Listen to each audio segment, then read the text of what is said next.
The Project Gutenberg ebook of The Rape of the Lock, and Other Poems. This ebook is for the use of anyone anywhere in the United States and most other parts of the world at no cost and with almost no restrictions whatsoever.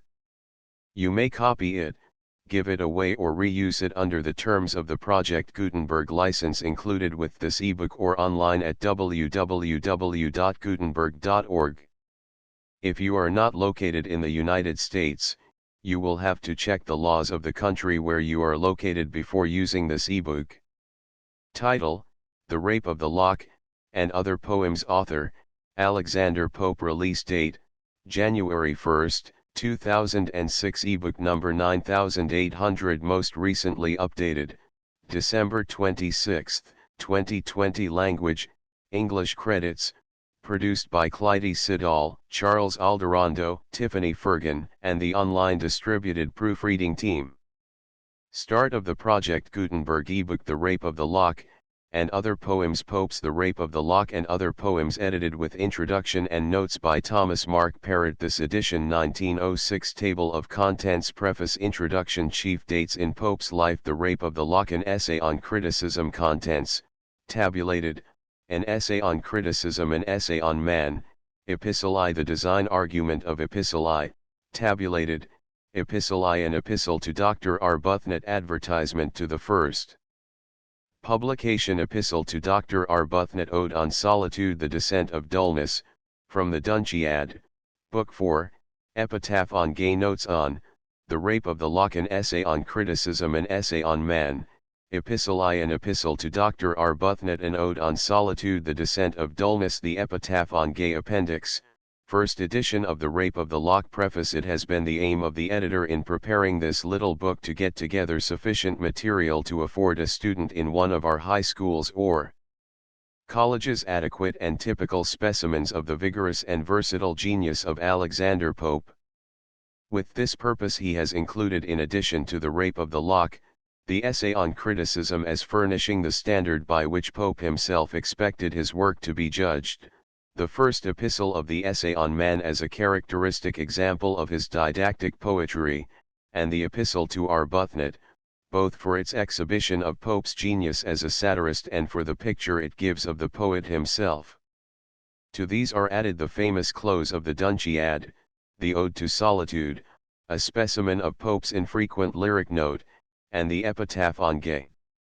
The first edition of The Rape of the Lock has been given as an appendix in order that the student may have the opportunity of comparing the two forms of this poem, and of realizing the admirable art with which Pope blended old and new in the version that is now the only one known to the average reader. The text throughout is that of the Globe edition prepared by Professor A. W. Ward. The editor can lay no claim to originality in the notes with which he has attempted to explain and illustrate these poems. He is indebted at every step to the labors of earlier editors, particularly to Elwin, Courthope, Pattison, and Hales. If he has added anything of his own, it has been in the way of defining certain words whose meaning or connotation has changed since the time of Pope, and in paraphrasing certain passages to bring out a meaning which has been partially obscured by the poet's effort after brevity and concision. In the general introduction the editor has aimed not so much to recite the facts of Pope's life as to draw the portrait of a man whom he believes to have been too often misunderstood and misrepresented. The special introductions to the various poems are intended to acquaint the student with the circumstances under which they were composed, to trace their literary genesis and relationships, and, whenever necessary, to give an outline of the train of thought which they embody. In conclusion, the editor would express the hope that his labors in the preparation of this book may help, if only in some slight degree, to stimulate the study of the work of a poet who, with all his limitations, remains one of the abiding glories of English literature, and may contribute not less to a proper appreciation of a man who with all his faults was, on the evidence of those who knew him best, not only a great poet, but a very human and lovable personality. TMP Princeton University, June 4, 1906. Contents Introduction. Perhaps no other great poet in English literature has been so differently judged at different times as Alexander Pope. Accepted almost on his first appearance as one of the leading poets of the day, he rapidly became recognized as the foremost man of letters of his age. He held this position throughout his life, and for over half a century after his death his works were considered not only as masterpieces, but as the finest models of poetry. With the change of poetic temper that occurred at the beginning of the 19th century, Pope's fame was overshadowed. The Romantic poets and critics even raised the question whether Pope was a poet at all. And as his poetical fame diminished, the harsh judgments of his personal character increased.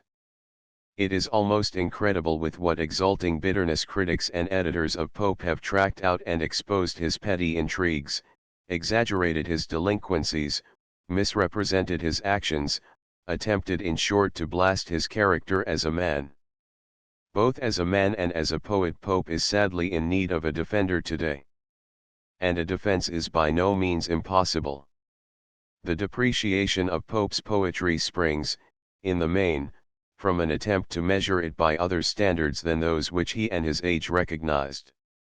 The attacks upon his character are due, in large measure, to a misunderstanding of the spirit of the times in which he lived and to a forgetfulness of the special circumstances of his own life. Tried in a fair court by impartial judges, Pope as a poet would be awarded a place, if not among the noblest singers, at least high among poets of the second order. And the flaws of character which even his warmest apologist must admit would on the one hand be explained, if not excused, by circumstances, and on the other more than counterbalanced by the existence of noble qualities to which his assailants seem to have been quite blind. Alexander Pope was born in London on May 21, 1688. His father was a Roman Catholic linen draper, who had married a second time. Pope was the only child of this marriage, and seems to have been a delicate, sweet-tempered, precocious, and, perhaps, a rather spoiled child. Pope's religion and his chronic ill health are two facts of the highest importance to be taken into consideration in any study of his life or judgment of his character. The high hopes of the Catholics for a restoration of their religion had been totally destroyed by the Revolution of 1688. During all Pope's lifetime they were a sect at once feared, hated, and oppressed by the severest laws. They were excluded from the schools and universities, they were burdened with double taxes, and forbidden to acquire real estate. All public careers were closed to them, and their property and even their persons were in times of excitement at the mercy of informers. In the last year of Pope's life a proclamation was issued forbidding Catholics to come within 10 miles of London, and Pope himself, in spite of his influential friends, thought it wise to comply with this edict. A fierce outburst of persecution often evokes in the persecuted some of the noblest qualities of human nature, but a long-continued and crushing tyranny that extends to all the details of daily life is only too likely to have the most unfortunate results on those who are subjected to it. And as a matter of fact we find that the well-to-do Catholics of Pope's day lived in an atmosphere of disaffection, political intrigue, and evasion of the law, most unfavorable for the development of that frank, courageous, and patriotic spirit for the lack of which Pope himself has so often been made the object of reproach. In a well-known passage of the Epistle to Arbuthnot, Pope has spoken of his life as one long disease. He was in fact a hump-backed dwarf, not over 4 feet 6 inches in height, with long, spider-like legs and arms. He was subject to violent headaches, and his face was lined and contracted with the marks of suffering.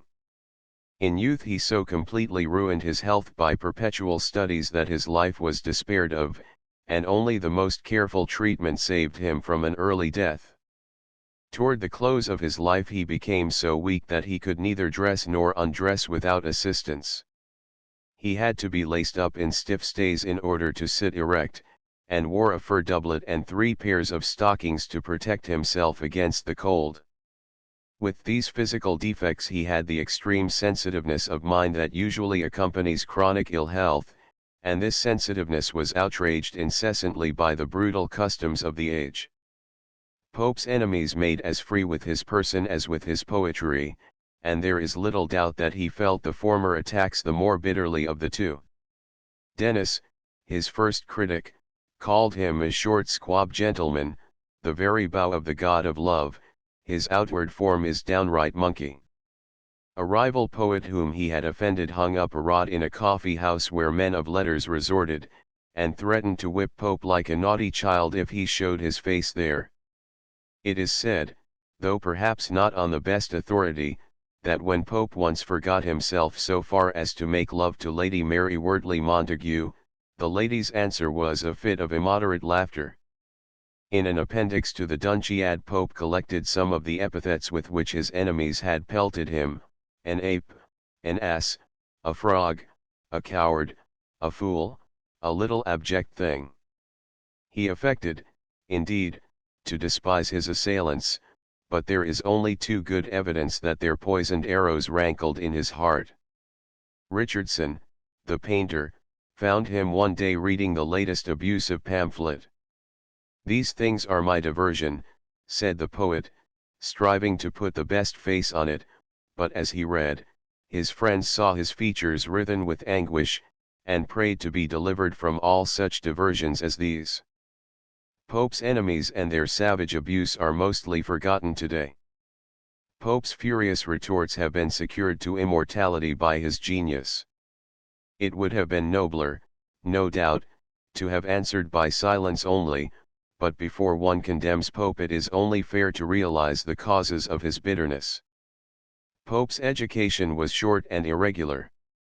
He was taught the rudiments of Latin and Greek by his family priest, attended for a brief period a school in the country and another in London, and at the early age of 12 left school altogether, and settling down at his father's house in the country began to read to his heart's delight. He roamed through the classic poets, translating passages that pleased him, went up for a time to London to get lessons in French and Italian, and above all read with eagerness and attention the works of older English poets, Spenser, Waller, and Dryden. He had already, it would seem, determined to become a poet, and his father, delighted with the clever boy's talent, used to set him topics, force him to correct his verses over and over, and finally, when satisfied, dismiss him with the praise, "These are good rhymes." He wrote a comedy, a tragedy, an epic poem, all of which he afterward destroyed, and, as he laughingly confessed in later years, he thought himself the greatest genius that ever was. Pope was not alone, however, in holding a high opinion of his talents. While still a boy in his teens he was taken up and patronized by a number of gentlemen, Trumbull, Walsh, and Cromwell, all dabblers in poetry and criticism. He was introduced to the dramatist Wycherley, nearly 50 years his senior, and helped to polish some of the old man's verses. His own works were passed about in manuscript from hand to hand till one of them came to the eyes of Dryden's old publisher, Tonson. Tonson wrote Pope a respectful letter asking for the honor of being allowed to publish them. One may fancy the delight with which the 16-year-old boy received this offer. It is a proof of Pope's patience as well as his precocity that he delayed 3 years before accepting it. It was not till 1709 that his first published verses, the Pastorals, a fragment translated from Homer, and a modernized version of one of the Canterbury Tales, appeared in Tonson's Miscellany. With the publication of the Pastorals, Pope embarked upon his life as a man of letters. They seem to have brought him a certain recognition, but hardly fame. That he obtained by his next poem, the Essay on Criticism, which appeared in 1711. It was applauded in the Spectator, and Pope seems about this time to have made the acquaintance of Addison and the little Senate which met in Button's coffee house. His poem The Messiah appeared in the Spectator in May 1712, the first draft of The Rape of the Lock in a Poetical Miscellany in the same year, and Addison's request, in 1713, that he compose a prologue for the tragedy of Cato set the final stamp upon his rank as a poet. Pope's friendly relations with Addison and his circle were not, however, long continued. In the year 1713 he gradually drew away from them and came under the influence of Swift, then at the height of his power in political and social life. Swift introduced him to the brilliant Tories, politicians and lovers of letters, Harley, Bolingbroke, and Atterbury, who were then at the head of affairs. Pope's new friends seem to have treated him with a deference which he had never experienced before, and which bound him to them in unbroken affection. Harley used to regret that Pope's religion rendered him legally incapable of holding a sinecure office in the government, such as was frequently bestowed in those days upon men of letters, and Swift jestingly offered the young poet 20 guineas to become a Protestant. But now, as later, Pope was firmly resolved not to abandon the faith of his parents for the sake of worldly advantage. And in order to secure the independence he valued so highly he resolved to embark upon the great work of his life, the translation of Homer. What led me into that, he told a friend long after, was purely the want of money. I had then none, not even to buy books. It seems that about this time, 1713, Pope's father had experienced some heavy financial losses, and the poet, whose receipts in money had so far been by no means in proportion to the reputation his works had brought him, now resolved to use that reputation as a means of securing from the public a sum which would at least keep him for life from poverty or the necessity of begging for patronage. It is worth noting that Pope was the first Englishman of letters who threw himself thus boldly upon the public and earned his living by his pen. The arrangements for the publication and sale of Pope's translation of Homer were made with care and pushed on with enthusiasm.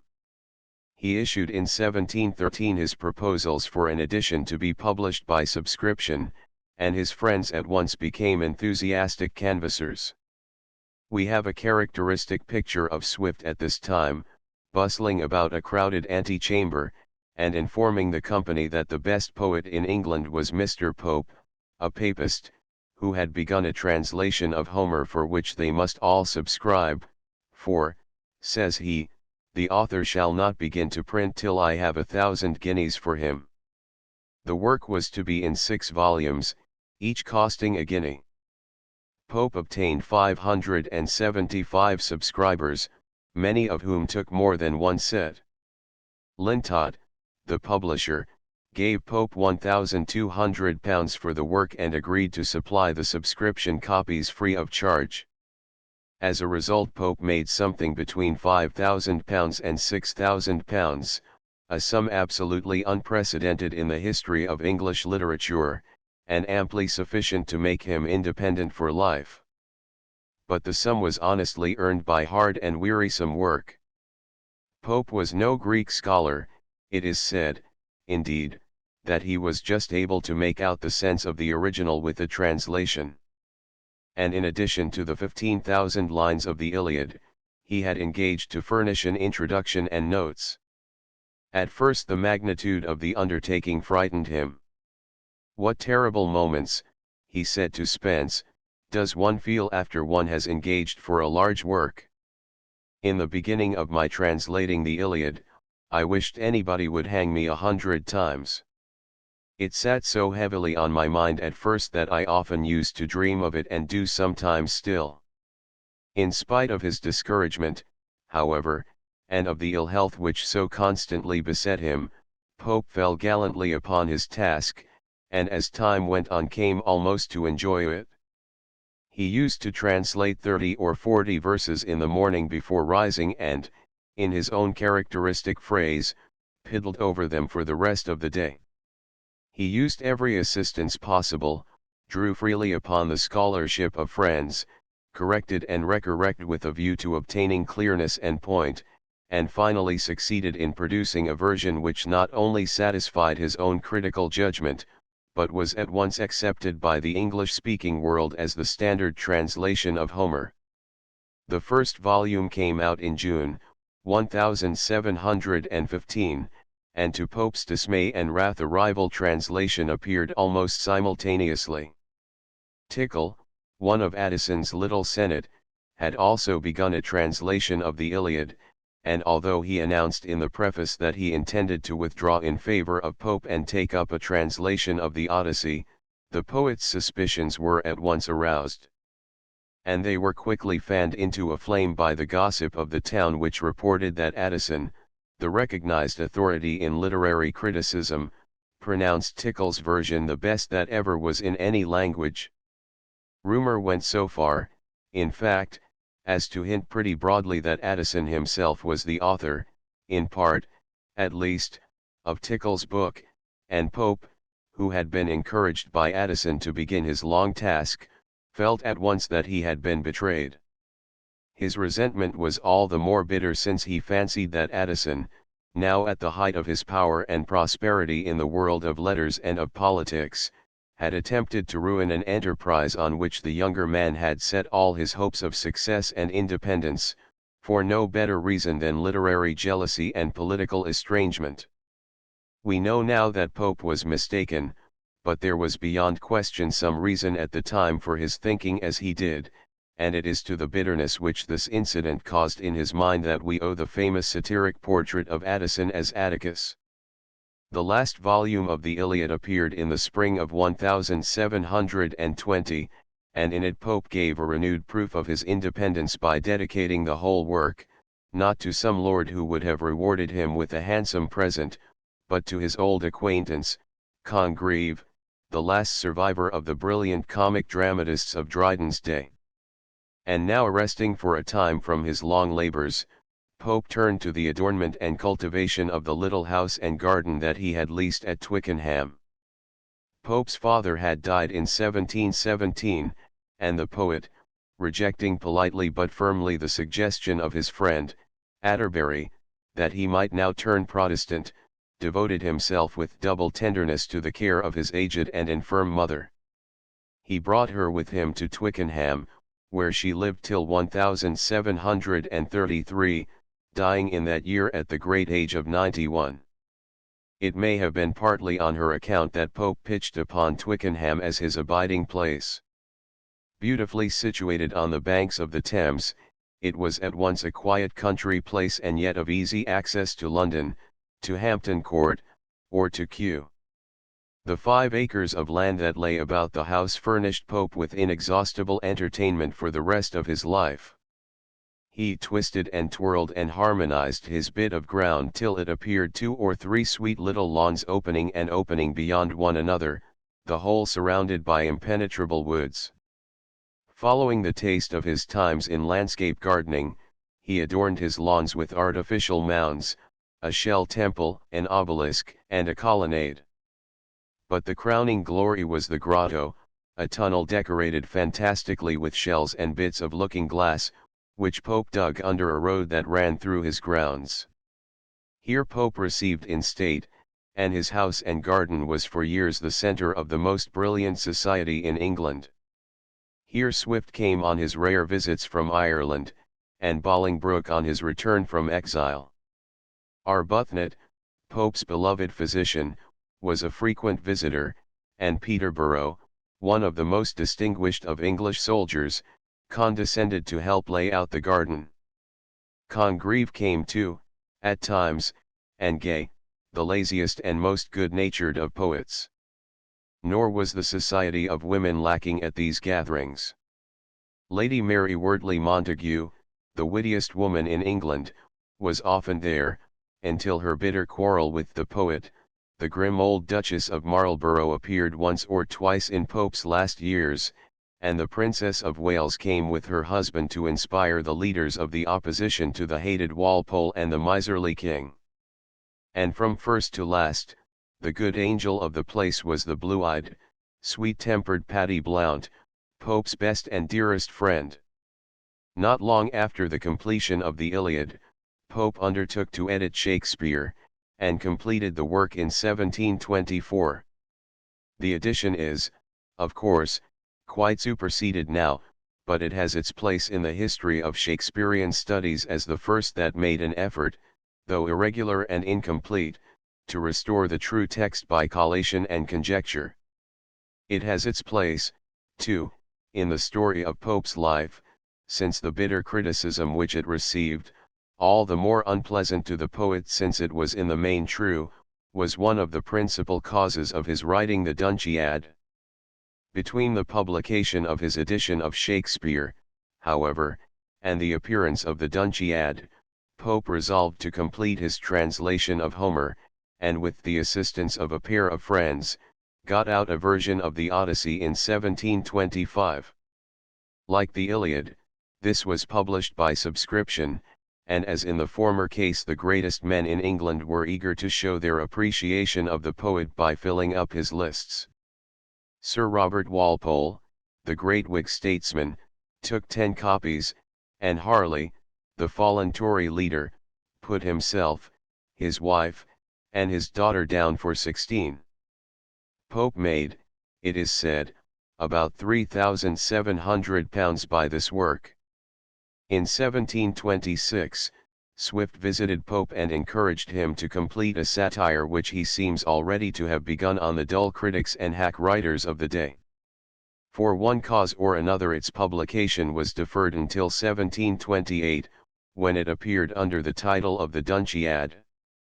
Here Pope declared open war upon his enemies. All those who had attacked his works, abused his character, or scoffed at his personal deformities, were caricatured as ridiculous and sometimes disgusting figures in a mock epic poem celebrating the accession of a new monarch to the throne of dullness.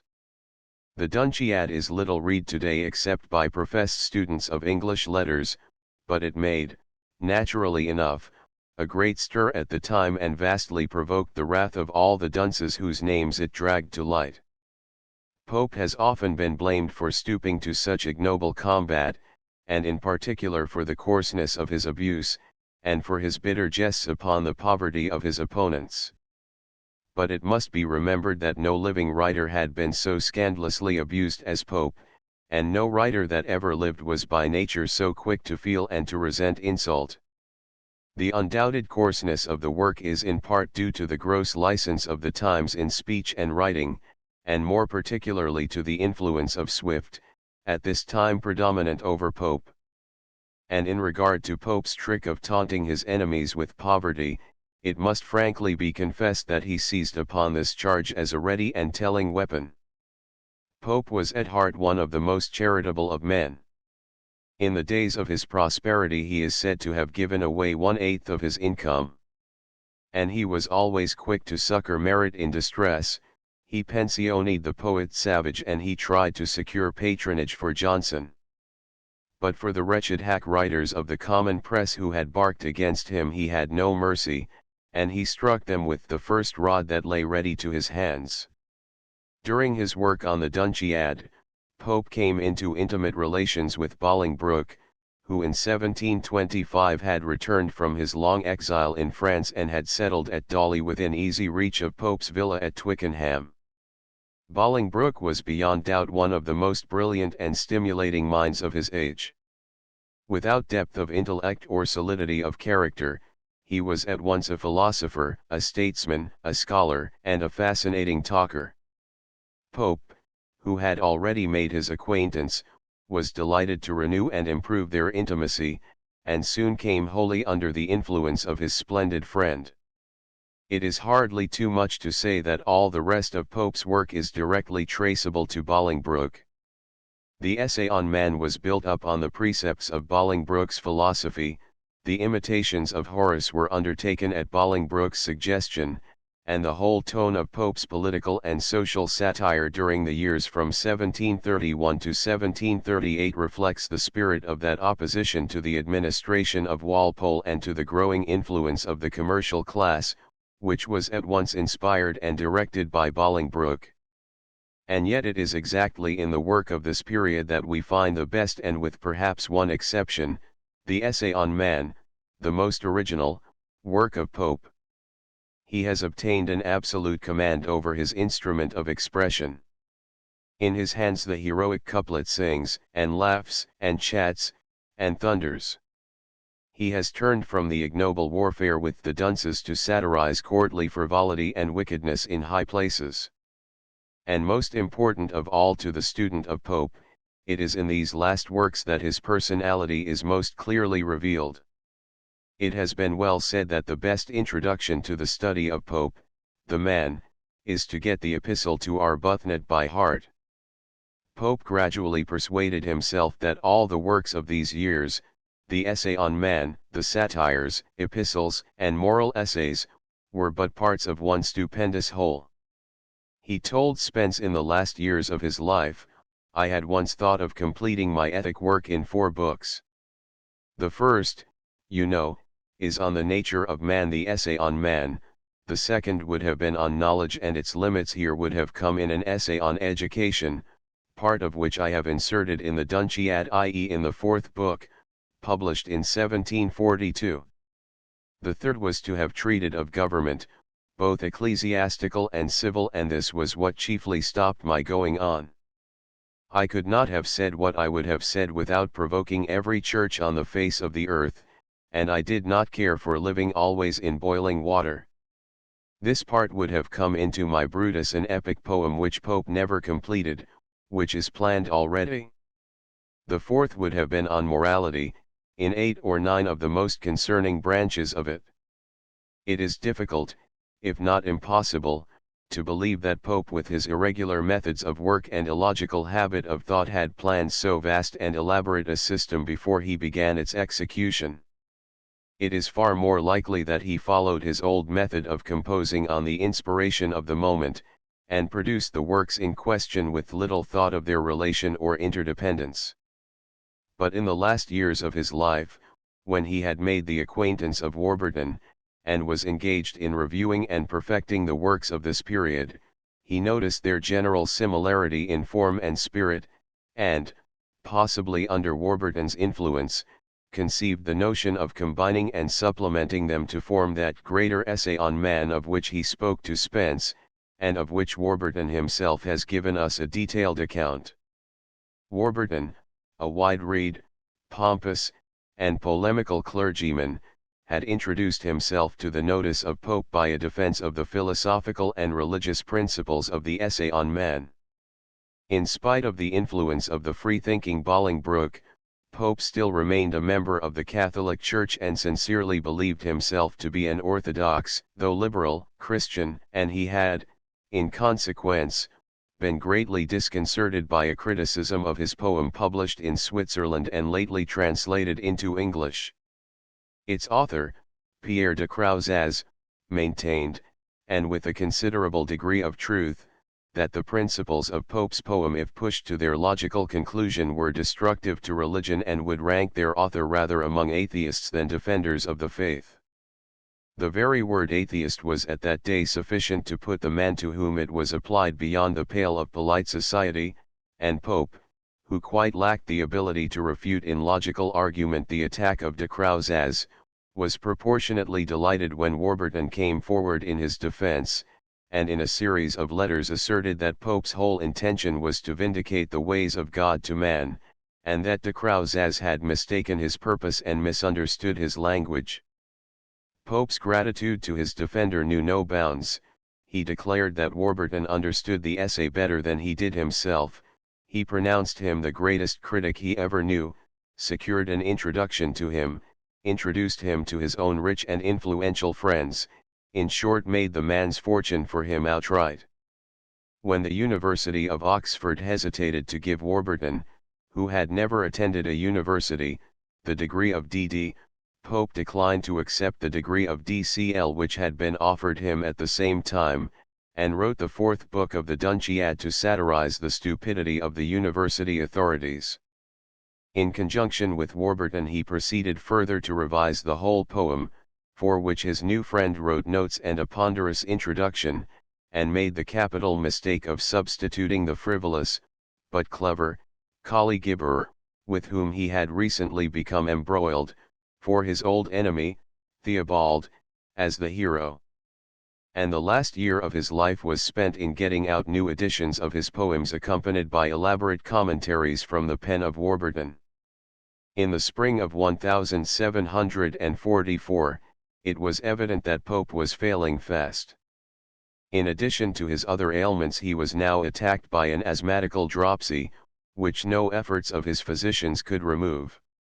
Yet he continued to work almost to the last, and distributed copies of his ethic epistles to his friends about 3 weeks before his death, with the smiling remark that like the dying Socrates he was dispensing his morality among his friends.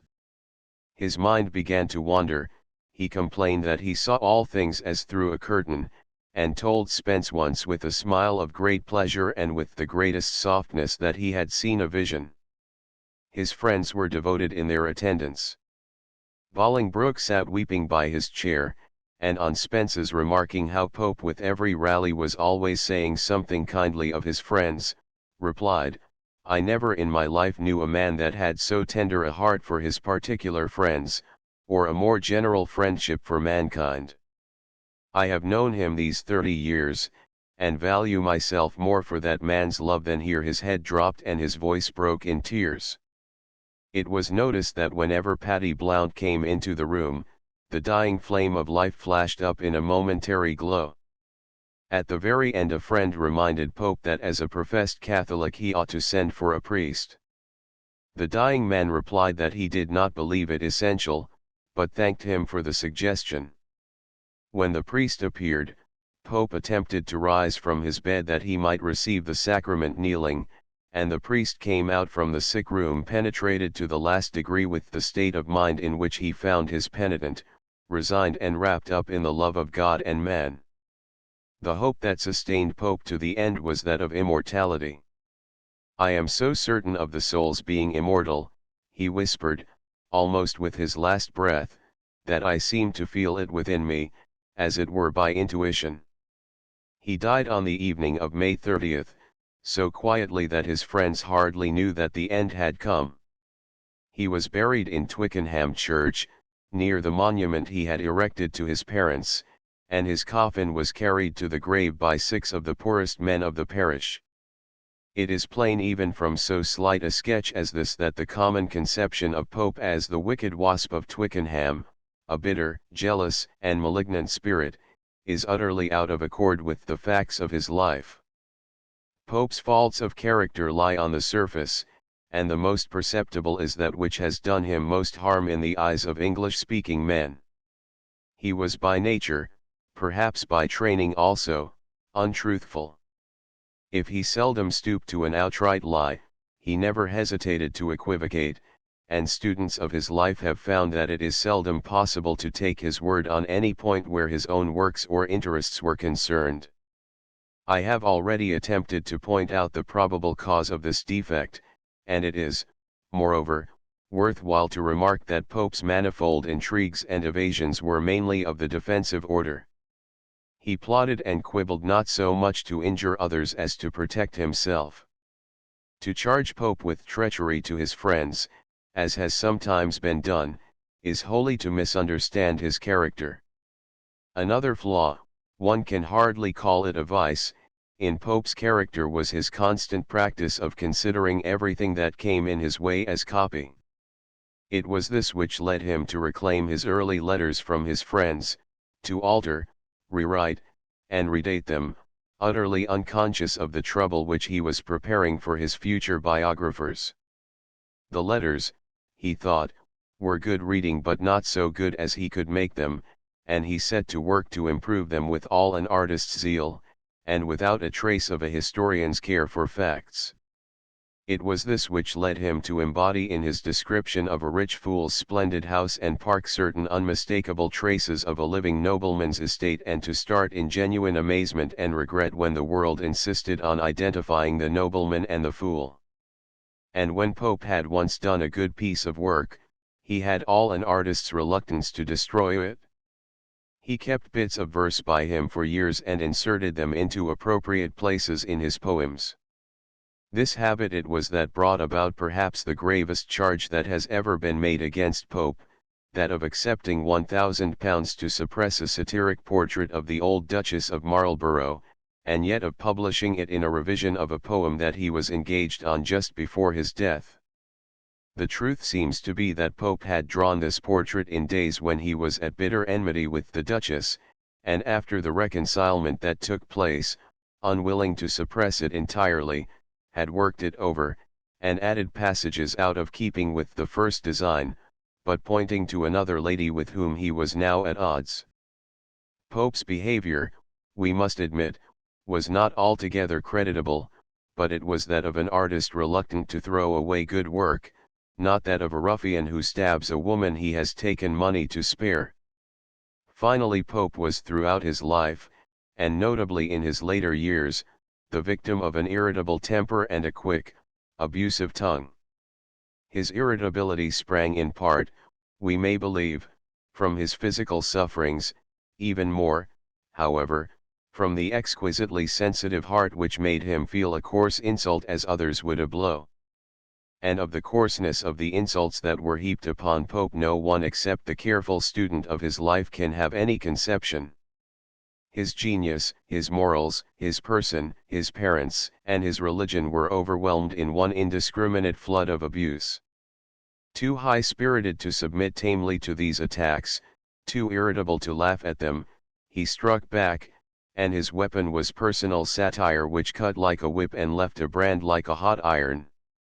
And if at times, as in the case of Addison, Pope was mistaken in his object and assaulted one who was in no sense his enemy, the fault lies not so much in his alleged malice as in the unhappy state of warfare in which he lived. Over against the faults of Pope we may set more than one noble characteristic. The sensitive heart and impulsive temper that led him so often into bitter warfare, made him also most susceptible to kindness and quick to pity suffering. He was essentially of a tender and loving nature, a devoted son, and a loyal friend, unwearied in acts of kindness and generosity. His ruling passion, to use his own phrase, was a devotion to letters, and he determined as early and worked as diligently to make himself a poet as ever Milton did. His wretched body was dominated by a high and eager mind, and he combined in an unparalleled degree the fiery energy of the born poet with the tireless patience of the trained artist. But perhaps the most remarkable characteristic of Pope is his manly independence. In an age when almost without exception his fellow writers stooped to accept a great man's patronage or sold their talents into the slavery of politics, Pope stood aloof from patron and from party. He repeatedly declined offers of money that were made him, even when no condition was attached. He refused to change his religion, though he was far from being a devout Catholic, in order to secure a comfortable place. He relied upon his genius alone for his support, and his genius gave him all that he asked, a modest competency. His relations with his rich and powerful friends were marked by the same independent spirit. He never cringed or flattered, but met them on even terms, and raised himself by merit alone from his position as the unknown son of an humble shopkeeper to be the friend and associate of the greatest fortunes and most powerful minds in England. It is not too much to say that the career of a man of letters as we know it today, a career at once honorable and independent, takes its rise from the life and work of Alexander Pope. The long controversies that have raged about Pope's rank as a poet seem at last to be drawing to a close, and it has become possible to strike a balance between the exaggerated praise of his contemporaries and the reckless depreciation of romantic critics. That he is not a poet of the first order is plain, if for no other reason than that he never produced a work in any of the greatest forms of poetry. The drama, the epic, the lyric, were all outside his range.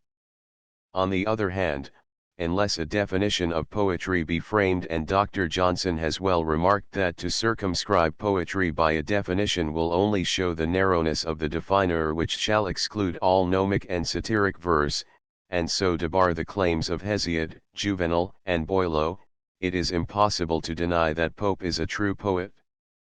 Certain qualities of the highest poet Pope no doubt lacked, lofty imagination, intense passion, wide human sympathy.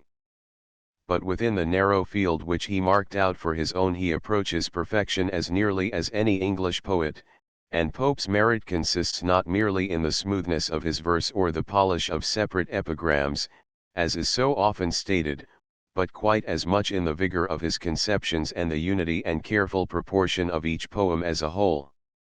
It is not too much to say that The Rape of the Lock is one of the best planned poems in any language. It is as symmetrical and exquisitely finished as a Grecian temple. Historically, Pope represents the fullest embodiment of that spirit which began to appear in English literature about the middle of the 17th century, and which we are accustomed to call the classical spirit. In essence, this movement was a protest against the irregularity and individual license of earlier poets. Instead of far-fetched wit and fanciful diction, the classical school erected the standards of common sense in conception and directness in expression. And in so doing they restored poetry which had become the diversion of the few to the possession of the many. Pope, for example, is preeminently the poet of his time. He dealt with topics that were of general interest to the society in which he lived, he pictured life as he saw it about him. And this accounts for his prompt and general acceptance by the world of his day. For the student of English literature, Pope's work has a threefold value. It represents the highest achievement of one of the great movements in the developments of English verse.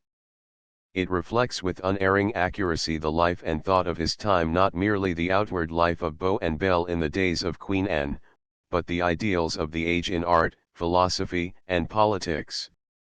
And finally, it teaches, as hardly any other body of English verse can be said to do, the perennial value of conscious and controlling art.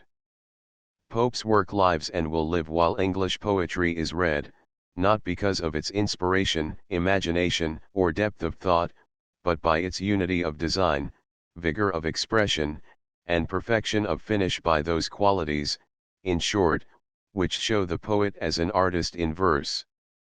Contents. Chief dates in Pope's life: 1688 born, May 21, 1700 moves to Benfield. 1709 Pastorals. 1711 Essay on Criticism. 1711-12 Contributes to Spectator. 1712 Rape of the Lock. First Form. 1713 Windsor Forest. 1713 Issues Proposals for Translation of Homer. 1714 Rape of the Lock, Second Form. 1715 First Volume of the Iliad. 1715 Temple of Fame. 1717 Pope's father dies. 1717 Works, including some new poems. 1719 Settles at Twickenham. 1726 and last volume of the Iliad. 1722 begins translation of Odyssey.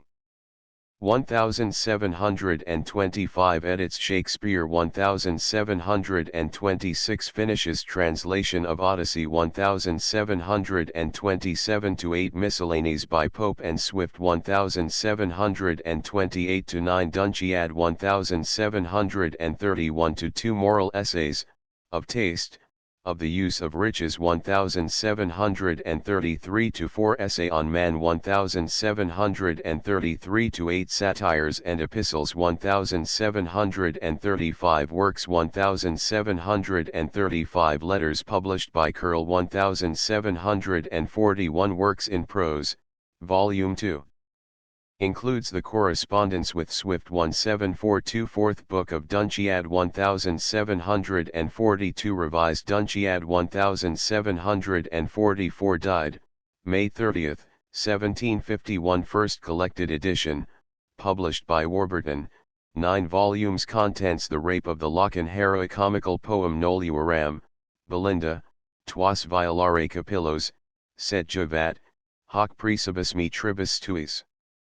Mart, Epigram, 12. 84 To Mrs. Arabella Fermor. Madam, it will be in vain to deny that I have some regard for this piece, since I dedicate it to you. Yet you may bear me witness, it was intended only to divert a few young ladies, who have good sense and good humor enough to laugh not only at their sex's little unguarded follies, but at their own. But as it was communicated with the air of a secret, it soon found its way into the world.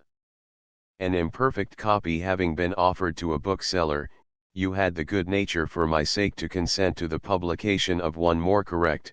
This I was forced to, before I had executed half my design, for the machinery was entirely wanting to complete it. The machinery, madam, is a term invented by the critics, to signify that part which the deities, angels, or daemons are made to act in a poem, for the ancient poets are in one respect like many modern ladies, let an action be never so trivial in itself, they always make it appear of the utmost importance. These machines I determined to raise on a very new and odd foundation, the Rosicrucian doctrine of spirits. I know how disagreeable it is to make use of hard words before a lady, but 'tis so much the concern of a poet to have his works understood, and particularly by your sex, that you must give me leave to explain 2 or 3 difficult terms. The Rosicrucians are a people I must bring you acquainted with. The best account I know of them is in a French book called Le Conte de Gabalis, which both in its title and size is so like a novel, that many of the fair sex have read it for one by mistake. According to these gentlemen, the 4 elements are inhabited by spirits, which they call Sylphs, gnomes, nymphs, and salamanders.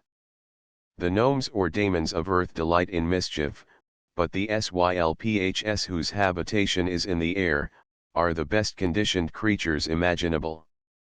For they say, any mortals may enjoy the most intimate familiarities with these gentle spirits, upon a condition very easy to all true adepts, an inviolate preservation of chastity. As to the following cantos, all the passages of them are as fabulous, as the vision at the beginning, or the transformation at the end, except the loss of your hair, which I always mention with reverence. The human persons are as fictitious as the airy ones, and the character of Belinda, as it is now managed, resembles you in nothing but in beauty. If this poem had as many graces as there are in your person, or in your mind, yet I could never hope it should pass through the world half so uncensored as you have done. But let its fortune be what it will, mine is happy enough, to have given me this occasion of assuring you that I am, with the truest esteem, Madam, your most obedient, humble servant, A Pope Canto I. What dire offense from amorous causes springs, what mighty contests rise from trivial things, I sing this verse to Carol, Muse. Is due, this, Eve and Belinda may vouchsafe to view, slight is the subject, but not so the praise, if she inspire, and he approve my lays. Say what strange motive, goddess, could compel a well-bred lord to assault a gentle belle?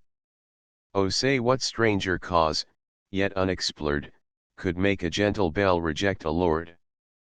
In tasks so bold, can little men engage, and in soft bosoms dwells such mighty rage? Soul through white curtains shot a timorous ray, and up at those eyes that must eclipse the day, now lap-dogs give themselves the rousing shake, and sleepless lovers, just at 12, awake, thrice rung the bell, the slipper knocked the ground, and the pressed watch returned a silver sound.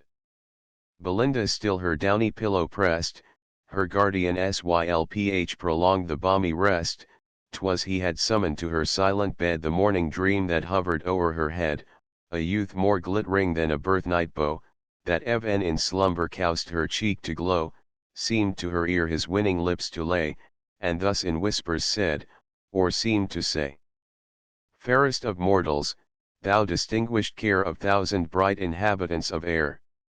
If e'er one vision touched thee thy infant thought, of all the nurse and all the priest have taught, of airy elves by moonlight shadows seen, the silver token, and the circled green, or virgins visited by angel powers, with golden crowns and wreaths of heavenly flowers, hear and believe. Thy own importance know, nor bound thy narrow views to things below. Some secret truths, from learned pride concealed, to maids alone and children are revealed, what though no credit doubting wits may give. The fair and innocent shall still believe. No, then, unnumbered spirits round thee fly, the light militia of the lower sky, these, though unseen, are ever on the wing, hang o'er the box, and hover round the ring. Think what an equipage thou hast in air, and view with scorn 2 pages and a chair. As now your own, our beings were of old, and once enclosed in woman's beauteous mold, thence, by a soft transition, we repair from earthly vehicles to these of air. Think not, when woman's transient breath is fled, that all her vanities at once are dead, succeeding vanities she still regards, and though she plays no more, o'erlooks the cards. Her joy in gilded chariots, when alive, and love of amber, after death survive. For when the fair in all their pride expire, to their first elements their souls retire, the sprites of fiery termagants in flame mount up, and take a salamander's name. Soft yielding minds to water glide away, and sip, with nymphs, their elemental tea. The graver prude sinks downward to a gnome, in search of mischief still on earth to roam. The light coquettes in Sylphs aloft repair, and sport and flutter in the fields of air. No further yet, whoever fair and chaste rejects mankind, is by some Sylph imbract, for spirits, freed from mortal laws, with ease assume what sexes and what shapes they please. What guards the purity of melting maids, in courtly balls, and midnight masquerades, save from the treacherous friend, the daring spark, the glance by day, the whisper in the dark, when kind occasion prompts their warm desires, when music softens, and when dancing fires. 'Tis but their Sylph, the wise celestials know, though honor is the word with men below. Some nymphs there are, too conscious of their face, for life predestined to the gnome's embrace. These swell their prospects and exalt their pride, when offers are disdained, and love denied, then gay ideas crowd the vacant brain, while peers, and dukes, and all their sweeping train, and garters, stars, and coronets appear, and in soft sounds, your grace salutes their ear. Is these that early taint the female soul, instruct the eyes of young coquettes to roll, teach infant cheeks a bidden blush to know, and little hearts to flutter at a bow. Oft, when the world imagine women stray, the Sylphs through mystic mazes guide their way, through all the giddy circle they pursue, and old impertinence expel by new. What tender maid but must a victim fall to one man's treat, but for another's ball? When Florio speaks, what virgin could withstand, if gentle Damon did not squeeze her hand? With varying vanities, from every part, they shift the moving toy shop of their heart, where wigs, with sword knots strive, bows banish bows, and coaches drive. This erring mortal's levity may call, O blind to truth! The Sylphs contrive it all. Of these am I, who thy protection claim, a watchful sprite, and Ariel is my name. Late, as I ranged the crystal wilds of air, in the clear mirror of thy ruling star I saw, alas! Some dread event impend, ere to the main this morning sun descend, but heaven reveals not what, or how, or where, warned by the Sylph, O pious maid, beware. This to disclose is all thy guardian can, beware of all, but most beware of man. He said, when Shock, who thought she slept too long, leaped up, and whacked his mistress with his tongue. Was then, Belinda, if report say true, thy eyes first opened on a billet doux, wounds, charms, and ardors were no sooner read, but all the vision vanished from thy head. And now, unveiled, the toilet stands displayed, each silver vase in mystic order laid. First, Robed in white, the nymph intent adores, with head uncovered, the cosmetic powers. A heavenly image in the glass appears, to that she bends, to that her eyes she rears, inferior priestess, at her altar's side, trembling begins the sacred rites of pride. Unnumbered treasures ope at once, and here the various offerings of the world appear, from each she nicely culls with curious toil, and decks the goddess with the glittering spoil. This casket India's glowing gems unlocks, and all Arabia breathes from yonder box. The tortoise here and elephant unite, transformed to combs, the speckled and the white. Here files of pins extend their shining rows, puffs, powders, patches, Bibles, billet doux. Now awful beauty puts on all its arms, the fair each moment rises in her charms, repairs her smiles, awakens every grace, and calls forth all the wonders of her face, sees by degrees a purer blush arise, and keener lightnings quicken in her eyes. The busy Sylphs surround their darling care, these set the head, and those divide the hair, some fold the sleeve, whilst others plait the gown, and Betty's praised for labors not her own. 5, 10, 15, 20, 25, 30, 35, 40, 45, 50, 55, 60, 65, 70, 75, 80, 85, 90, 95, 100, 105, 110, 115, 120, 125, 130, 135, 140, 145. Canto 2. Not with more glories, in th ethereal plain, the sun first rises o'er the purpled main, then, issuing forth, the rival of his beams launched on the bosom of the silver Thames. Fair nymphs, and well-dressed youths around her shone. But every eye was fixed on her alone. On her white breast a sparkling cross she wore, which Jews might kiss, and infidels adore. Her lively looks a sprightly mind disclose, quick as her eyes, and as unfixed as those, favors to none, to all she smiles extends, oft she rejects, but never once offends. Bright as the sun, her eyes the gazers strike, and, like the sun, they shine on all alike. Yet graceful ease, and sweetness void of pride, might hide her faults, if belles had faults to hide, if to her share some female errors fall, look on her face, and you'll forget 'em all. This nymph, to the destruction of mankind, nourished two locks, which graceful hung behind in equal curls, and well conspurred to deck with shining ringlets the smooth forey neck. Love in these labyrinths his slaves detains, and mighty hearts are held in slender chains. With hairy springs we the birds betray, slight lines of hair surprise the finny prey, fair tresses man's imperial race ensnare, and beauty draws us with a single hair. Advent Rouse Baron the bright locks admired, he saw, he wished, and to the prize aspired.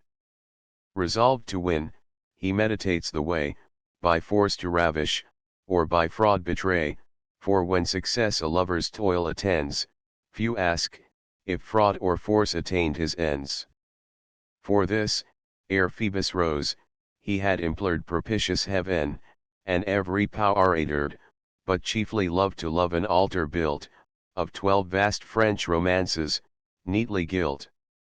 There lay 3 garters, half a pair of gloves, and all the trophies of his former loves, with tender billet doux he lights the pyre, and breathes 3 amorous sighs to raise the fire. Then prostrate falls, and begs with ardent eyes soon to obtain, and long possess the prize.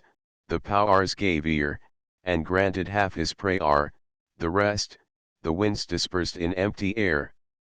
But now secure the painted vessel glides, the sunbeams trembling on the floating tides, while melting music steals upon the sky, and softened sounds along the waters die, smooth flow the waves, the zephyrs gently play, Belinda smiled, and all the world was gay. All but the Sylph with careful thoughts oppressed, impending woe sat heavy on his breast. He summons straight his denizens of air, the lucid squadrons round the sails repair, soft o'er the shrouds aerial whispers breathe, that seemed but zephyrs to the train beneath. Some to the sun their insect wings unfold, waft on the breeze, or sink in clouds of gold, transparent forms, too fine for mortal sight, their fluid bodies half dissolved in light, loose to the wind their airy garments flew, thin glittering textures of the filmy dew, dipped in the richest tincture of the skies, where light disports in ever-mingling dyes, while every beam new transient colors flings, colors that change whene'er they wave their wings. Amid the circle, on the gilded mast, superior by the head, was Ariel plucked, his purple pinions opening to the sun, he raised his azure wand, and thus begun. Ye Sylphs and Sylphids, to your chief give ear. Fays, fairies, genii, elves, and daemons, hear. Ye know the spheres and various tasks assigned by laws eternal to Ariel kind.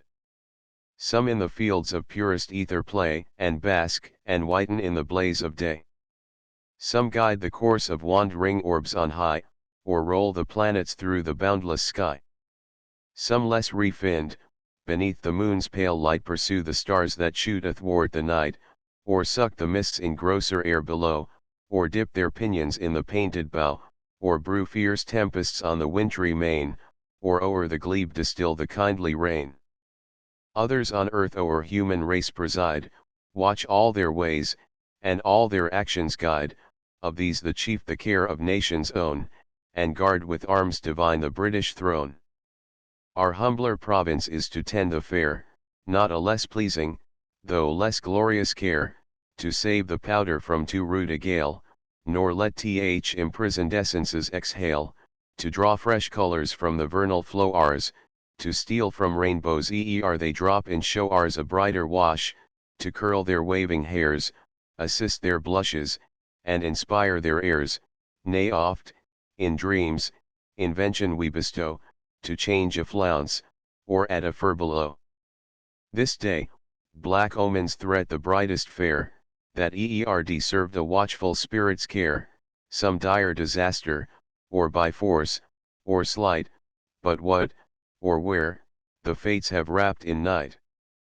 Whether the nymph shall break Diana's law, or some frail china jar receive a flaw, or stain her honor or her new brocade, forget her prayers, or miss a masquerade, or lose her heart, or necklace, at a ball, or whether heaven has doomed that shock must fall. Haste, then, ye spirits.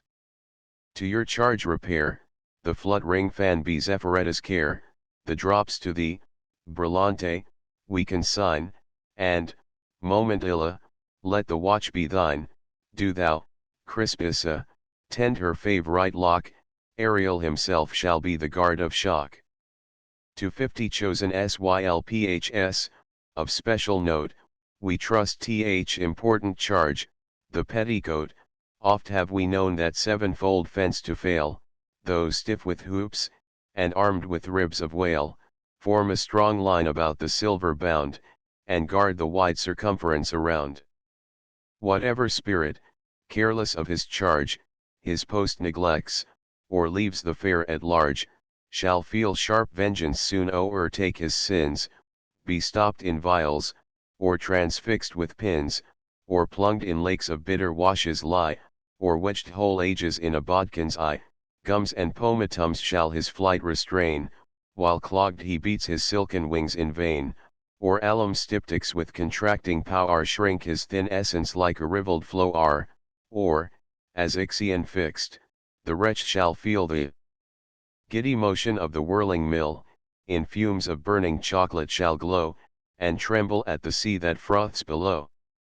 He spoke, the spirits from the sails descend, some, orb in orb, around the nymph extend, some thread the mazy ringlets of her hair, some hang upon the pendants of her ear, with beating hearts the dire event they wait, anxious, and trembling for the birth of fate. 5, 10, 15, 20, 25, 30, 35, 40, 45, 50, 55, 60, 65, 70, 75, 80, 85, 90, 95, 100, 105, 110, 115, 120, 125, 130, 135, 140. Canto 3. Close by those meads, forever crowned with flowers, where Thames with pride surveys his rising towers, there stands a structure of majestic frame, which from the neighbouring Hampton takes its name. Here Britain's statesmen oft the fall foredoom of foreign tyrants and of nymphs at home, hear thou, great Anna, whom three realms obey, dost sometimes counsel take and sometimes tea. Hither the heroes and the nymphs resort, to taste a while the pleasures of a court. In various talk instructive hours they passed, who gave the ball, or paid the visit last, one speaks the glory of the British Queen, and one describes a charming Indian screen, a third interprets motions, looks, and eyes, at every word a reputation dies. Snuff, or the fan, supply each pause of chat, with singing, laughing, ogling, and all that.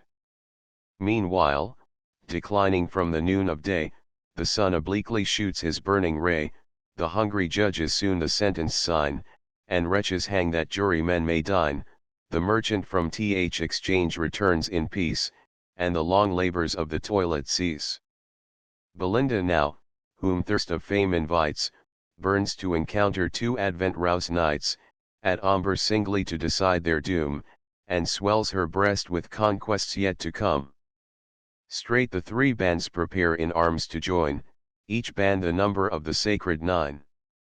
Soon as she spreads her hand, aerial guard descend, and sit on each important card, first aerial perched upon a matadori, then each, according to the rank they bore, for Sylphs, yet mindful of their ancient race, are, as when women, wondrous fond of place.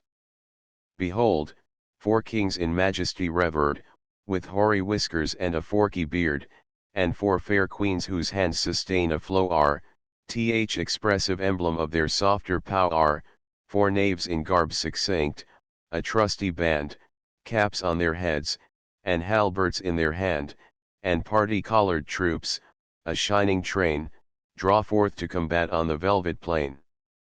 The skilful nymph reviews her force with care, let spades be trumps, she said, and trumps they were. Now moved to war her sable matadors, in show like leaders of the swarthy Moors. Spadilio first, unconquerable lord, led off 2 captive trumps, and swept the board. As many more Manilio forked to yield, and marched a victor from the verdant field. Him Basto followed, but his fate more hard gained but 1 trump and 1 plebeian card. With his broad sabre next, a chief in years, the hoary majesty of spades appears, puts forth 1 manly leg, to sight revealed, the rest, his many-colored robe concealed. The rebel knave, who dares his prince engage, proves the just victim of his royal rage. Ev and mighty Pam, that kings and queens o'erthrew and mowed down armies in the fights of Loo, sad chance of war. Now destitute of aid, falls undistinguished by the victor's spade. Thus far both armies to Belinda yield, now to the barren fate inclines the field. His warlike Amazon her host invades, imperial consort of the crown of spades. The club's black tyrant first her victim de-wide, spite of his haughty mien, and barbarous pride, what boots the regal circle on his head, his giant limbs, in state unwieldy spread, that long behind he trails his pompous robe, and, of all monarchs, only grasps the globe. The baron now his diamonds powers apace, embroidered king who shows but half his face, and his refulgent queen, with powers command of broken troops an easy conquest find.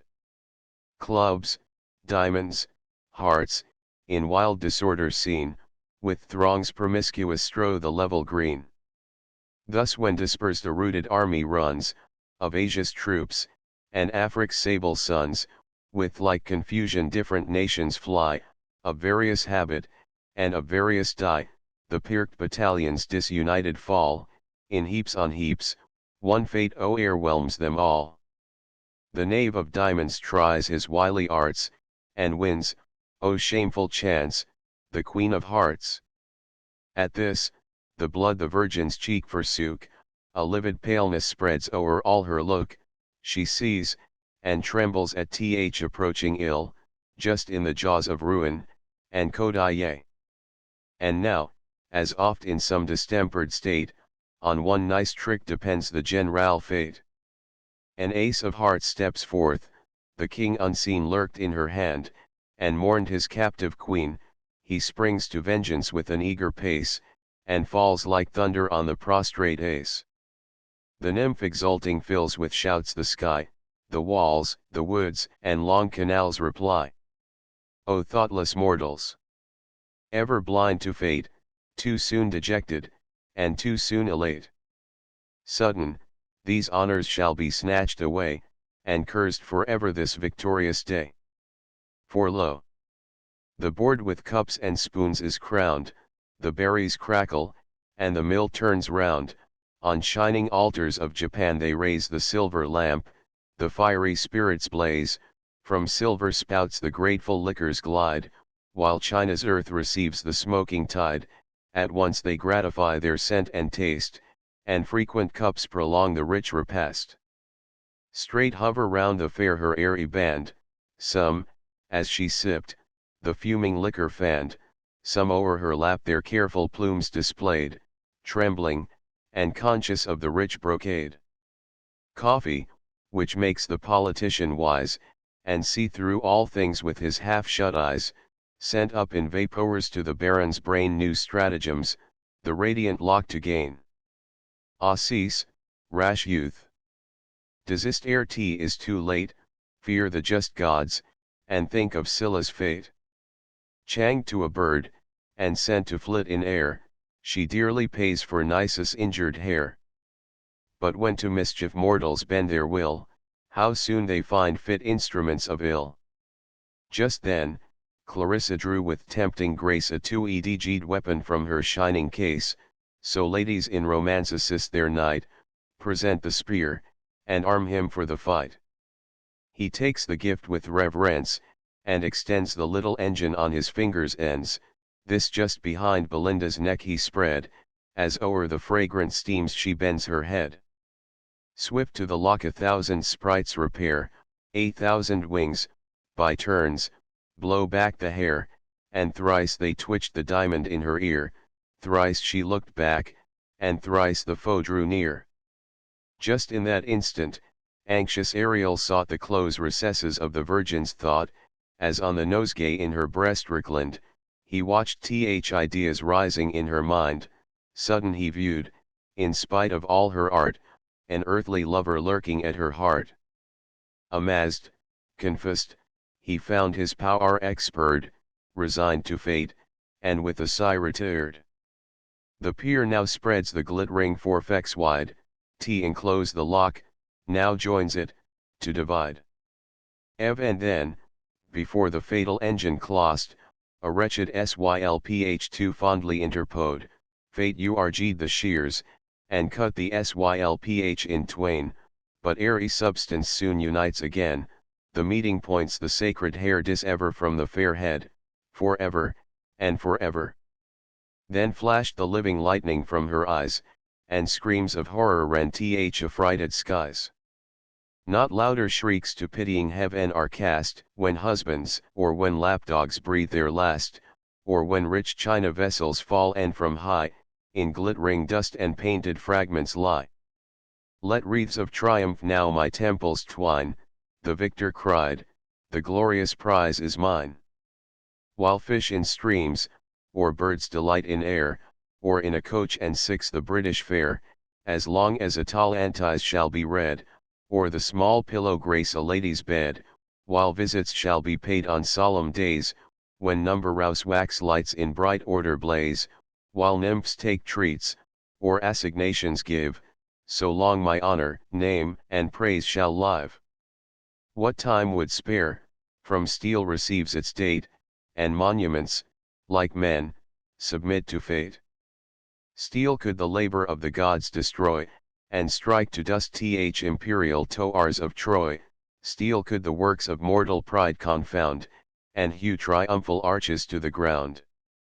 What wonder then, fair nymph? Thy hairs should feel, the conquering force of unresisted steel. 5, 10, 15, 20, 25, 30, 35, 40, 45, 50, 55, 60, 65, 70, 75, 80, 85, 90, 95, 100, 105, 110, 115, 120, 125, 130, 135, 140, 145, 150, 155, 160, 165, 170, 175. Canto 4. But anxious cares the pensive nymph oppressed, and secret passions labored in her breast. Not youthful kings in battle seized alive, not scornful virgins who their charms survive, not ardent lovers robbed of all their bliss, not ancient ladies when refused to kiss, not tyrants fierce that unrepenting die, not Cynthia when her manto's pinned awry, felt such rage, resentment, and despair, as thou, sad virgin. For thy ravished hair.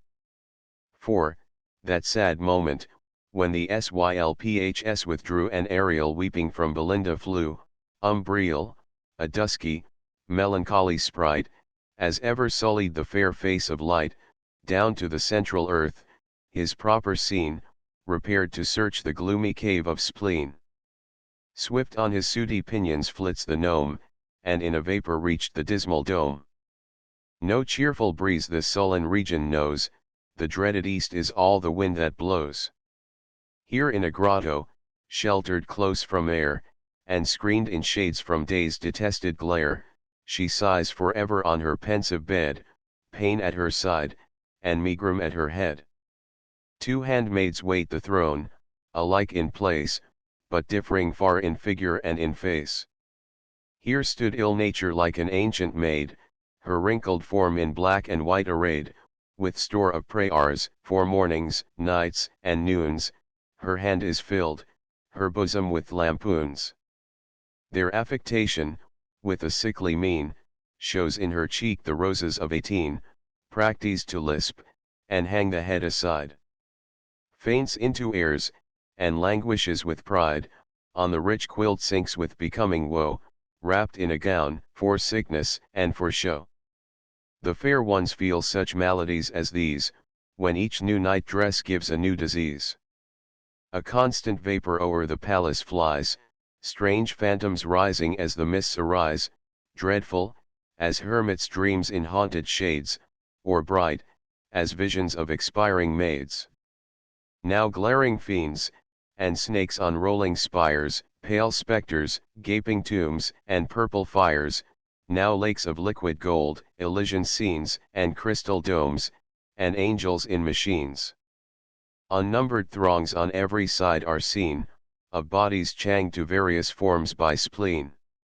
Here living teapots stand, one arm held out, one bent, the handle this, and that the spout, a pipkin there, like Homer's tripod walks, here sighs a jar, and there a goose pie talks, men prove with child, as powerful fancy works, and maids turned bottles, call aloud for corks. Safe passed the gnome through this fantastic band, a branch of healing spleenwort in his hand. Then thus addressed the Power, Hail, wayward queen, who rule the sex to 50 from 15, parent of vapors and of female wit, who give hysteric, or poetic fit, on various tempers act by various ways, make some take physic, others scribble plays, who cause the proud their visits to delay, and send the godly in a pet to pray. A nymph there is, that all thy power disdains, and thousands more in equal mirth maintains. But oh! if thy gnome could spoil a grace, or raise a pimple on a beauteous face, like citron waters matron's cheeks inflame, or change complexions at a losing game, if eer with airy horns I planted heads, or rumpled petticoats, or tumbled beds, or cowsed suspicion when no soul was rude, or discomposed the head dress of a prude, or eer to costive lapdog gave disease, which not the tears of brightest eyes could ease, hear me, and touch Belinda with chagrin, that single act gives half the world the spleen. The goddess with a discontented air seems to reject him, though she grants his prayer. A wand rouse bag with both her hands she binds, like that where once Ulysses held the winds, there she collects the force of female lungs, sighs, sobs, and passions, and the war of tongues. A vial next she fills with fainting fears, soft sorrows, melting griefs, and flowing tears. The gnome rejoicing bears her gifts away, spreads his black wings, and slowly mounts to day. Sunk in Thyllystris' arms the nymph he found, her eyes dejected and her hair unbound. Full o'er their heads the swelling bag he rent, and all the furies issued at the vent. Belinda burns with more than mortal ire, and fierce Thalestris fans the rising fire. O wretched maid, she spread her hands, and cried, while Hampton's echoes, wretched maid, replied, was it for this you took such constant care the bodkin, comb, and essence to prepare? For this your locks in paper durance bound, for this with taut ring irons wreathed around. For this with fillets strained your tender head, and bravely bore the double loads of lead. Gods! Shall the ravisher display your hair, while the fops envy, and the ladies stare? Honor forbid! At whose unrivalled shrine ease, pleasure, virtue, all our sex resign. Methinks already I your tears survey, already hear the horrid things they say, already see you a degraded toast, and all your honor in a whisper lost. How shall I, then, your helpless fame defend? Will then be infamy to seem your friend. And shall this prize, inestimable prize, exposed through crystal to the gazing eyes, and heightened by the diamond's circling rays, on that rapacious hand forever blaze? Sooner shall grass in Hyde Park Circus grow, and wits take lodgings in the sound of bow, sooner let earth, air, sea, to chaos fall, men, monkeys, lapdogs, parrots, perish all. She said, then raging to Sir Plume repairs, and bids her beau demand the precious hairs, Sir Plume of amber snuff box justly vain, and the nice conduct of a clouded cane, with earnest eyes, and round unthinking face, he first the snuff box opened, then the case, and thus broke out, my lord, why, what the devil? ZDS. Damn the lock. 'Fore Gad, you must be civil. Plague on tea is past a jest, nay prithee, pox. Give her the hair, he spoke, and rapped his box. It grieves me much, replied the peer again, who speaks so well should ever speak in vain. But by this lock, this sacred lock I swear, which never more shall join its parted hair, which never more its honors shall renew, clipped from the lovely head where late it grew, that while my nostrils draw the vital air, this hand, which won it, shall forever wear. He spoke, and speaking, in proud triumph spread the long contended honors of her head. But Umbriel, hateful gnome, forbears not so, he breaks the vial whence the sorrows flow. Then see. The nymph in beauteous grief appears, her eyes half languishing, half drowned in tears, on her heaved bosom hung her drooping head, which, with a sigh, she raised, and thus she said. For ever cursed be this detested day, which snatched my best, my favourite curl away. Happy. Ah, 10 times happy had I been, if Hampton Court these eyes had never seen. Yet am not I the first mistaken maid, by love of courts to number rouse ills betrayed. Oh, had I rather unadmired remained in some lone isle, or distant northern land, where the gilt chariot never marks the way, where none learn amber, none taste bohea. There kept my charms concealed from mortal eye, like roses, that in deserts bloom and die. What moved my mind with youthful lords to roam? Oh, had I stayed, and said my prayers at home. Was this, the morning omen seemed to tell, thrice from my trembling hand the patchbox fell, the tottering china shook without a wind. Nay, Pole sat mute, and shock was most unkind. Asylph2 warned me of the threats of fate, in mystic visions, now believed too late. See the poor remnants of these slighted hairs. My hands shall rend what and I wrap in spears, these in two sable ringlets taught to break, once gave new beauties to the snowy neck, the sister lock now sits uncouth, alone, and in its fellow's fate foresees its own, uncurled it hangs, the fatal shears demands, and tempts once more thy sacrilegious hands. Oh, hadst thou, cruel, been content to seize hairs less in sight, or any hairs but these. 5, 10, 15, 20, 25, 30, 35, 40, 45, 50, 55, 60, 65, 70, 75, 80, 85, 90, 95, 100, 105, 110, 115, 120, 125, 130, 135, 140, 145, 150, 155, 160, 165, 170, 175 Canto V. She said, the pitying audience melt in tears. But fate and Jove had stopped the baron's ears. In vain Thales tries with reproach assails, for who can move when fair Belinda fails? Not half so fixed the Trojan could remain, while Anna begged and Dido ragged in vain. Then grave Clarissa graceful waved her fan, silence ensued, and thus the nymph began.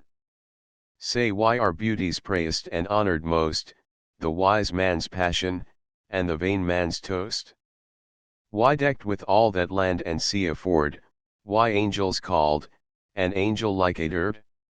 Why round our coaches crowd the white-gloved beaux, why bows the side box from its inmost rows?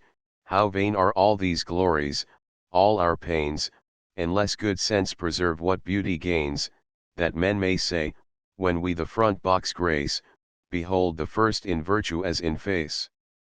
Oh! If to dance all night, and dress all day, charmed the smallpox, or chased old age away, who would not scorn what housewife's cares produce, or who would learn one earthly thing of use? To patch, nay ogle, might become a saint, nor could it sure be such a sin to paint. But since, alas, frail beauty must decay, curled or uncurled, since locks will turn to grey, since painted, or not painted, all shall fade, and she who scorns a man, must die a maid, what then remains but well our power to use, and keep good humour still whate'er we lose? And trust me, dear, good humour can prevail, when airs, and flights, and screams, and scolding fail. Beauties in vain their pretty eyes may roll, charms strike the sight, but merit wins the soul. So spoke the dame, but no applause ensued, Belinda frowned, Thales tries called her prude. To arms, the fierce virago cries, and swift as lightning to the combat flies. All side in parties, and begin th attack, fans clap, silks rustle, and tough whalebones crack, heroes and heroines shouts confess daily rise, and bass and treble voices strike the skies. No common weapons in their hands are found, like gods they fight, nor dread a mortal wound. So when bold Homer makes the gods engage, and heavenly breasts with human passions rage, gainst Pallas, Mars, Latona, Hermes arms, and all Olympus rings with loud alarms, Jove's thunder roars, heaven trembles all around, blue Neptune storms, the bellowing deeps resound, earth shakes her nodding towers, the ground gives way. and the pale ghosts start at the flash of day. Triumphant Umbriel on a sconce's height clapped his glad wings, and sate to view the fight, propped on the bodkin spears, the sprites survey the growing combat, or assist the fray. While through the press enragged Thales tries flies, and scatters death around from both her eyes, a bow and whitling perished in the throng, one died in metaphor, and one in song. O cruel nymph! A living death I bear, cried dapper wit, and sunk beside his chair. A mournful glance Sir Fopling upwards cast, those eyes are made so killing was his last. Thus on my Einder's flowery margin lies th expiring swan, and as he sings he dies. When bold Sir Plume had drawn Clarissa down, Chloe stepped in, and killed him with a frown. She smiled to see the doughty hero slain, but, at her smile, the bow revived again. Now Jove suspends his golden scales in air, weighs the men's wits against the lady's hair, the doubtful beam long nods from side to side, at length the wits mount up, the hairs subside. See, fierce Belinda on the baron flies, with more than usual lightning in her eyes, nor feared the chief th unequal fight to try, who sought no more than on his foe to die. But this bold lord with manly strength endued, she with one finger and a thumb subdued, just where the breath of life his nostrils drew, a charge of snuff the wily virgin threw, the gnomes direct, to every atom just, the pungent grains of titillating dust. Sudden, with starting tears each eye o'erflows, and the high dome re-echoes to his nose. Now meet thy fate, incensed Belinda cried, and drew a deadly bodkin from her side. The same, his ancient personage to deck, her great-great-grandsire wore about his neck, in 3 seal rings, which after, melted down, formed a vast buckle for his widow's gown. Her infant grandame's whistle next it grew, the bells she jingled, and the whistle blew, then in a bodkin gracked her mother's hairs, which long she wore, and now Belinda wears. Boast not my fall, he cried, insulting foe. Thou by some other shalt be laid as low, nor think, to die dejects my lofty mind, all that I dread is leaving you behind. Rather than so, let me still survive, and burn in Cupid's flames but burn alive. Restore the lock, she cries, and all around restore the lock, the vaulted roofs rebound. Not fierce Othello in so loud a strain roared for the handkerchief that cowsed his pain.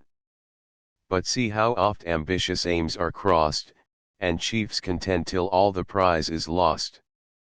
The lock, obtained with guilt, and kept with pain, in every place is sought, but sought in vain. With such a prize no mortal must be blessed, so heaven decrees. With heaven who can contest? Some thought it mounted to the lunar sphere, since all things lost on earth are treasured there. Their heroes' wits are kept in pond rouse vases, and bows in snuff boxes and tweezer cases. Their broken vows and deathbed alms are found, and lovers' hearts with ends of riband bound, the courtier's promises, and sick man's prayers, the smiles of harlots, and the tears of heirs, cages for gnats, and chains to yoke a flea, dried butterflies, and tomes of casuistry. But trust the muse she saw it upward rise, though marked by none but quick, poetic eyes, so Rome's great founder to the heavens withdrew, to Proclus alone confessed in view, a sudden star, it shot through liquid air, and drew behind a radiant trail of hair. Not Berenice's locks first rose so bright, the heavens bespangling with dishevelled light. The Sylphs behold it kindling as it flies, and pleased pursue its progress through the skies. This the beau monde shall from the mall survey, and hail with music its propitious ray. This the blessed lover shall for Venus take, and send up vows from Rosamunda's lake. This partridge soon shall view in cloudless skies, when next he looks through Galileo's eyes, and hence th egregious wizard shall foredoom the fate of Lewis, and the fall of Rome. Then cease, bright nymph. To mourn thy ravished hair, which adds new glory to the shining sphere. Not all the tresses that fair head can boast, shall draw such envy as the lock you lost. For, after all the murders of your eye, when, after millions slain, yourself shall die, when those fair suns shall set, as set they must, and all those tresses shall be laid in dust, this lock, the muse shall consecrate to fame, and midst the stars inscribe Belinda's name. 5, 10, 15, 20, 25, 30, 35, 40, 45, 50, 55, 60, 65, 70, 75, 80, 85, 90, 95, 100, 105, 110, 115, 120, 125, 130, 135, 140, 145, 150. Contents. An essay on criticism. Contents. Part. Line. Topic I. Introduction. 1. That 'tis as great a fault to judge ill, as to write ill, and a more dangerous one to the public. 9 to 18. That a true taste is as rare to be found, as a true genius. 19 to 25. That most men are born with some taste, but spoiled by false education. 26 to 45. The multitude of critics, and causes of them. 46 to 67. That we are to study our own taste, and know the limits of it. 68 to 87. Nature the best guide of judgment. 88. Improved by art and rules, which are but Methodist nature. ID 110. Rules derived from the practice of the ancient poets. 120 to 138. That therefore the ancients are necessary to be studied, by a critic, particularly Homer and Virgil. 140 to 180. Of licenses, and the use of them by the ancients. 181. etc. Reverence due to the ancients, and praise of them. 2201. Rightward arrow causes hindering a true judgment. 208. 1. Pride. 215. 2. Imperfect learning. 233 to 288. 3. Judging by parts, and not by the whole. 288, 305, 399. etc. Critics in wit, language, versification, only. 384. 4. Being too hard to please, or too apt to admire. 394. 5. Partiality. Too much love to a sect, to the ancients or moderns. 408. 6. Prejudice or prevention. 424. 7. Singularity. 438. Inconstancy. 452. etc. 9. Party spirit. 466. 10. Envy. 508. etc. Against envy, and in praise of good nature. 526. etc. When severity is chiefly to be used by critics. 3v560. Rightward arrow. 563. Rules for the conduct of manners in a critic. 566. 1. Candor, modesty. 572. Good breeding. 578. Sincerity, and freedom of advice. 584. 2. When one's counsel is to be restrained. 600. Character of an incorrigible poet. 610. And of an impertinent critic, etc. 629. Character of a good critic. 645. The history of criticism, and characters of the best critics. Aristotle, 653. Horace, 665. Dionysius, 667. Petronius, 670. Quintilian, 675. Longinus. 693. Of the decay of criticism, and its revival. Erasmus, 705. Vita, 714. Boileau, 725 Lord Roscommon, etc. Conclusion. Contents. An essay on criticism. 'Tis hard to say, if greater want of skill appear in writing or in judging ill, but, of the two, less dang rouse is th offense to tire our patience, than mislead our sense. Some few in that, but numbers err in this, 10 censure wrong for one who writes amiss, a fool might once himself alone expose, now one in verse makes many more in prose. 'Tis with our judgments as our watches, none go just alike, yet each believes his own. In poets as true genius is but rare, true taste as seldom is the critic's share, both must alike from heaven derive their light, these born to judge, as well as those to write. Let such teach others who themselves excel, and censure freely who have written well. Authors are partial to their wit, 'tis true, but are not critics to their judgment too? Yet if we look more closely, we shall find most have the seeds of judgment in their mind. Nature affords at least a glimmering light, the lines, though touched but faintly, are drawn right. But as the slightest sketch, if justly tracked, is by ill coloring but the more distract, so by false learning is good sense to fact. Some are bewildered in the maze of schools, and some made coxcombs nature meant but fools. In search of wit these lose their common sense, and then turn critics in their own defense.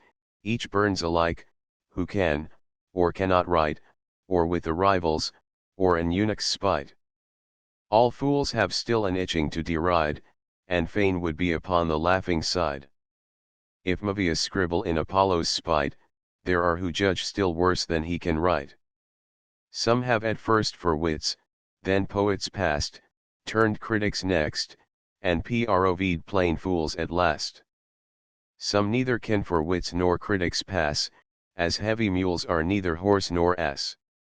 Those half-learned witlings, number rouse in our isle, as half-formed insects on the banks of Nile, unfinished things, one knows not what to call, their generation so equivocal, to tell 'em, would 100 tongues require, or one vain wits, that might 100 tire. But you who seek to give and merit fame, and justly bear a critic's noble name, be sure yourself and your own reach to know, how far your genius, taste, and learning go. Launch not beyond your depth, but be discreet, and mark that point where sense and dullness meet. Nature to all things fixed the limits fit, and wisely curbed proud man's pretending wit. As on the land while here the ocean gains, in other parts it leaves wide sandy plains, thus in the soul while memory prevails, the solid power of understanding fails, where beams of warm imagination play, the memory's soft figures melt away. One science only will one genius fit, so vast is art, so narrow human wit, not only bounded to peculiar arts, but oft in those confined to single parts. Like kings we lose the conquests gained before, by vain ambition still to make them more.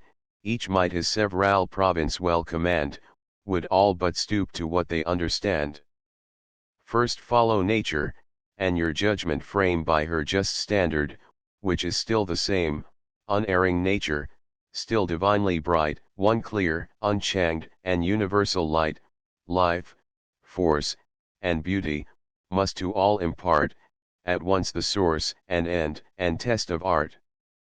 Art from that fund each just supply provides, works without show, and without pomp presides, in some fair body thus informing soul with spirits feeds, with vigor fills the whole, each motion guides, and every nerve sustains, itself unseen, but in effects, remains.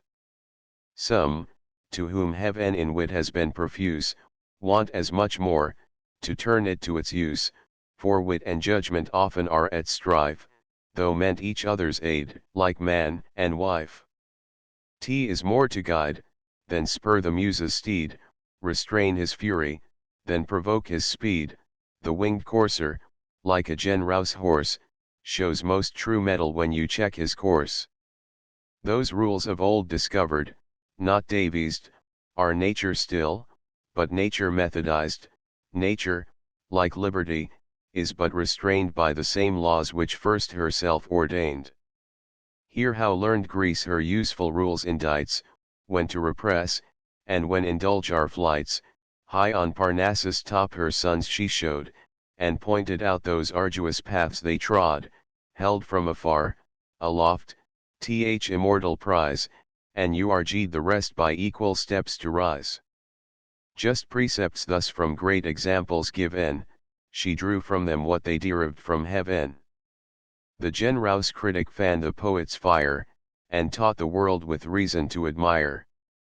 Then criticism the muse's handmaid proved, to dress her charms, and make her more beloved, but following wits from that intention strayed, who could not win the mistress, wooed the maid, against the poets their own arms they turned, sure to hate most the men from whom they learned. So modern apothecaries, taught the art by doctors' bills to play the doctor's part, bold in the practice of mistaken rules, prescribe, apply, and call their masters fools. Some on the leaves of ancient authors prey, nor time nor moths are spoiled so much as they. Some drilly plain, without invention's aid, write dull receipts how poems may be made. These leave the sense, their learning to display, and those explain the meaning quite away. You then whose judgment the right course would steer, know well each ancient's proper character, his fable, subject, scope in every page, religion, country, genius of his age. Without all these at once before your eyes, cavil you may, but never criticize.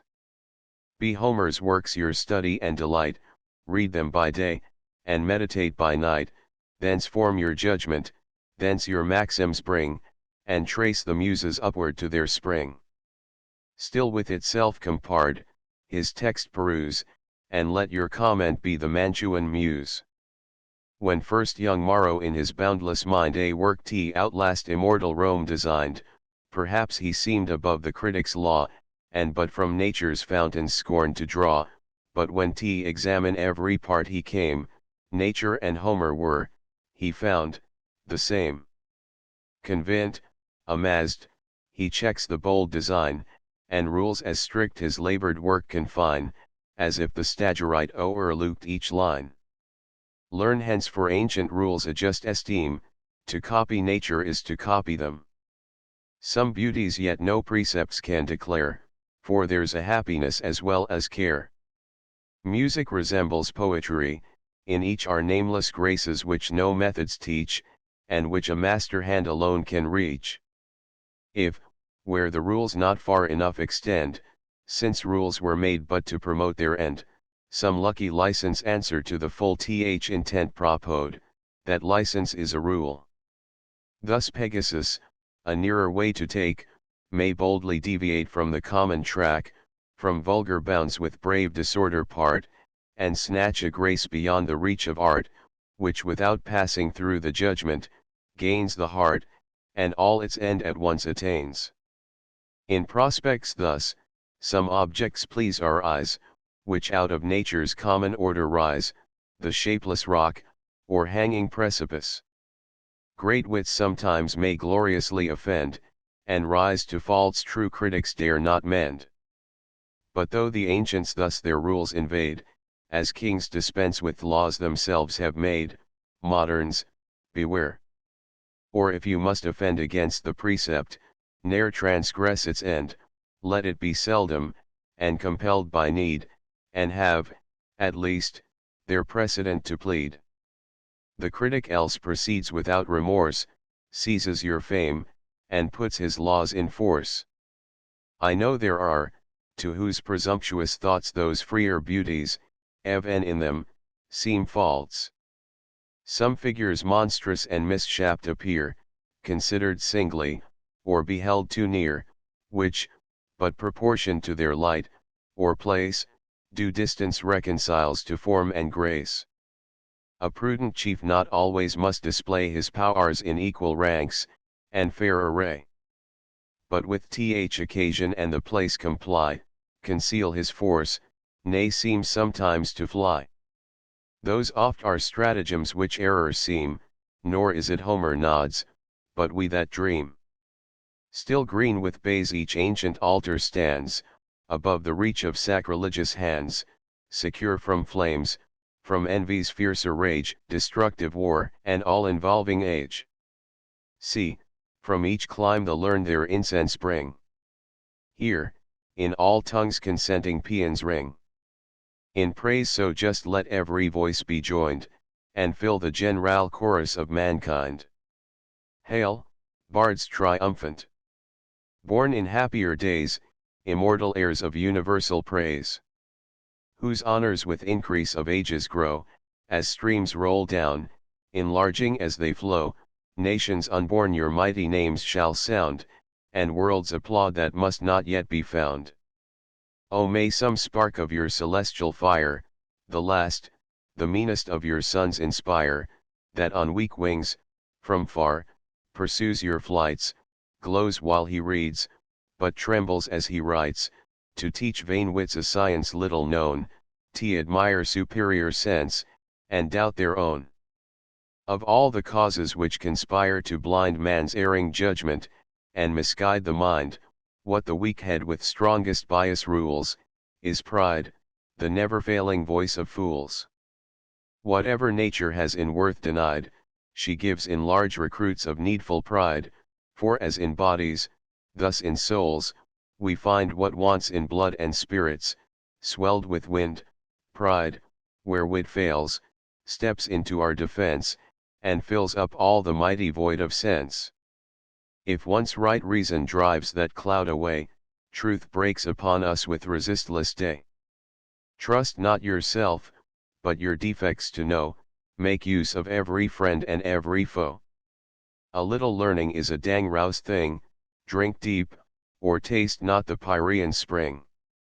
Their shallow draughts intoxicate the brain, and drinking largely sobers us again. Furred at first sight with what the muse imparts, in fearless youth we tempt the heights of arts, while from the bounded level of our mind short views we take, nor see the lengths behind, but more advanced, behold with strange surprise new distant scenes of endless science rise. So pleased at first the towering Alps we try, mount o'er the vales, and seem to tread the sky, eternal snows appear already past, and the first clouds and mountains seem the last, but, those attained, we tremble to survey the growing labors of the lengthened way, increasing prospect tires our wandering eyes, hills peep o'er hills, and Alps on Alps arise. A perfect judge will read each work of wit with the same spirit that its author writ, survey the whole, nor seek slight faults to find where nature moves, and rapture warms the mind, nor lose, for that malignant dull delight, the generous pleasure to be charmed with wit. But in such lays as neither ebb, nor flow, correctly cold, and regularly low, that shunning faults, one quiet tenure keep, we cannot blame indeed but we may sleep.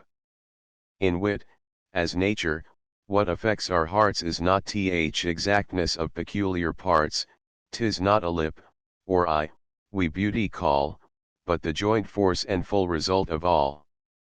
Thus when we view some well-proportioned dome, the world's just wonder, and Ev and thine, O Rome. No single parts unequally surprise, all comes united to admiring eyes, no monstrous height, or breadth, or length appear, the whole at once is bold, and regular. Whoever thinks a faultless piece to see, thinks what ne'er was, nor is, nor shall be. In every work regard the writer's end, since none can compass more than they intend, and if the means be just, the conduct true, applause, in spite of trivial faults, is due, as men of breeding, sometimes men of wit, to avoid great errors, must the less commit, neglect the rules each verbal critic lays, for not to know some trifles, is a praise. Most critics, fond of some subservient art, still make the whole depend upon a part, they talk of principles, but notions prize, and all to one loved folly sacrifice. Once on a time, La Mancha's knight, They say, a certain bard encountering on the way, discoursed in terms as just, with looks as sage, as Eer could Denis of the Grecian stage, concluding all were desperate sots and fools, who durst depart from Aristotle's rules. Our author, happy in a judge so nice, product his play, and begged the knight's advice, made him observe the subject, and the plot, the manners, passions, unities, what not. All which, exact to rule, were brought about, were but a combat in the lists left out. What? Leave the combat out, exclaims the knight, yes, or we must renounce the Stagirite. Not so, by heaven, he answers in a rage, knights, squires, and steeds, must enter on the stage. So vast a throng the stage can ne'er contain. Then build anew, or act it in a plain. Thus critics, of less judgment than caprice, curious not knowing, not exact but nice, form short ideas, and offend in arts, as most in manners, by a love to parts. Some to conceit alone their taste confine, and glittering thoughts struck out at every line, pleased with the work where nothing's just or fit, one glaring chaos and wild heap of wit. Poets like painters, thus, unskilled to trace the naked nature and the living grace, with gold and jewels cover every part, and hide with ornaments their want of art. True wit is nature to advantage dressed, what oft was thought, but ne'er so well expressed, something, whose truth convint at sight we find, that gives us back the image of our mind.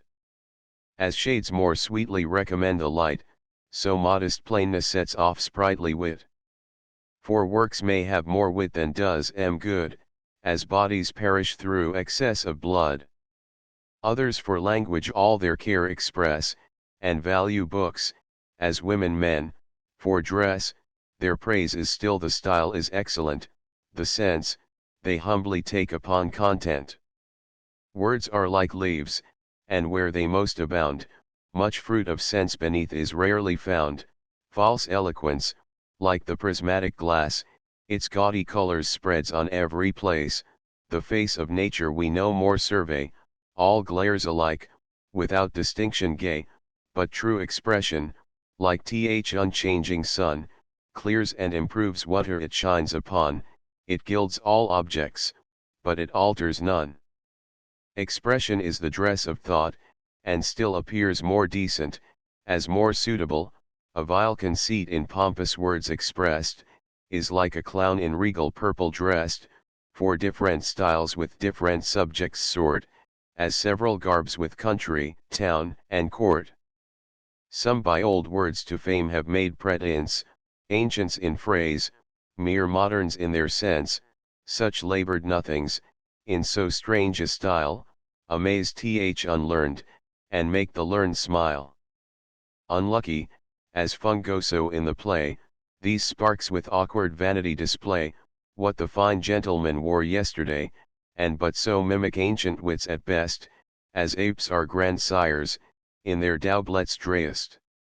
In words, as fashions, the same rule will hold, alike fantastic, if too new, or old, be not the first by whom the new are tried, nor yet the last to lay the old aside.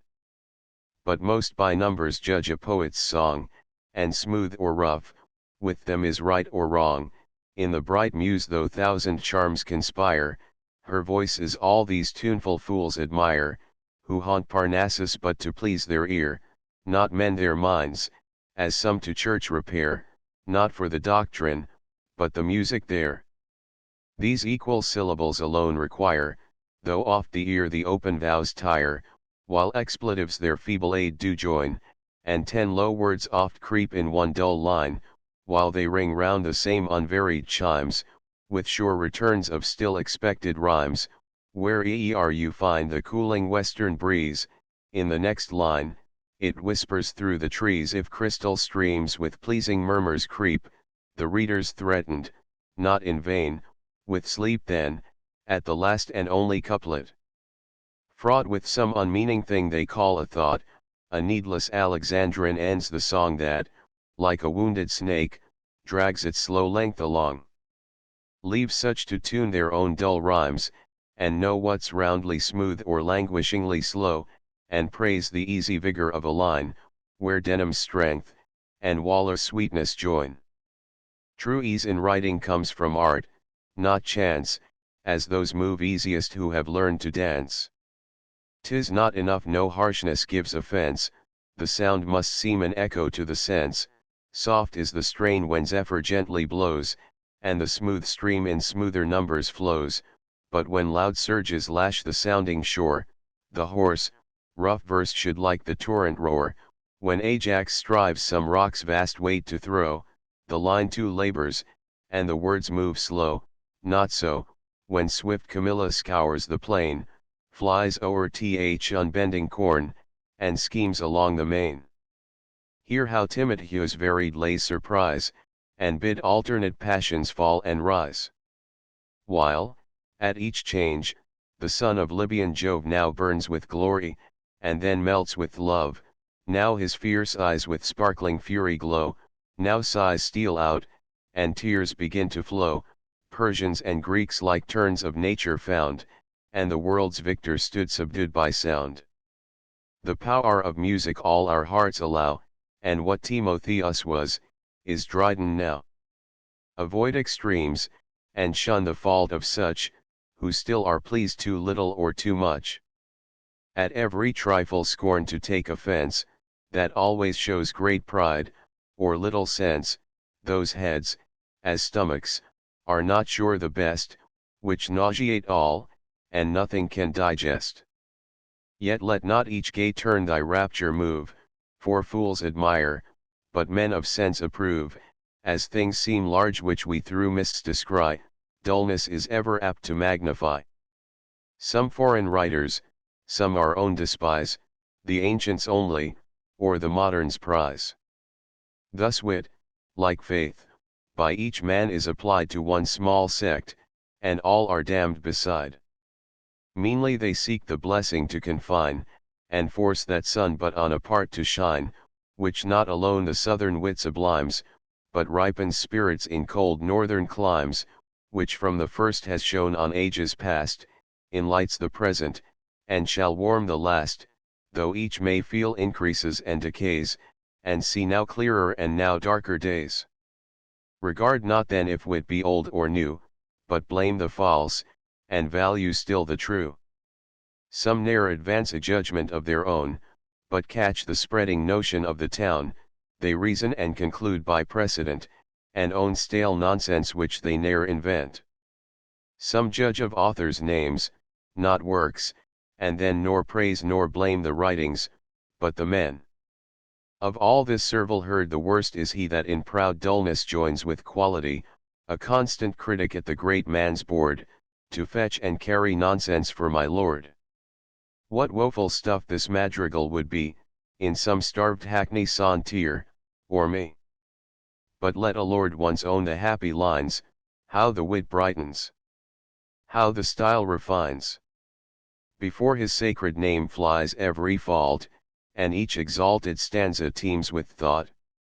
The vulgar thus through imitation err, as oft the learned by being singular, so much they scorn the crowd, that if the throng by chance go right, they purposely go wrong, so schismatics the plain believers quit, and are but damned for having too much wit. Some praise at morning what they blame at night, but always think the last opinion right. A muse by these is like a mistress us't, this hour she's idolized, the next abused, while their weak heads like towns unfortified, twixt sense and nonsense daily change their side. Ask them the cause, they're wiser still, they say, and still tomorrow's wiser than today. We think our fathers fools, so wise we grow, our wiser sons, no doubt, will think us so. One school divines this zealous Iloer spread, who knew most sentences, was deepest read, faith, gospel, all, seemed made to be disputed, and none had sense enough to be confused, Scotists and Thomists, now, in peace remain, amidst their kindred cobwebs in Duck Lane. If faith itself has different dresses worn, what wonder modes in wit should take their turn? Oft, leaving what is natural and fit, the current folly proves the ready wit, and authors think their reputation safe, which lives as long as fools are pleased to laugh. Some valuing those of their own side or mind, still make themselves the measure of mankind, fondly we think we honor merit then, when we but praise ourselves in other men. Parties in wit attend on those of state, and public faction doubles private hate. Pride, malice, folly, against Dryden rose, in various shapes of parsons, critics, beaux, but censurvoft, when merry jests were past, for rising merit will buoy up at last. Might he return, and bless once more our eyes, new Blackmores and new Milburns must arise, nay should great Homer lift his awful head, Zoilus again would start up from the dead. Envy will merit, as its shade, pursue, but like a shadow, proves the substance true, for envied wit, like soul eclipsed, makes known th opposing body's grossness, not its own, when first that sun too powerful beams displays, it draws up vapours which obscure its rays, but even those clouds at last adorn its way, reflect new glories, and augment the day. Be thou the first true merit to befriend, his praise is lost, who stays, till all commend. Short is the date, alas, of modern rhymes, and 'tis but just to let them live betimes.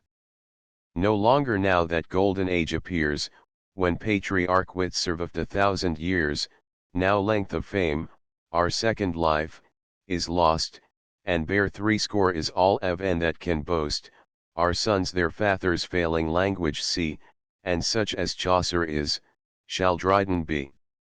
So when the faithful pencil has designed some bright idea of the master's mind, where a new world leaps out at his command, and ready nature waits upon his hand, when the ripe colors soften and unite, and sweetly melt into just shade and light, when mellowing years their full perfection give, and each bold figure just begins to live, the treach rouse colors the fair art betray, and all the bright creation fades away. Unhappy wit, like most mistaken things, atones not for that envy which it brings.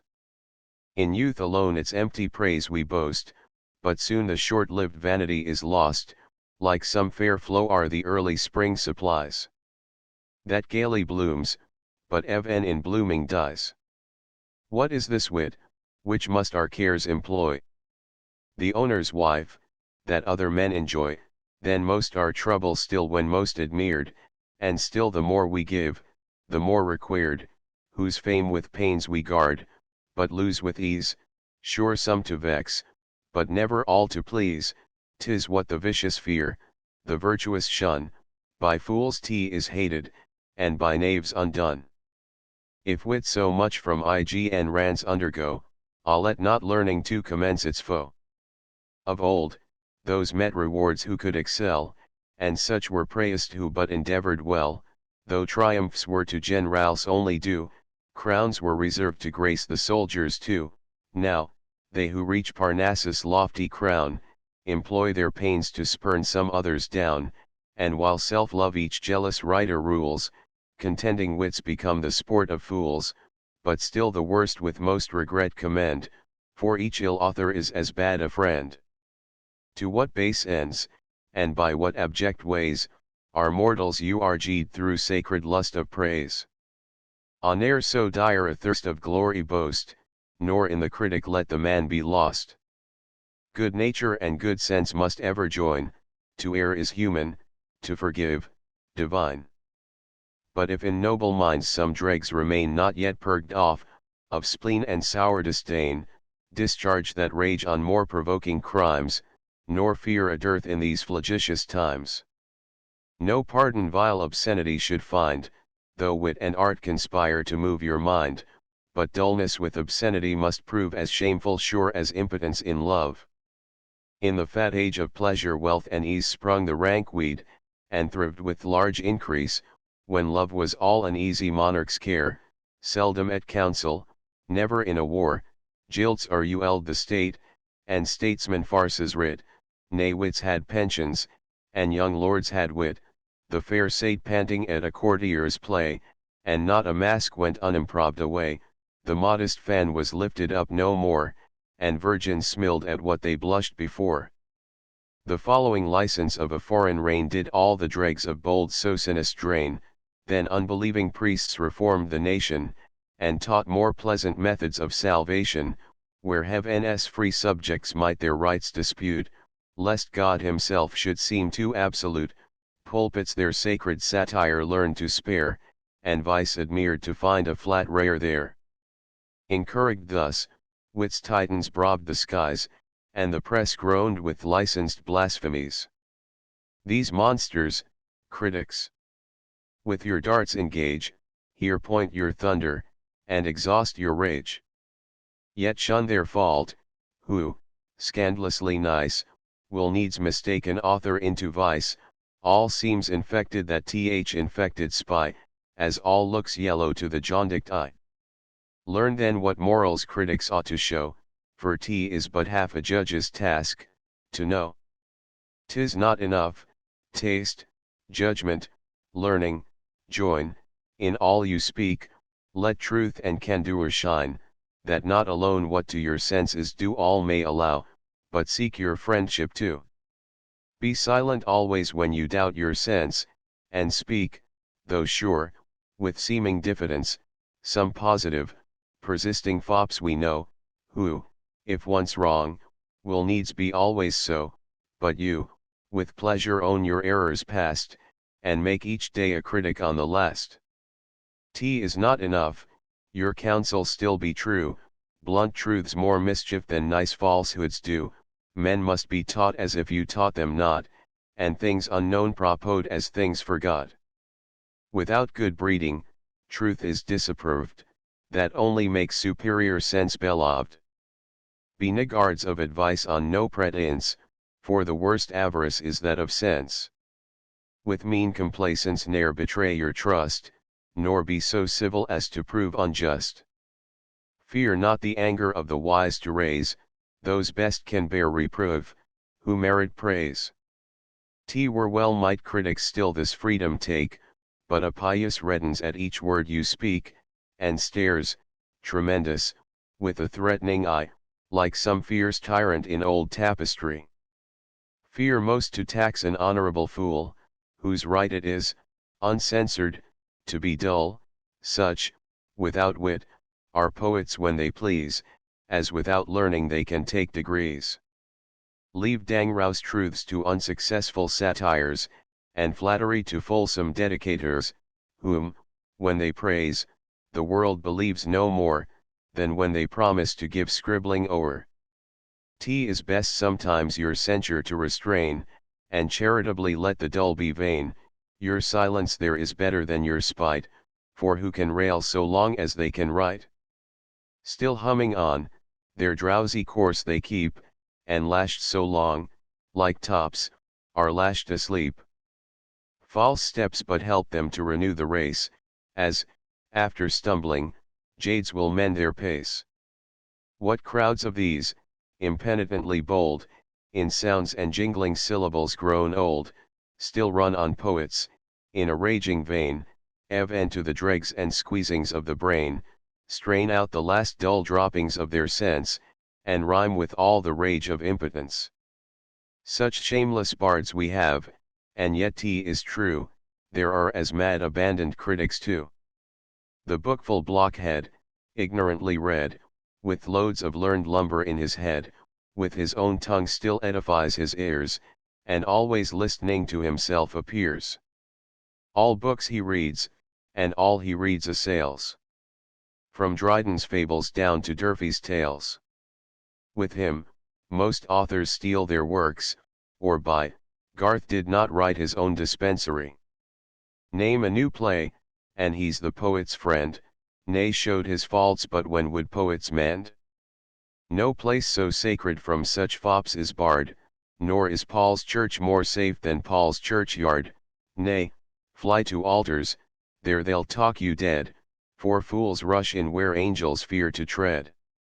Distrustful sense with modest caution speaks, it still looks home, and short excursions makes, but rattling nonsense in full volleys breaks, and never shocked, and never turned aside, bursts out, resistless, with a thundering tide. But where's the man, who counsel can bestow, still pleased to teach, and yet not proud to know? Unbiased, or by favor, or by spite, not dully prepossessed, nor blindly right, though learned, well-bred, and though well-bred, sincere, modestly bold, and humanly severe, who to a friend his faults can freely show, and gladly praise the merit of a foe? Blessed with a taste exact, yet unconfined, a knowledge both of books and humankind, generous converse, a soul exempt from pride, and love to praise, with reason on his side. Such once were critics, such the happy few, Athens and Rome in better ages knew. The mighty Stagirite first left the shore, spread all his sails, and durst the deeps explore, he steered securely, and discovered far, led by the light of the Maionian star. Poets, a race long unconfined, and free, still fond and proud of savage liberty, received his laws, and stood convinced he was fit, who conquered nature, should preside o'er wit. Horace still charms with graceful negligence, and without method talks us into sense, will, like a friend, familiarly convey the truest notions in the easiest way. He, who supreme in judgment, as in wit, might boldly censure, as he boldly writ, yet judged with coolness, though he sung with fire, his precepts teach but what his works inspire. Our critics take a contrary extreme, they judge with fury, but they write with phlegm, nor suffers Horace more in wrong translations by wits, than critics in as wrong quotations. See Dionysius. Homer's thoughts refine, and call new beauties forth from every line. Fancy and art in gay Petronius please, the scholar's learning, with the courtier's ease. In grave Quintilian's copious work, we find the justest rules, and clearest method joined, thus useful arms in magazines we place, all ranged in order, and disposed with grace, but less to please the eye, than arm the hand, still fit for use, and ready at command. The bold Longinus. All the nine inspire, and bless their critic with a poet's fire. An ardent judge, who zealous in his trust, with warmth gives sentence, yet is always just, whose own example strengthens all his laws, and is himself that great sublime he draws. Thus long succeeding critics justly reigned, license repressed, and useful laws ordained. Learning and Rome alike in empire grew, and art still followed where her eagles flew, from the same foes, at last, both felt their doom, and the same age saw learning fall, and Rome.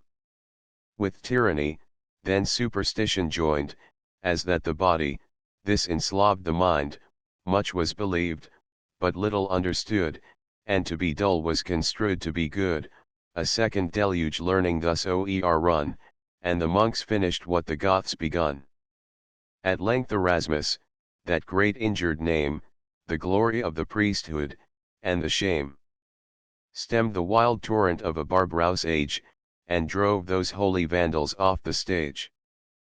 But see, each muse, in Leo's golden days, starts from her trance, and trims her withered bays, Rome's ancient genius, o'er its ruins spread, shakes off the dust, and rears his reverend head. Then sculpture and her sister arts revive, stones leap to form, and rocks began to live, with sweeter notes each rising temple rung, a Raphael painted, and a Vita sung.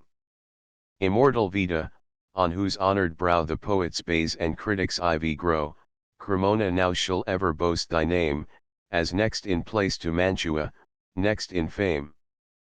But soon by impious arms from Latium chased, their ancient bounds the banished muses passed, Thence arts o'er all the northern world advance, but critic learning flourished most in France. The rules a nation, born to serve, obeys, and Boileau still in right of Horace sways. But we, brave Britons, foreign laws despised, and kept unconquered, and uncivilized, fierce for the liberties of wit, and bold, we still defied the Romans, as of old. Yet some there were, among the sounder few of those who less presumed, and better knew, who durst assert the juster ancient cause, and here restored wit's fundamental laws. Such was the Muse, whose rules and practice tell, nature's chief masterpiece is writing well. Such was Roscommon, not more learned than good, with manners generous as his noble blood, to him the wit of Greece and Rome was known, and every author's merit, but his own. Such late was Walsh the Muse's judge and friend, who justly knew to blame or to commend, to failings mild, but zealous for desert, the clearest head, and the sincerest heart. This humble praise, lamented shade. Receive, this praise at least a grateful Muse may give, the Muse, whose early voice you taught to sing, prescribed her heights, and pruned her tender wing, her guide now lost, no more attempts to rise, but in low numbers short excursions tries, content, if hence unlearned their wants may view, the learned reflect on what before they knew, careless of censure, nor too fond of fame, still pleased to praise, yet not afraid to blame, averse alike to flatter, or offend, not free from faults, nor yet too vain to mend. 5, 10, 15, 20, 25, 30, 35, 40, 45, 50, 55, 60, 65, 70, 75, 80, 85, 90, 95, 100, 105, 110, 115, 120, 125, 130, 135, 140, 145, 150, 155, 160, 165, 170, 175, 180, 185, 190, 195, 200, 205, 210, 215, 220, 225, 230, 235, 240, 245, 250, 255, 260, 265, 270, 275, 280, 285, 290, 295, 300, 305, 310, 315, 320, 325, 330, 335, 340, 345, 350, 355, 360, 365, 370, 375, 380, 385, 390, 395, 400, 405, 410, 415, 420, 425, 430, 435, 440, 445, 450, 455, 460, 465, 470, 475, 480, 485, 490, 495, 500, 505, 510, 515, 520, 525, 530, 535, 540, 545, 550, 555, 560, 565, 570, 575, 580, 585, 590, 595, 600, 605, 610, 615, 620, 625, 630, 635, 640, 645, 650. 655 660 665 670 675 680 685 690 695 700 705 710 715 720 725 730 735 740 Contents.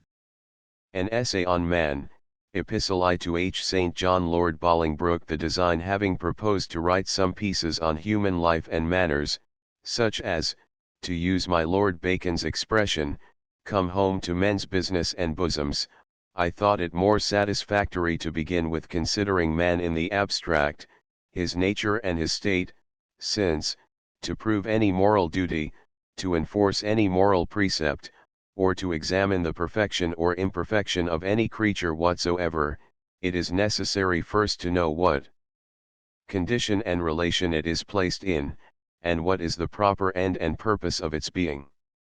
The science of human nature is, like all other sciences, reduced to a few clear points. There are not many certain truths in this world. It is therefore in the anatomy of the mind as in that of the body, more good will accrue to mankind by attending to the large, open, and perceptible parts, than by studying too much such finer nerves and vessels, the conformations and uses of which will forever escape our observation. The disputes are all upon these last, and, I will venture to say, they have less sharpened the wits than the hearts of men against each other, and have diminished the practice, more than advanced the theory of morality. If I could flatter myself that this essay has any merit, it is in steering betwixt the extremes of doctrines seemingly opposite, in passing over terms utterly unintelligible, and in forming a temperate yet not inconsistent, and a short yet not imperfect system of ethics. This I might have done in prose, but I chose verse, and even rhyme, for two reasons. The one will appear obvious, that principles, maxims, or precepts so written, both strike the reader more strongly at first, and are more easily retained by him afterwards. The other may seem odd, but is true. I found I could express them more shortly this way than in prose itself, and nothing is more certain, than that much of the force as well as grace of arguments or instructions, depends on their conciseness.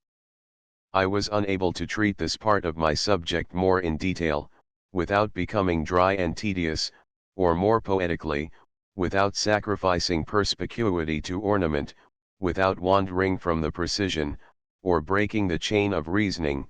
If any man can unite all these without diminution of any of them, I freely confess he will compass a thing above my capacity. What is now published, is only to be considered as a general map of man, marking out no more than the greater parts, their extent, their limits, and their connection, and leaving the particular to be more fully delineated in the charts which are to follow. Consequently, these epistles in their progress, if I have health and leisure to make any progress, will be less dry, and more susceptible of poetical ornament. I am here only opening the fountains, and clearing the passage. To deduce the rivers, to follow them in their course, and to observe their effects, may be a task more agreeable. P. Contents. Argument of Epistle I of the nature and state of man, with respect to the universe. Of man in the abstract. Section Linus. Topic I-17 and C. That we can judge only with regard to our own system, being ignorant of the relations of systems and things. 235 and C. That man is not to be deemed imperfect, but a being suited to his place and rank in the creation, agreeable to the general order of things, and conformable to ends and relations to him unknown. 377 and C. That it is partly upon his ignorance of future events, and partly upon the hope of a future state, that all his happiness in the present depends. 4109 and C. The pride of aiming at more knowledge, and pretending to more perfections, the cause of man's error and misery. The impiety of putting himself in the place of God, and judging of the fitness or unfitness, perfection or imperfection, justice or injustice of his dispensations. V 131 and c. The absurdity of conceding himself the final cause of the creation, or expecting that perfection in the moral world, which is not in the natural. 6 173 and c. The unreasonableness of his complaints against providence, while on the one hand he demands the perfections of the angels, and on the other the bodily qualifications of the brutes, though, to possess any of the sensitive faculties in a higher degree, would render him miserable. 7207 That throughout the whole visible world, an universal order and gradation in the sensual and mental faculties is observed, which causes a subordination of creature to creature, and of all creatures to man. The gradations of sense, instinct, thought, reflection, reason, that reason alone countervails fill the other faculties. 8233 How much further this order and subordination of living creatures may extend, above and below us, were any part of which broken, not that part only, but the whole connected creation must be destroyed. 9250 The extravagance, madness, and pride of such a desire. X281 Rightward arrow and the consequence of all, the absolute submission due to providence, both as to our present and future state. Contents Epistle I awake, my Saint John. Leave all meaner things to low ambition, and the pride of kings. Let us, since life can little more supply than just to look about us and to die, expatiate free o'er all the scene of man, a mighty maze. But not without a plan, a wild, where weeds and flowers promiscuous shoot, or garden, tempting with forbidden fruit.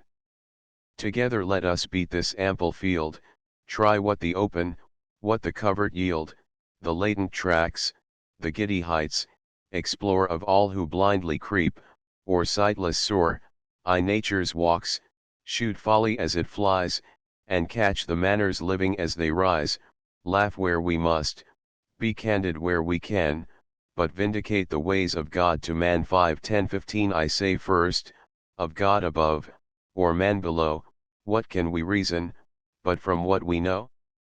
Of man, what see we but his station here, from which to reason, or to which refer? Through worlds unnumbered though the God be known, 'tis ours to trace him only in our own. He, who through vast immensity can pierce, see worlds on worlds compose one universe, observe how system into system runs, what other planets circle other suns, what varied being peoples every star, may tell why heaven has made us as we are. But of this frame the bearings, and the ties, the strong connections, nice dependencies, gradations just, has thy pervading soul looked through? Or can a part contain the whole? Is the great chain, that draws all to agree, and drawn supports, upheld by God, or thee? 20:25-32 Presumptuous man. The reason wouldst thou find, why formed so weak, so little, and so blind? First, if thou canst, the harder reason guess, why formed no weaker, blinder, and no less? Ask of thy mother earth, why oaks are made taller or stronger than the weeds they shade? Or ask of yonder argent fields above, why Jove's satellites are less than Jove? Of systems possible, if 'tis confious that wisdom infinite must form the best, where all must full or not coherent be, and all that rises, rise in due degree, then, in the scale of reasoning life, 'tis plain, there must be, somewhere, such a rank as man, and all the question, wrangle so long, is only this, if God has plucked him wrong? Respecting man, whatever wrong we call, must be right, as relative to all. In human works, though labored on with pain, 8,000 movements scarce one purpose gain, in God's, one single can its end produce, yet serves to second to some other use. So man, who here seems principal alone, perhaps acts second to some sphere unknown, touches some wheel, or verges to some goal, 'tis but a part we see, and not a whole. When the proud steed shall know why man restrains his fiery course, or drives him o'er the plains, when the dull ox, why now he breaks the clod, is now a victim, and now Egypt's God, then shall man's pride and dullness comprehend his actions, passions, beings, use and end, why doing, suffering, checked, impelled, and why this hour a slave, the next a deity. Then say not man's imperfect, heaven in fault, say rather, man's as perfect as he ought, his knowledge measured to his state and place, his time a moment, and appoint his space. If to be perfect in a certain sphere, what matter, soon or late, or here or there? The blessed today is as completely so, as who began 1,000 years ago. 35 40 45 50 55 60 65 70 75 3 Heaven from all creatures hides the book of fate, all but the page prescribed, their present state, from brutes what men, from men what spirits know, or who could suffer being here below. The lamb thy riot dooms to bleed today, had he thy reason, would he skip and play? Pleased to the last, he crops the flowery food, and licks the hand just rice to shed his blood. O blindness to the future! Kindly give in, that each may fill the circle marked by heaven, who sees with equal eye, as God of all, a hero perish, or a sparrow fall, atoms or systems into ruin hurled, and now a bubble burst, and now a world. Hope humbly then, with trembling pinions soar, wait the great teacher death, and God adore. What future bliss, he gives not thee to know, but gives that hope to be thy blessing now. Hope springs eternal in the human breast, man never is, but always to be blessed, the soul, uneasy and confined from home, rests and expatiates in a life to come.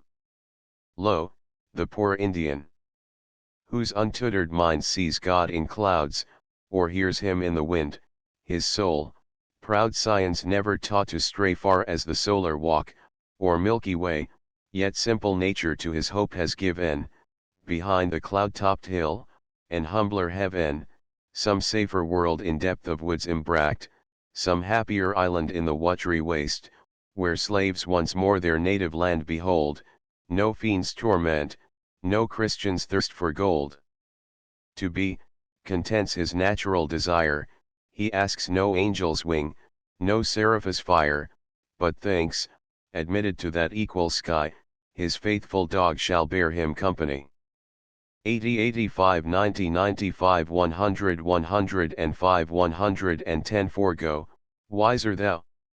And, in thy scale of sense, weight thy opinion against providence, call imperfection what thou fancyest such, say, here he gives too little, there too much, destroy all creatures for thy sport or gust, yet cry, if man's unhappy, God's unjust, if man alone engrows not heaven's high care, alone made perfect here, immortal there, snatch from his hand the balance and the rod, rejudge his justice, be the God of God.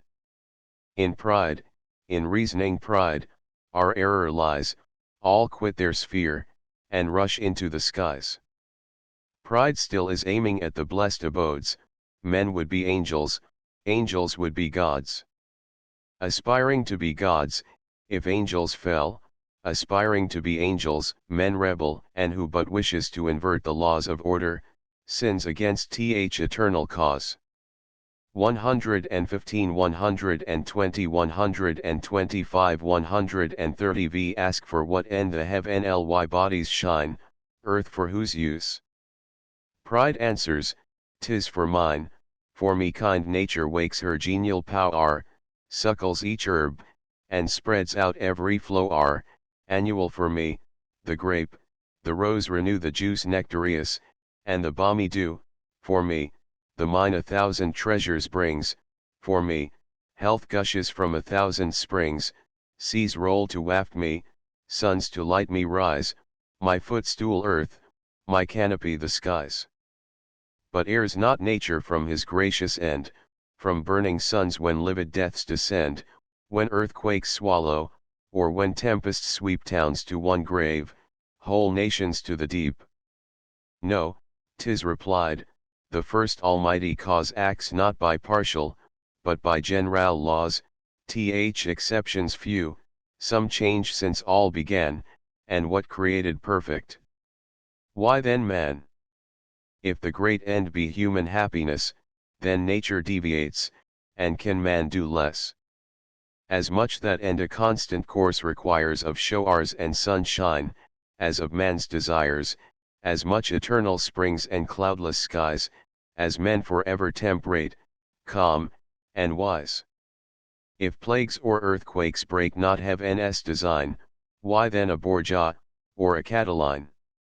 Who knows but he, whose hand the lightning forms, who heaves old ocean, and who wings the storms, powers fierce ambition in a Caesar's mind, or turns young Ammon loose to scourge mankind?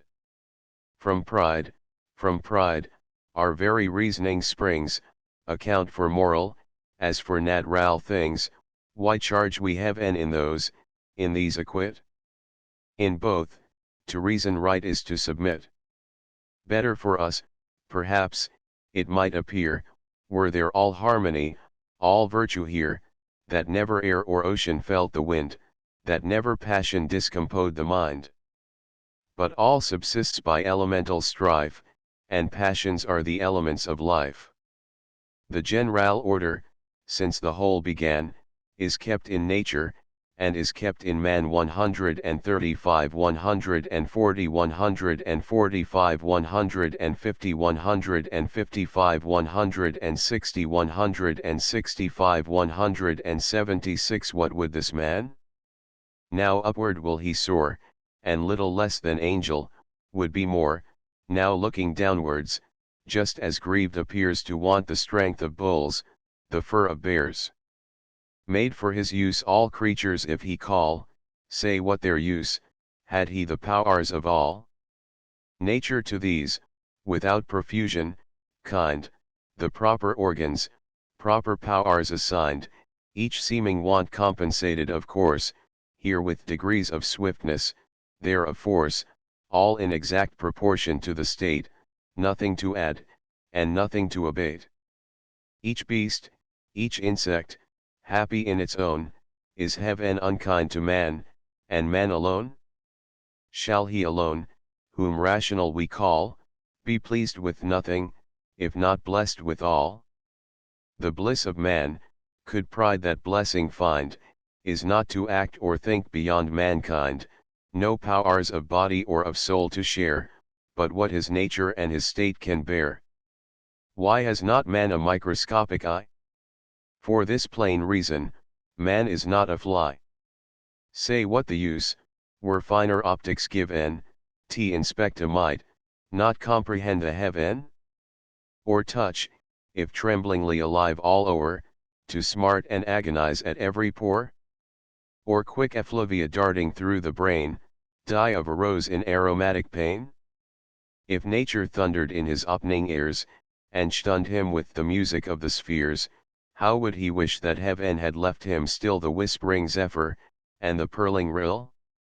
Who finds not Providence all good and wise, alike in what it gives, and what denies?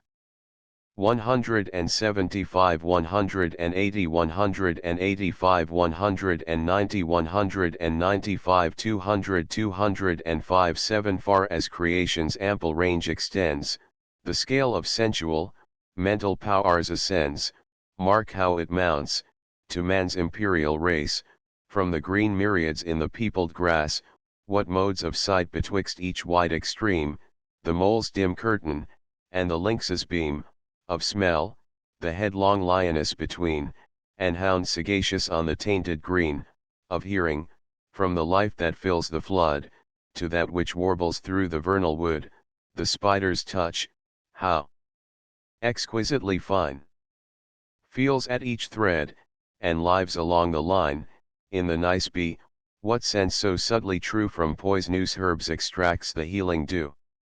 How instinct varies in the groveling swine, compared, half-reasoning elephant, with thine. Twixt that, and reason, what a nice barrier, for ever separate, yet for ever near.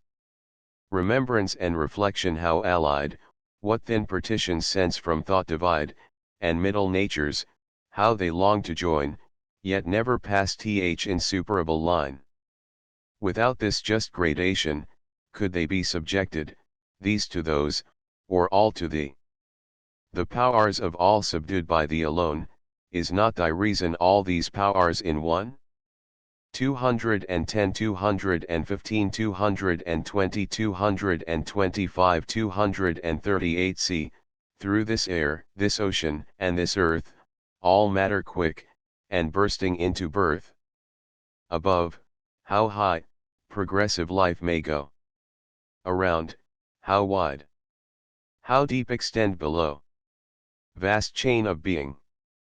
Which from God began, nature's ethereal, human, angel, man, beast, bird, fish, insect, what no eye can see, no glass can reach, from infinite to thee, from thee to nothing. On superior powers were we to press, inferior might on ours, or in the full creation leave a void, where, one step broken, the great scales destroyed, from nature's chain whatever link you strike, 10th or 10,000th, breaks the chain alike. And, if each system in gradation roll alike essential to th amazing whole, the least confusion but in one, not all that system only, but the whole must fall. Let earth unbalanced from her orbit fly, planets and suns run lawless through the sky, let ruling angels from their spheres be hurled, being on being wrecked, and world on world, heaven's whole foundations to their center nod, and nature tremble to the throne of God. All this dread order break for whom? For thee? Vile worm. O madness! Pride! Impiety!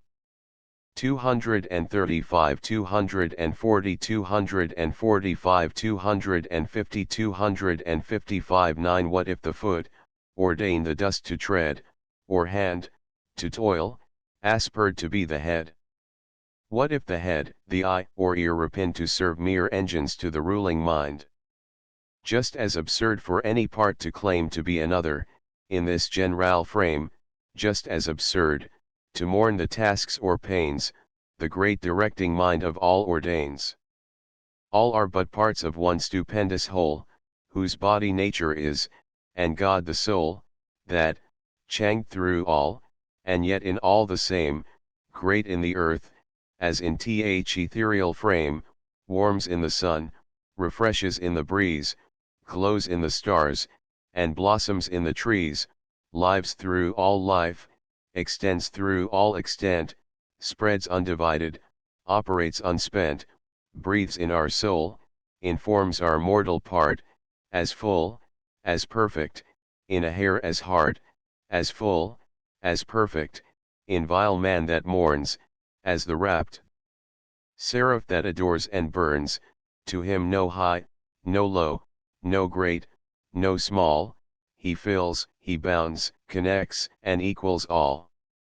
260 265 270 275 280 X cease then, nor order imperfection name, our proper bliss depends on what we blame.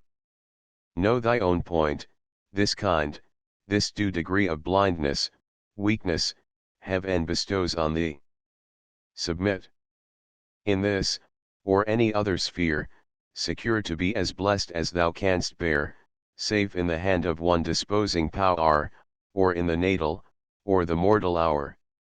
All nature is but art, unknown to thee, all chance, direction, which thou canst not see, all discord, harmony not understood, all partial evil, universal good, and, spite of pride, in erring reason's spite, one truth is clear, whatever is right.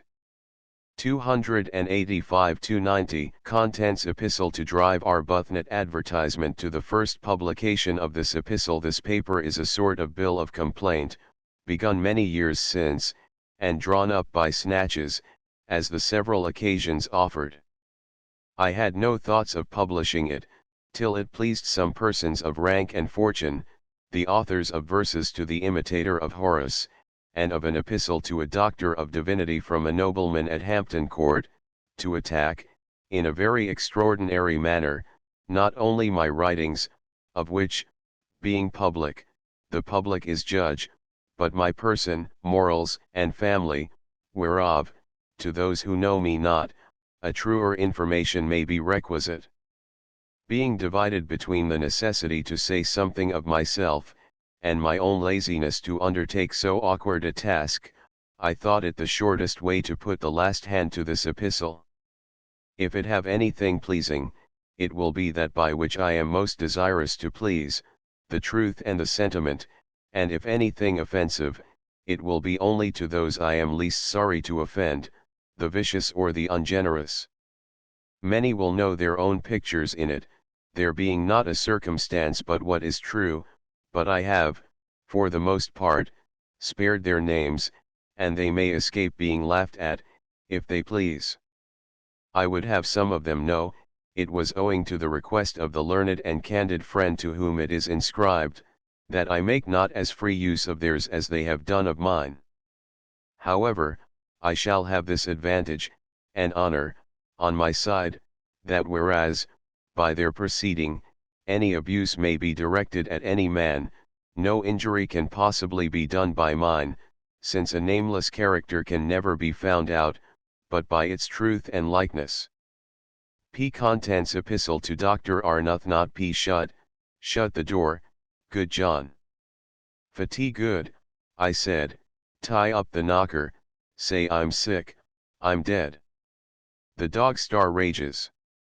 Nay, tea is past a doubt, all Bedlam, or Parnassus, is let out, fire in each eye, and papers in each hand, they rave, recite, and madden round the land. What walls can guard me, or what shade can hide? They pierce my thickets, through my grot they glide, by land, by water, they renew the charge, they stop the chariot, and they board the barge.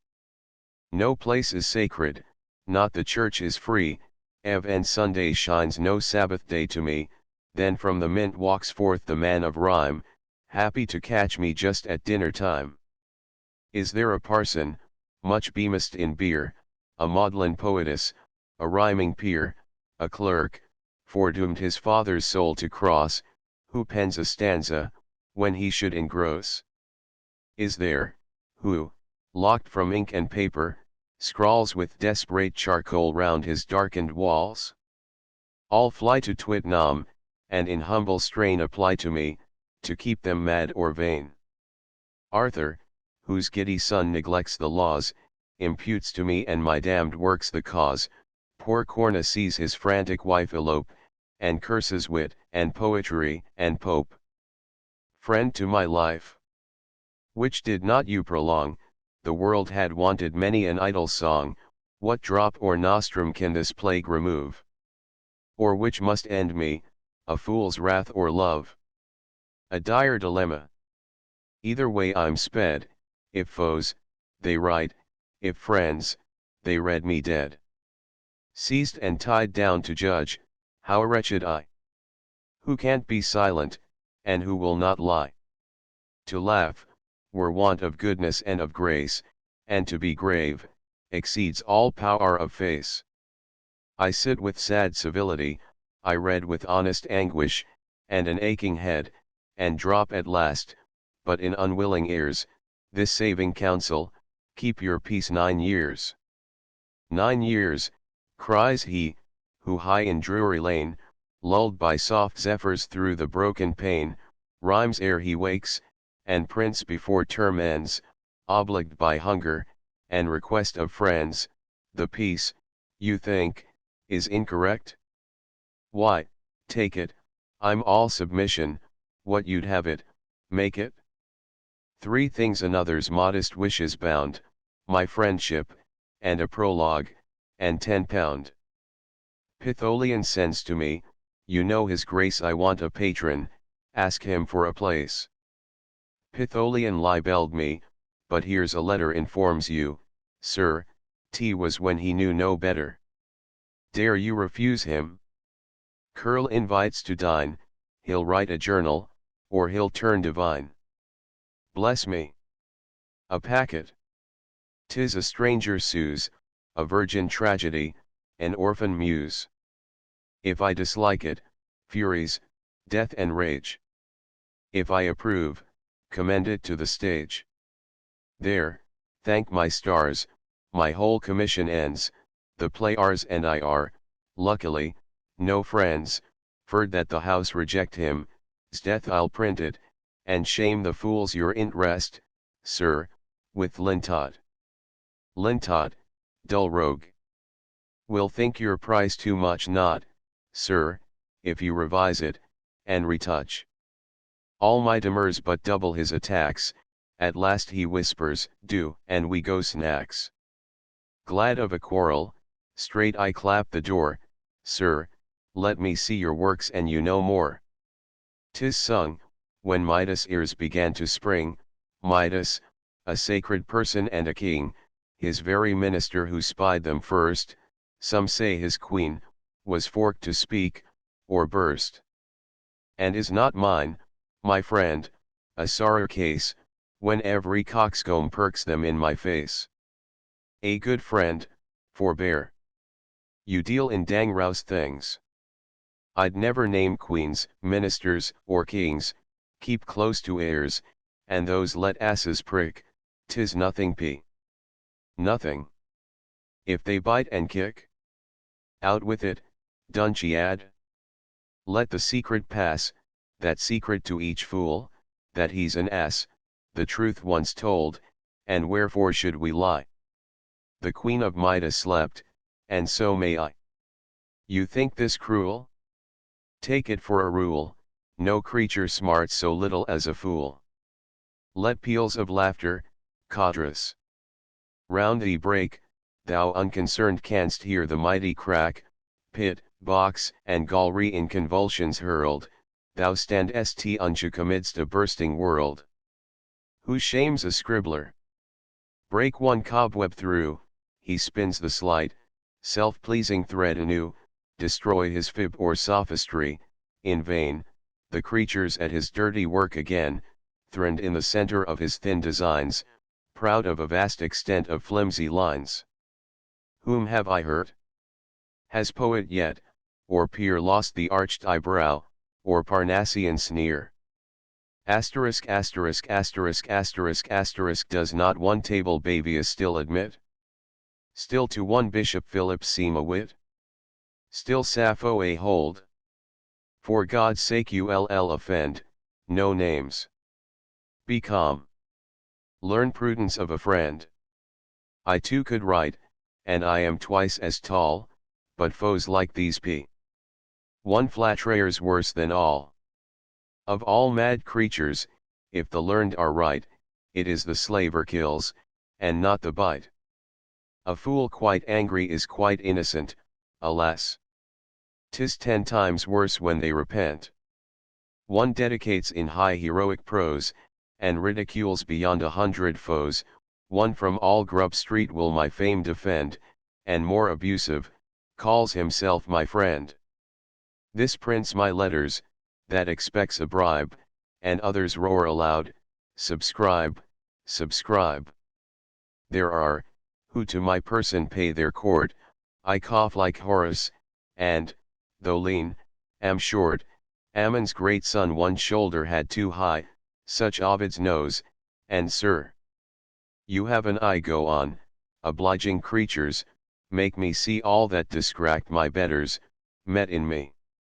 Say for my comfort, languishing in bed, just so immortal Maro held his head, and when I die, be sure you let me know great Homer died 3,000 years ago.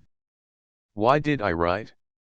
What sin to me unknown dipped me in ink, my parents' or my own? As yet a child, nor yet a fool to fame, I lisped in numbers, for the numbers came. I left no calling for this idle trade, no duty broke, no father disobeyed. The muse but served to ease some friend, not wife, to help me through this long disease, my life, to second, Arbuthnot. Thy art and care, and teach the being you preserved, to bear. But why then publish? Granville the polite, and knowing Walsh, would tell me I could write, well-natured Garth inflamed with early praise, and Congreve loved, and Swift endured my lays, the courtly Talbot, Somers, Sheffield, Reed, Ev and mitred Rochester would nod the head, and St. John's self, great Dryden's friends before, with open arms received one poet more. Happy my studies, when by these approved. Happier their author, when by these beloved. From these the world will judge of men and books, not from the Burnets, Oldmixons, and Cooks. Soft were my numbers, who could take offence, while pure description held the place of sense. Like gentle Fanny's was my flowery theme, a painted mistress, or a purling stream. Yet then did Gildon draw his venal quill, I wished the man a dinner, and sat still. Yet then did Dennis rave in furious fret, I never answered, I was not in debt. If want provoked, or madness made them print, I wagged no war with Bedlam or the Mint. Did some more sober critic come abroad, if wrong, I smiled, if right, I kissed the rod. Pains, reading, study, are their just pretence, and all they want is spirit, taste, and sense. Commas and points they set exactly right, and 'twere a sin to rob them of their might. Yet ne'er one sprig of laurel gracked these ribalds, from slashing Bentley down to piddling Tybalds, each wight, who reads not, and but scans and spells, each word catcher, that lives on syllables, Ev and such small critics some regard may claim, preserved in Milton's or in Shakespeare's name. Pretty. In amber to observe the forms of hairs, or straws, or dirt, or grubs, or worms. The things, we know, are neither rich nor rare, but wonder how the devil they got there. Were others angry, I excused them too, well might they rage, I gave them but their due. A man's true merit 'tis not hard to find, but each man's secret standard in his mind, that casting weight pride adds to emptiness, this, who can gratify? For who can guess? The bard whom pilfered pastorals renown, who turns a Persian tale for half a crown, just writes to make his barrenness appear, and strains, from hard-bound brains, 8 lines a year. He, who still wanting, though he lives on theft, steals much, spends little, yet has nothing left, and he, who now to sense, now nonsense leaning, means not, but blunders round about a meaning, and he, whose fustian's so sublimely bad, it is not poetry, but prose run mad, all these, my modest satire bade translate. And own that 9 such poets made a Tate. How did they fume, and stamp, and roar, and chafe, and swear, not Addison himself was safe. Peace to all such. But were there one whose fires true genius kindles, and fair fame inspires, blessed with each talent and each art to please, and born to write, converse, and live with ease, should such a man, too fond to rule alone, bear, like the Turk, no brother near the throne? View him with scornful, yet with jealous eyes, and hate for arts that coust himself to rise, damn with faint praise, assent with civil leer, and without sneering, teach the rest to sneer, willing to wound, and yet afraid to strike, just hint a fault, and hesitate dislike, alike reserved to blame, or to commend.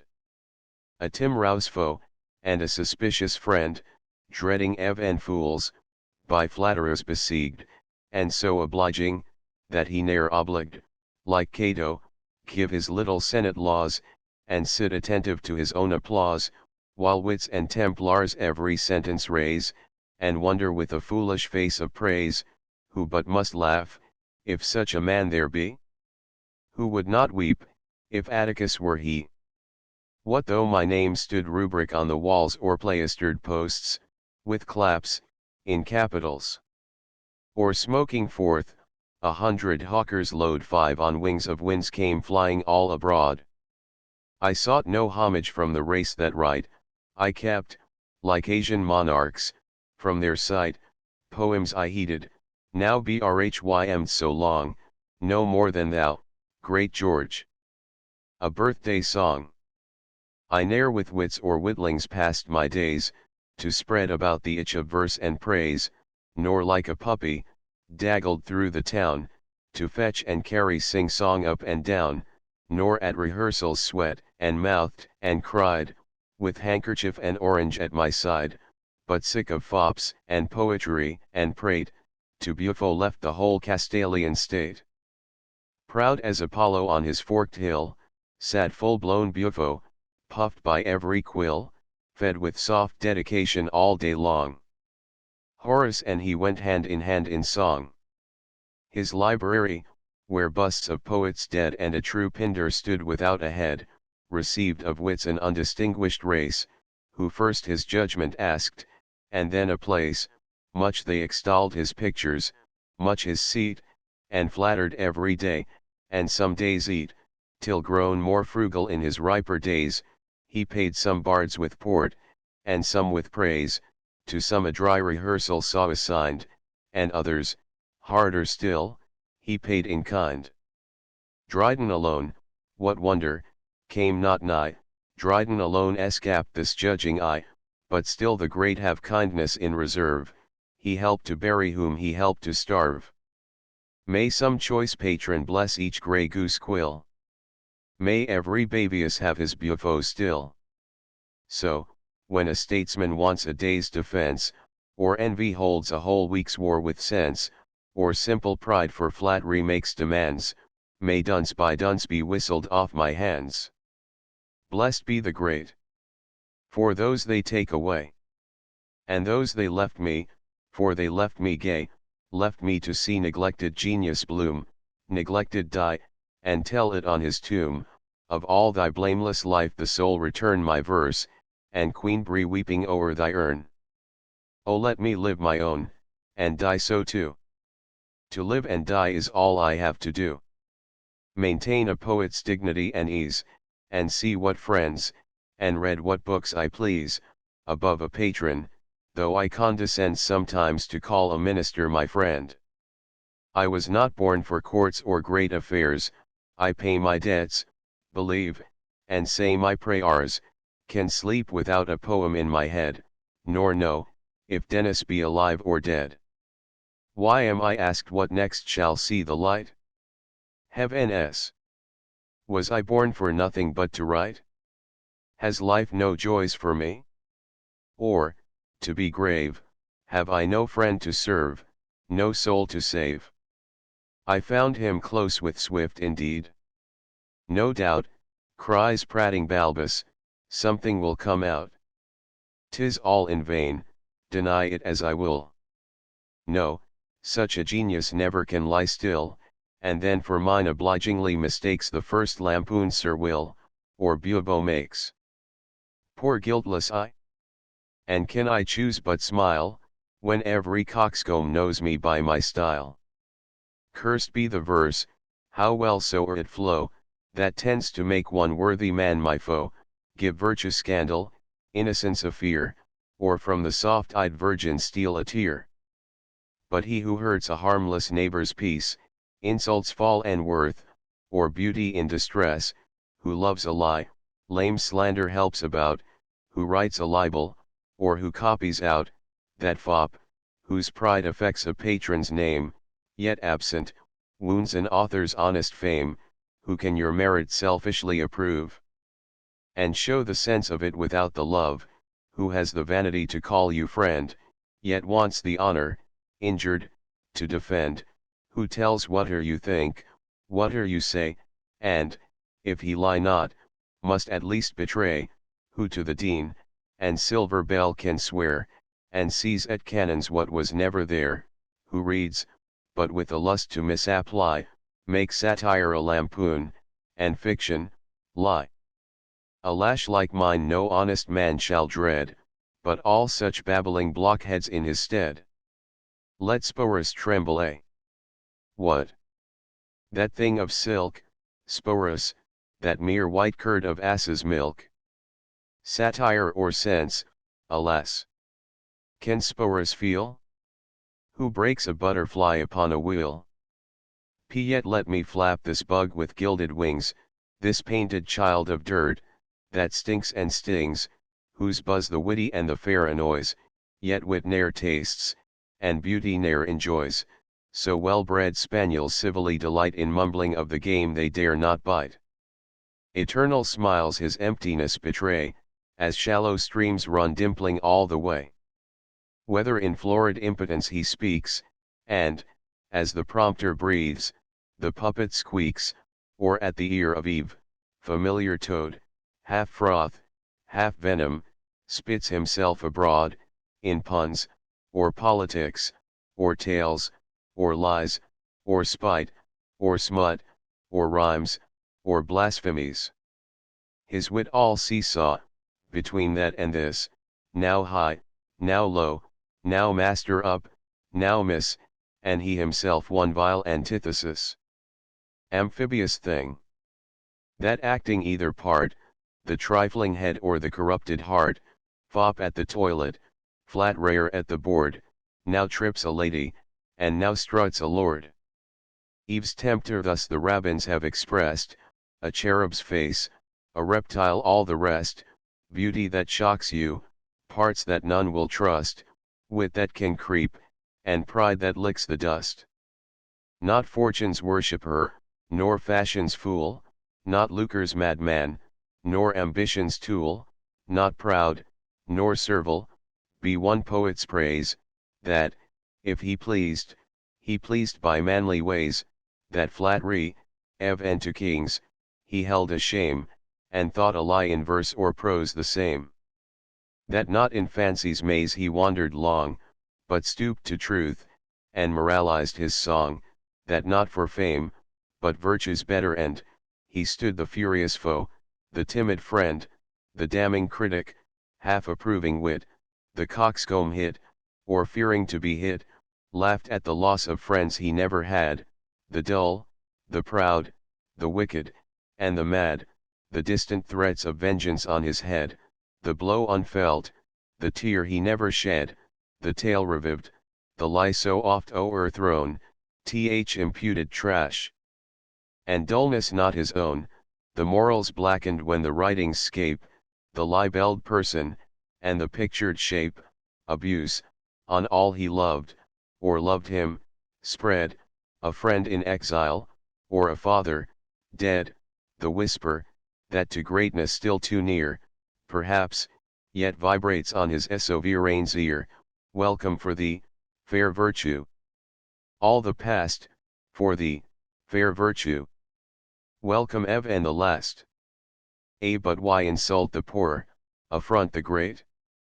A knave's a knave, to me, in every state, alike my scorn, if he succeed or fail, Sporus at court, or Jaffe in a jail, a hireling scribbler, or a hireling peer, knight of the post corrupt, or of the shire, if on a pillory, or near a throne, he gain his prince's ear, or lose his own.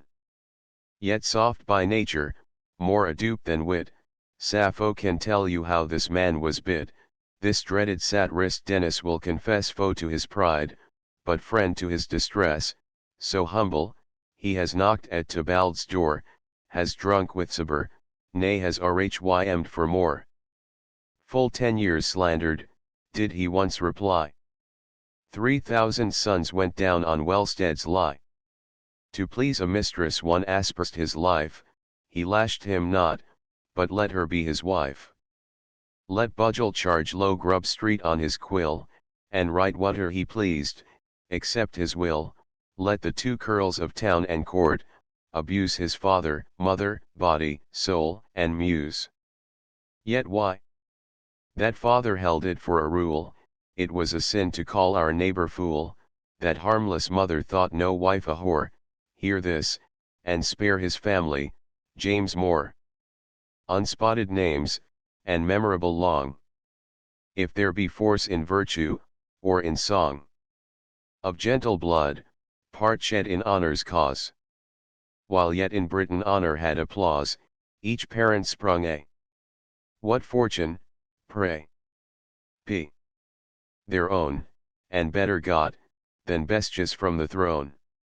Born to no pride, inheriting no strife, nor marrying discord in a noble wife, stranger to civil and religious rage, the good man walked innoxious through his age.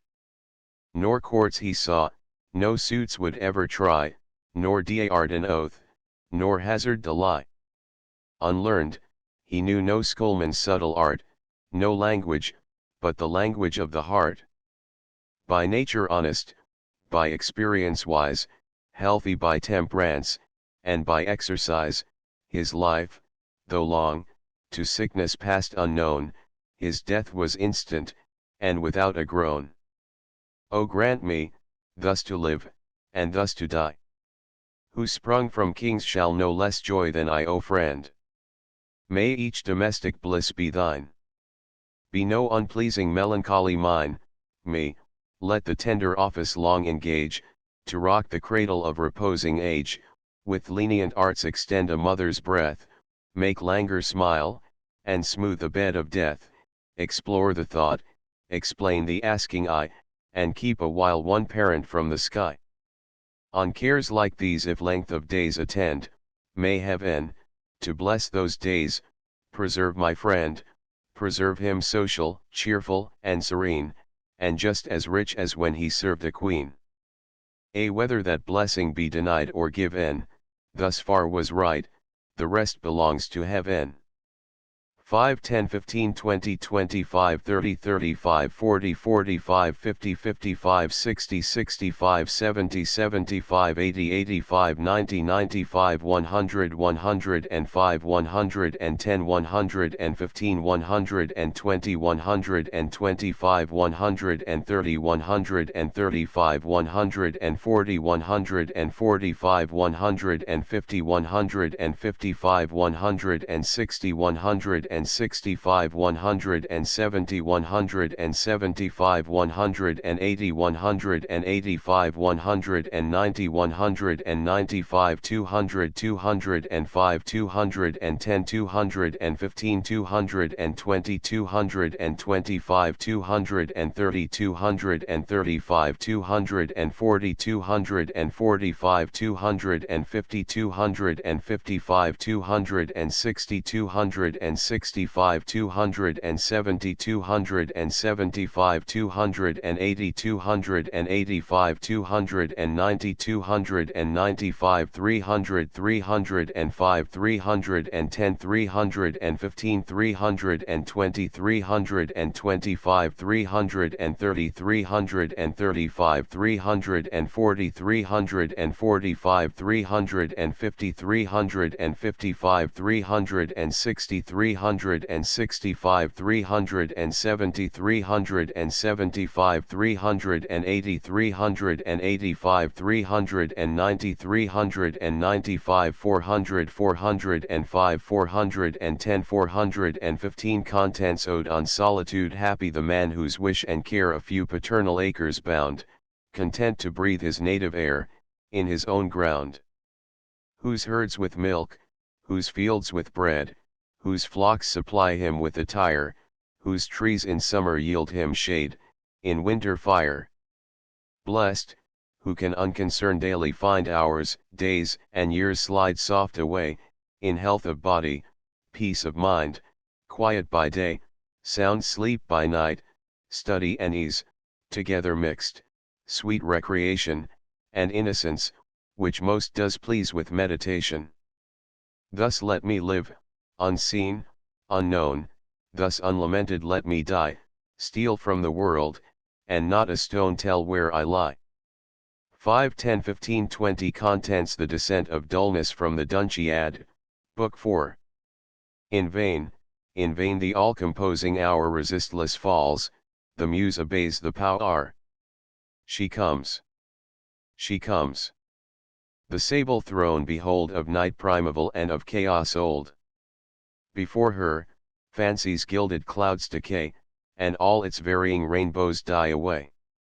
Wit shoots in vain its momentary fires, the meteor drops, and in a flash expires. As one by one, at dread Medea's strain, the sickening stars fade off th ethereal plane, as Argus eyes by Hermes' wand oppressed, clost one by one to everlasting rest, thus at her felt approach, and secret might, art after art goes out, and all is night. See skulking truth to her old cavern fled, mountains of casuistry heaped o'er her head. Philosophy, that leaned on heaven before, shrinks to her second cause, and is no more. Physic of metaphysic begs defense, and metaphysic calls for aid on sense. See mystery to mathematics fly? In vain. They gaze, turn giddy, rave, and die.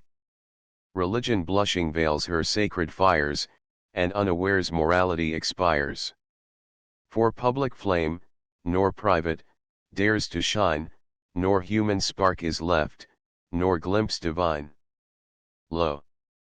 Thy dread empire, chaos, is restored, light dies before thy uncreating word, thy hand, great anarch, lets the curtain fall, and universal darkness buries all.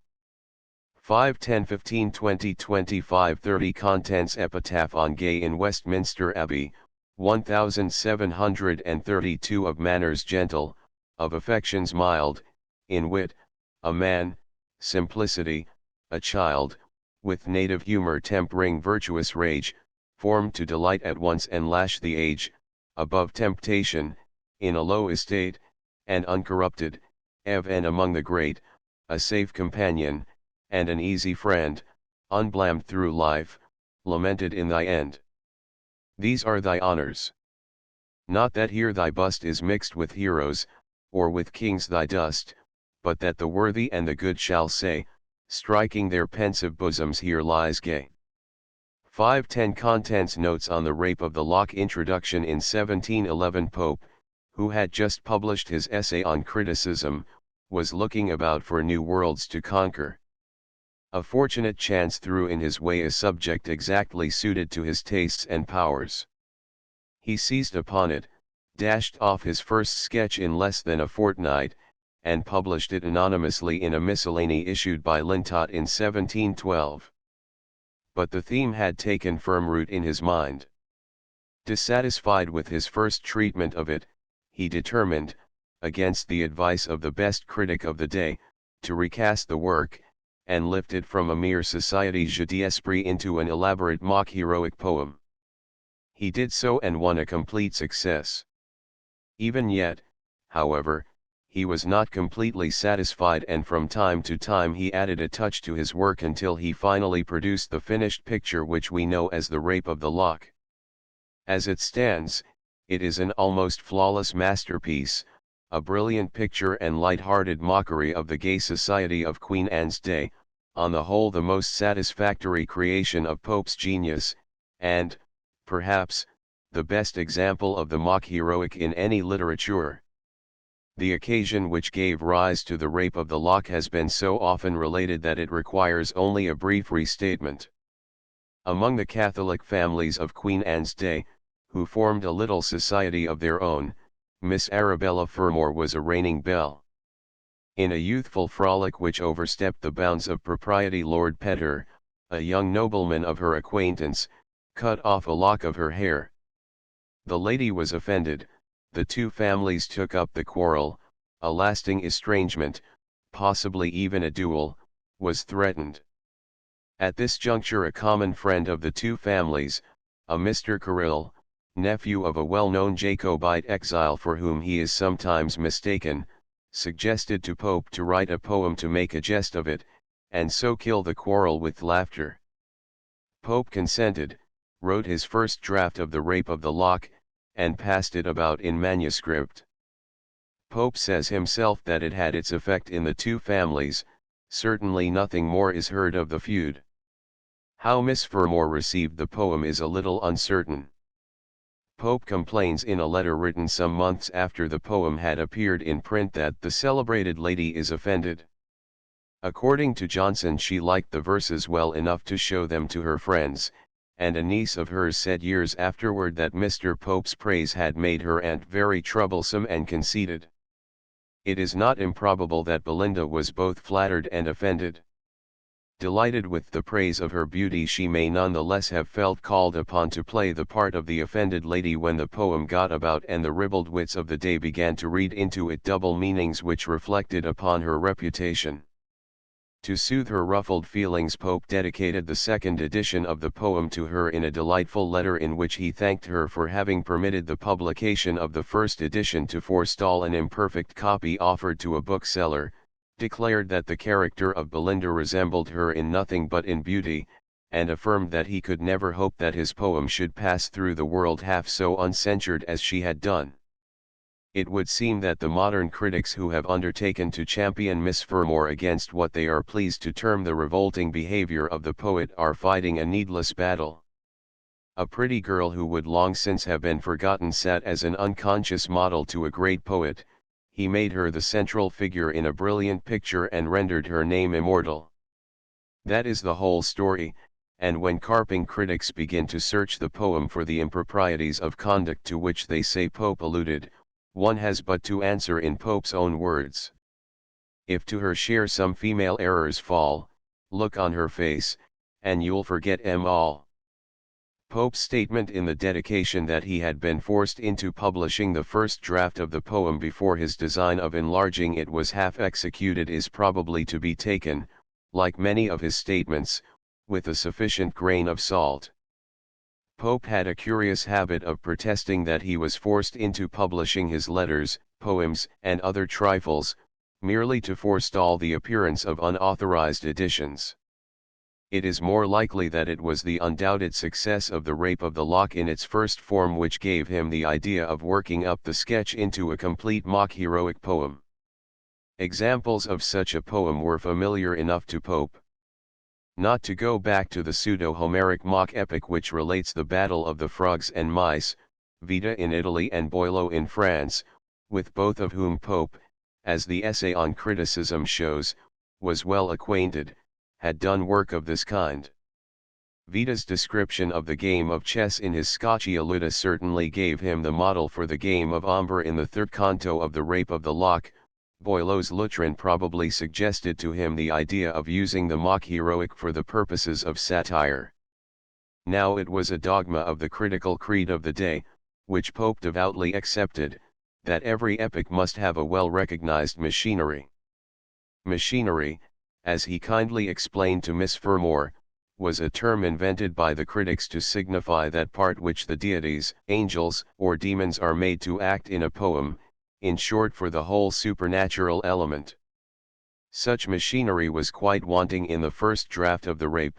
It must be supplied if the poem was to be a true epic, even of the comic kind. And the machinery must be of a nature which would lend itself to the light satiric tone of the poem. What was it to be? The employment of what we may call Christian machinery, the angels and devils of Tasso and Milton, was, of course, out of the question. The employment of the classic machinery was almost as impossible. It would have been hard for such an admirer of the classics as Pope to have taken the deities of Olympus otherwise than seriously.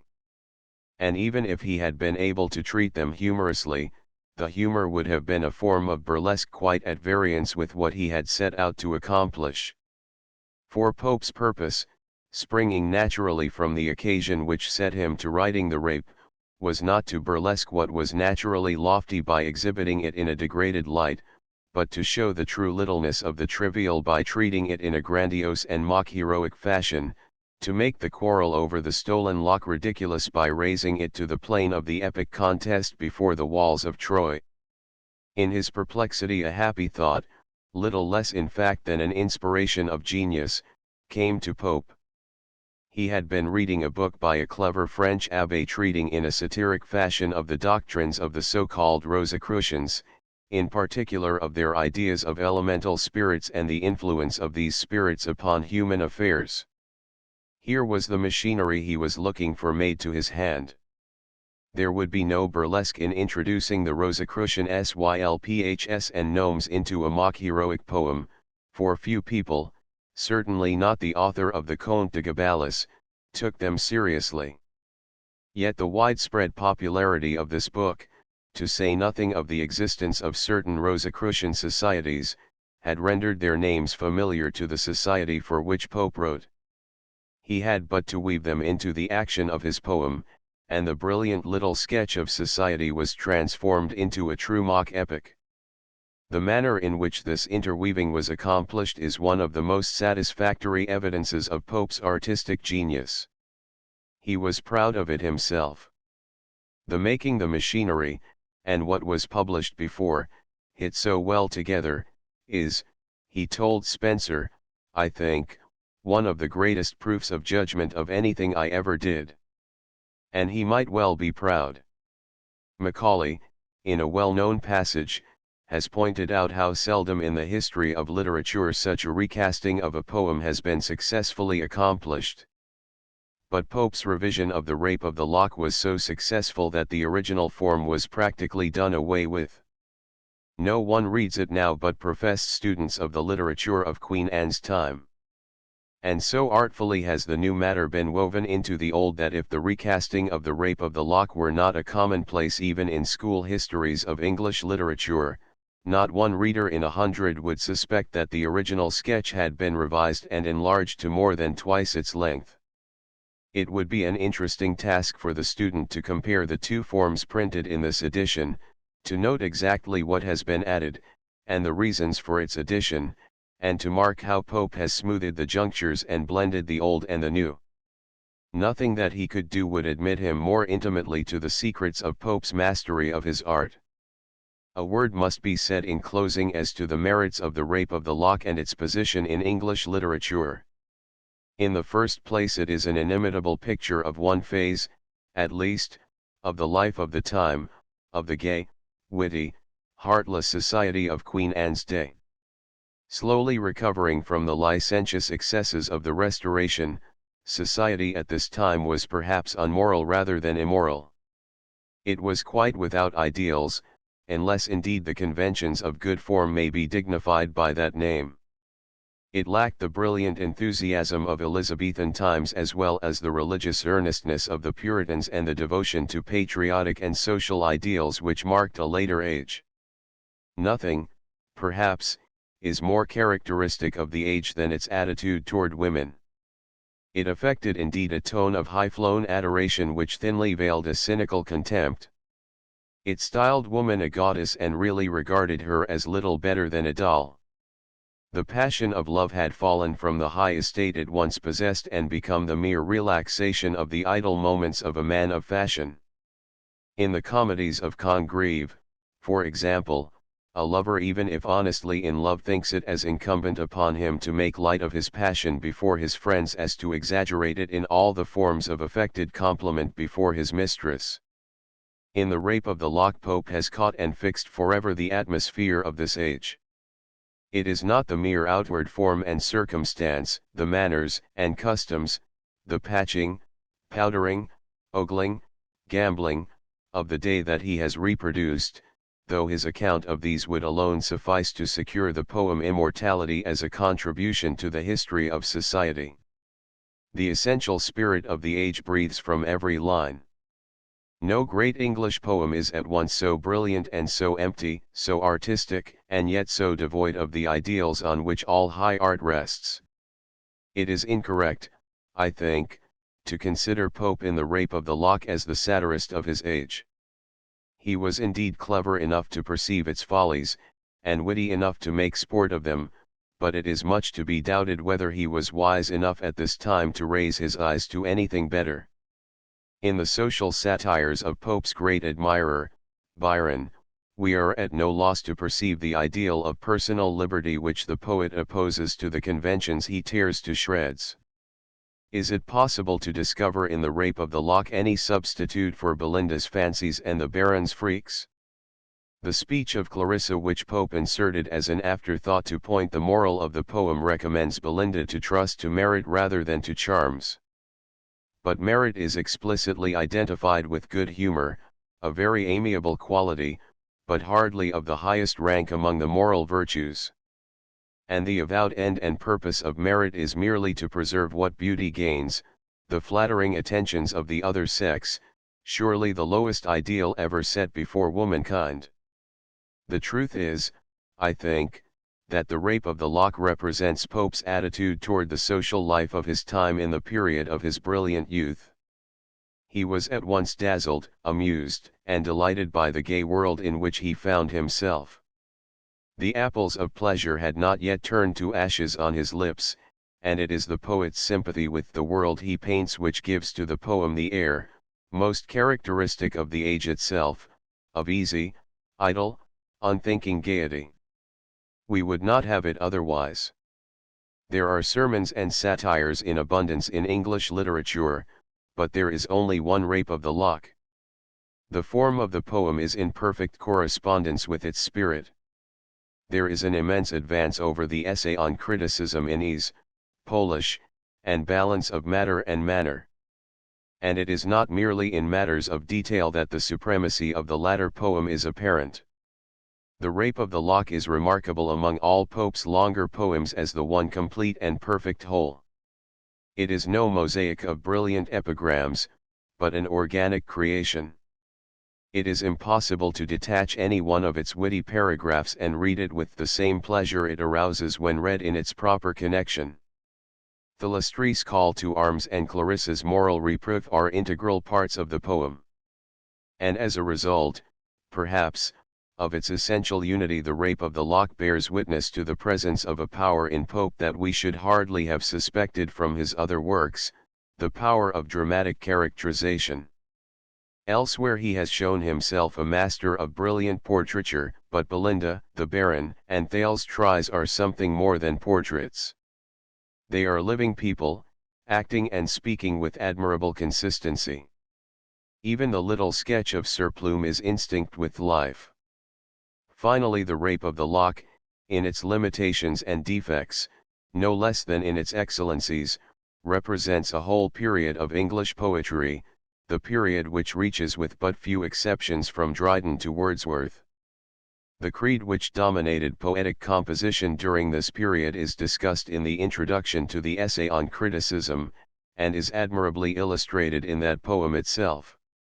Its repression of individuality, its insistence upon the necessity of following in the footsteps of the classic poets, and of checking the outbursts of imagination by the rules of common sense, simply incapacitated the poets of the period from producing works of the highest order.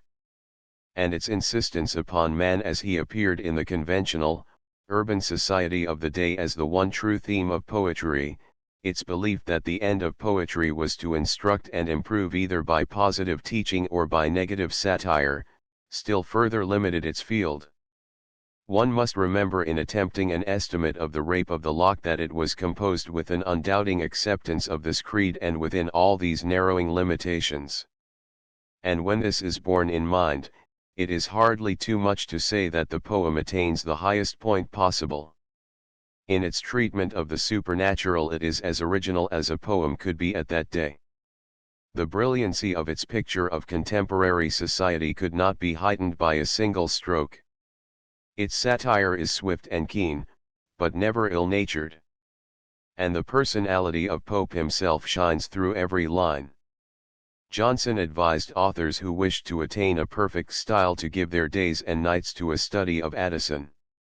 With equal justice one might advise students who wish to catch the spirit of our so-called Augustan age, and to realize at once the limitations and possibilities of its poetry, to devote themselves to the study of the Rape of the Lock. Liner Ferenczi, meaning dedication. Mrs. Arabalath. Title of Mrs. was still given in Pope's time to unmarried ladies as soon as they were old enough to enter society. The Rosicrucian doctrinate. First mention of the Rosicrucians is in a book published in Germany in 1614, inviting all scholars to join the ranks of a secret society said to have been founded 2 centuries before by a certain Christian Rosencreutz who had mastered the hidden wisdom of the East. It seems probable that this book was an elaborate hoax, but it was taken seriously at the time, and the 17th century saw the formation of numerous groups of Brothers of the Rosy Cross. They dabbled in alchemy, spiritualism, and magic, and mingled modern science with superstitions handed down from ancient times. Pope probably knew nothing more of them than what he had read in Le Conte de Gabalis. This was the work of a French abbé, de Montfaucon Villers, 1635–1673, who was well known in his day both as a preacher and a man of letters. It is really a satire upon the fashionable mystical studies, but treats in a tone of pretended seriousness of secret sciences, of elemental spirits, and of their intercourse with men. It was translated into English in 1680 and again in 1714. Canto I-1-2 Pope opens his mock epic with the usual epic formula, the statement of the subject. Compare the first lines of the Iliad, the Aeneid, and Paradise Lost. In L7 he goes on to call upon the goddess, i.e. the Muse, to relate the cause of the rape. This, too, is an epic formula. Compare Aeneid, I, 8, and Paradise Lost, I, 27–33. 3 Kirill C. Introduction. In accordance with his wish, his name was not printed in the editions of the poem that came out in Pope's lifetime, appearing there only as C or CL4 Belinda, name used by Pope to denote Miss Fermor, the heroine of the Rape of the Lock. 12 This line is almost a translation of a line in the Aeneid, I, 11, where Virgil asks if it be possible that such fierce passions, as Juno's, should exist in the minds of gods. 13 Sola good instance of the fondness which Pope shared with most poets of his time for giving classical names to objects of nature. This trick was supposed to adorn and elevate poetic diction. Try to find other instances of this in the Rape of the Lock. Why is the sun's ray called Timraus? 16 It was an old convention that lovers were so troubled by their passion that they could not sleep. In the prologue to the Canterbury Tales, LL 97–98, Chaucer says of the young squire, so old he loved, that by nightertale he sleep namery than doth the nightingale. Pope, of course, is laughing at the easy-going lovers of his day who in spite of their trouble sleep very comfortably till noon. 17 The lady on awaking rang a little handbell that stood on a table by her bed to call her maid. Then as the maid did not appear at once she tapped impatiently on the floor with the heel of her slipper. The watch in the next line was a repeater. 19 All the rest of this canto was added in the second edition of the poem. See pages 84–86. Pope did not notice that he describes Belinda as waking in I-14 and still asleep and dreaming in 2:19–116. 20 Guardian Sylph. Compare LL 67–78. 23 A birthnight beau. A fine gentleman in his best clothes, such as he would wear at a ball on the occasion of a royal birthday. 30 The nurse would have told Belinda the old tales of fairies who danced by moonlight on rings in the greensward, and dropped silver coins into the shoes of tidy little maids. The priest, on the other hand, would have repeated to her the legend of Saint Cecilia and her guardian angel who once appeared in bodily form to her husband holding 2 rose garlands gathered in paradise, or of Saint Dorothea, who sent an angel messenger with a basket of heavenly fruits and flowers to convert the pagan Theophilus. 42 Militia used here in the general sense of soldiery. 44 The box in the theatre. The Ringth Drive in Hyde Park, where the ladies of society took the air. 46 A Cara sedan chair in which ladies used to be carried about. Why is Belinda told to scorn it? 50 What is the meaning of vehicles in this line? 56 Ombrithi fashionable game of cards in Pope's day. See his account of a game in Canto 3 and the notes on that passage. 57 to 67. See Introduction. 69-70. Compare Paradise Lost, I, 423 to 431. 79. Conscious of their face, proud of their beauty. 81. These are the gnomes who urge the vain beauties to disdain all offers of love and play the part of prudes. 85. Garters, stars, and coronets. The Garter is the badge of the Knights of the Garter, an order founded by Edward III, to which only noble princes and noblemen of the highest rank were admitted. Stars are the jeweled decorations worn by members of other noble orders. Coronets are the inferior crowns worn by princes and nobles, not by sovereigns.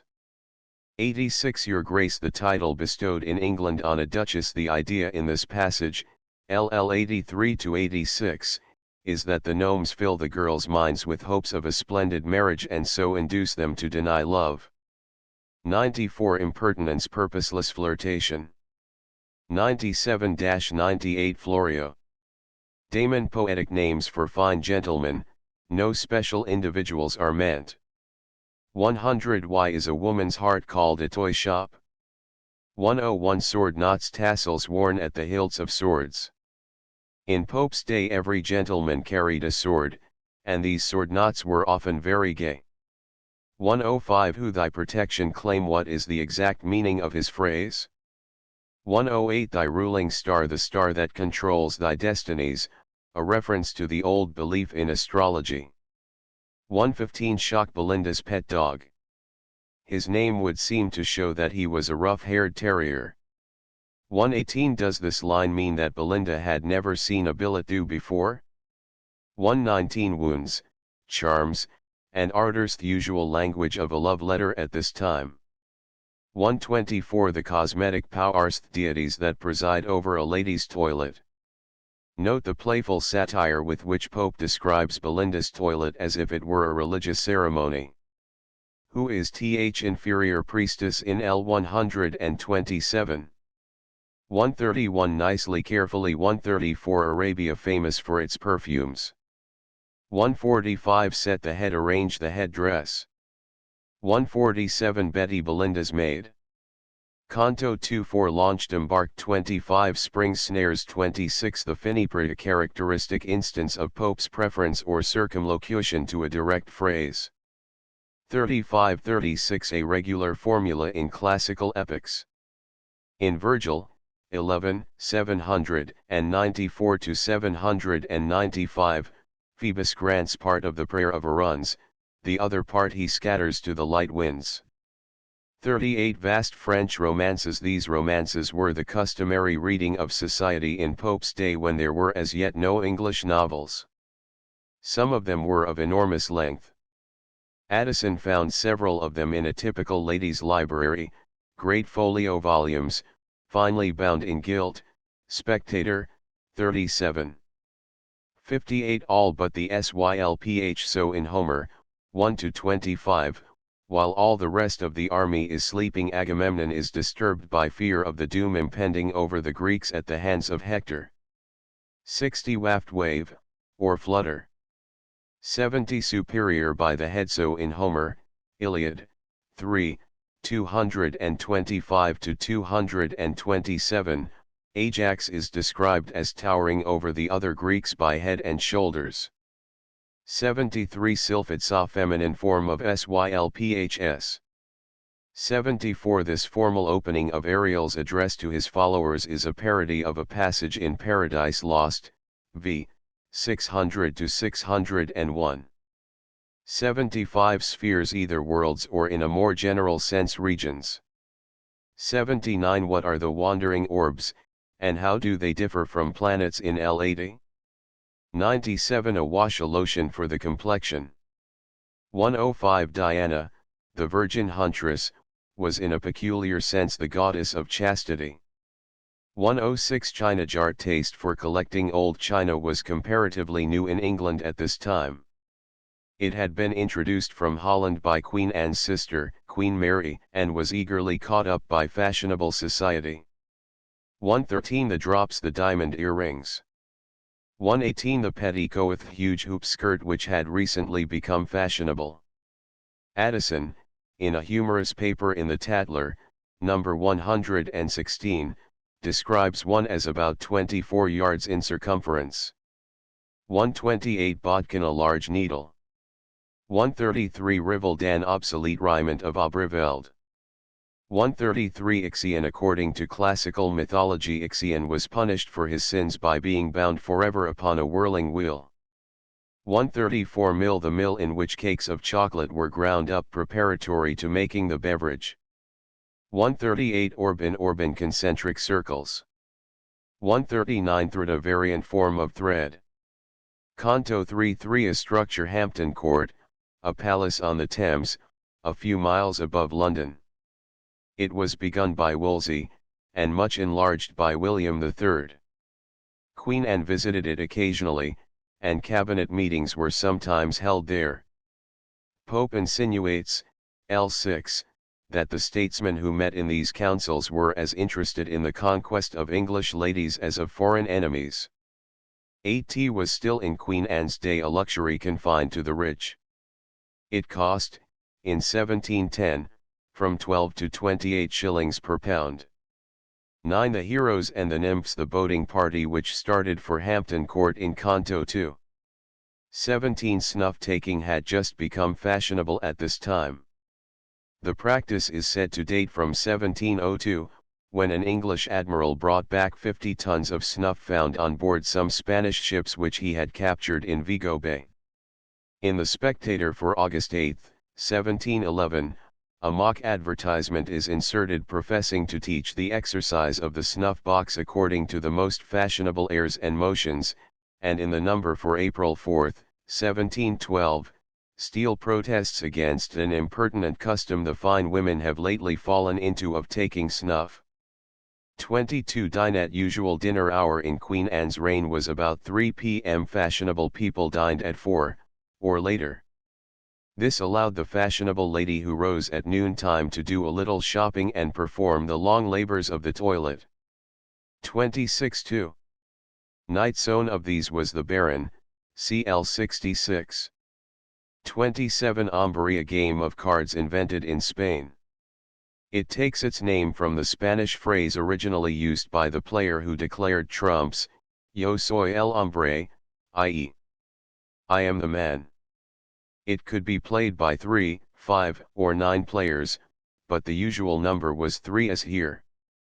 Each of these received 9 cards, and one of them named the trump and thus became the hombre, who played against the 2 others. If either of the hombre's opponents took more tricks than the hombre, it was codille, L92. This meant that the opponent took the stake and the hombre had to replace it for the next hand. A peculiar feature of hombre is the rank, or value, of the cards. The 3 best cards were called matadors, a Spanish word meaning killers. The first of these matadors was spadillo, the ace of spades, the third was basto, the ace of clubs. The second, manillo, varied according to the suit. If a black suit were declared, manillo was the 2 of trumps. If a red suit, manillo was the 7 of trumps. It is worth noting also that the red aces were inferior to the face cards of their suits except when a red suit was trump. A brief analysis of the game played on this occasion will clear up the passage and leave the reader free to admire the ingenuity with which Pope has described the contest in terms of epic poetry. Belinda declares spades trumps and so becomes the hombre. She leads one after the other the 3 matadors, and takes 3 tricks. She then leads the next highest card, the king of spades, and wins a 4th trick. Being out of trumps, she now leads the king of clubs, but the baron, who has actually held more spades than Belinda, trumps it with the queen of spades. All the trumps are now exhausted and the baron's long suit of diamonds is established. He takes the 6th, 7th, and 8th tricks with the king, queen, and knave of diamonds, respectively. Everything now depends on the last trick, since Belinda and the baron each have taken 4. The baron leads the ace of hearts and Belinda takes it with the king, thus escaping codille and winning the stake. 30 The Sacred Nine at Nine Muses. 41 Sixin Tucked Up. 54 One plebeian card on of Belinda's opponents is now out of trumps and discards a low card on her lead.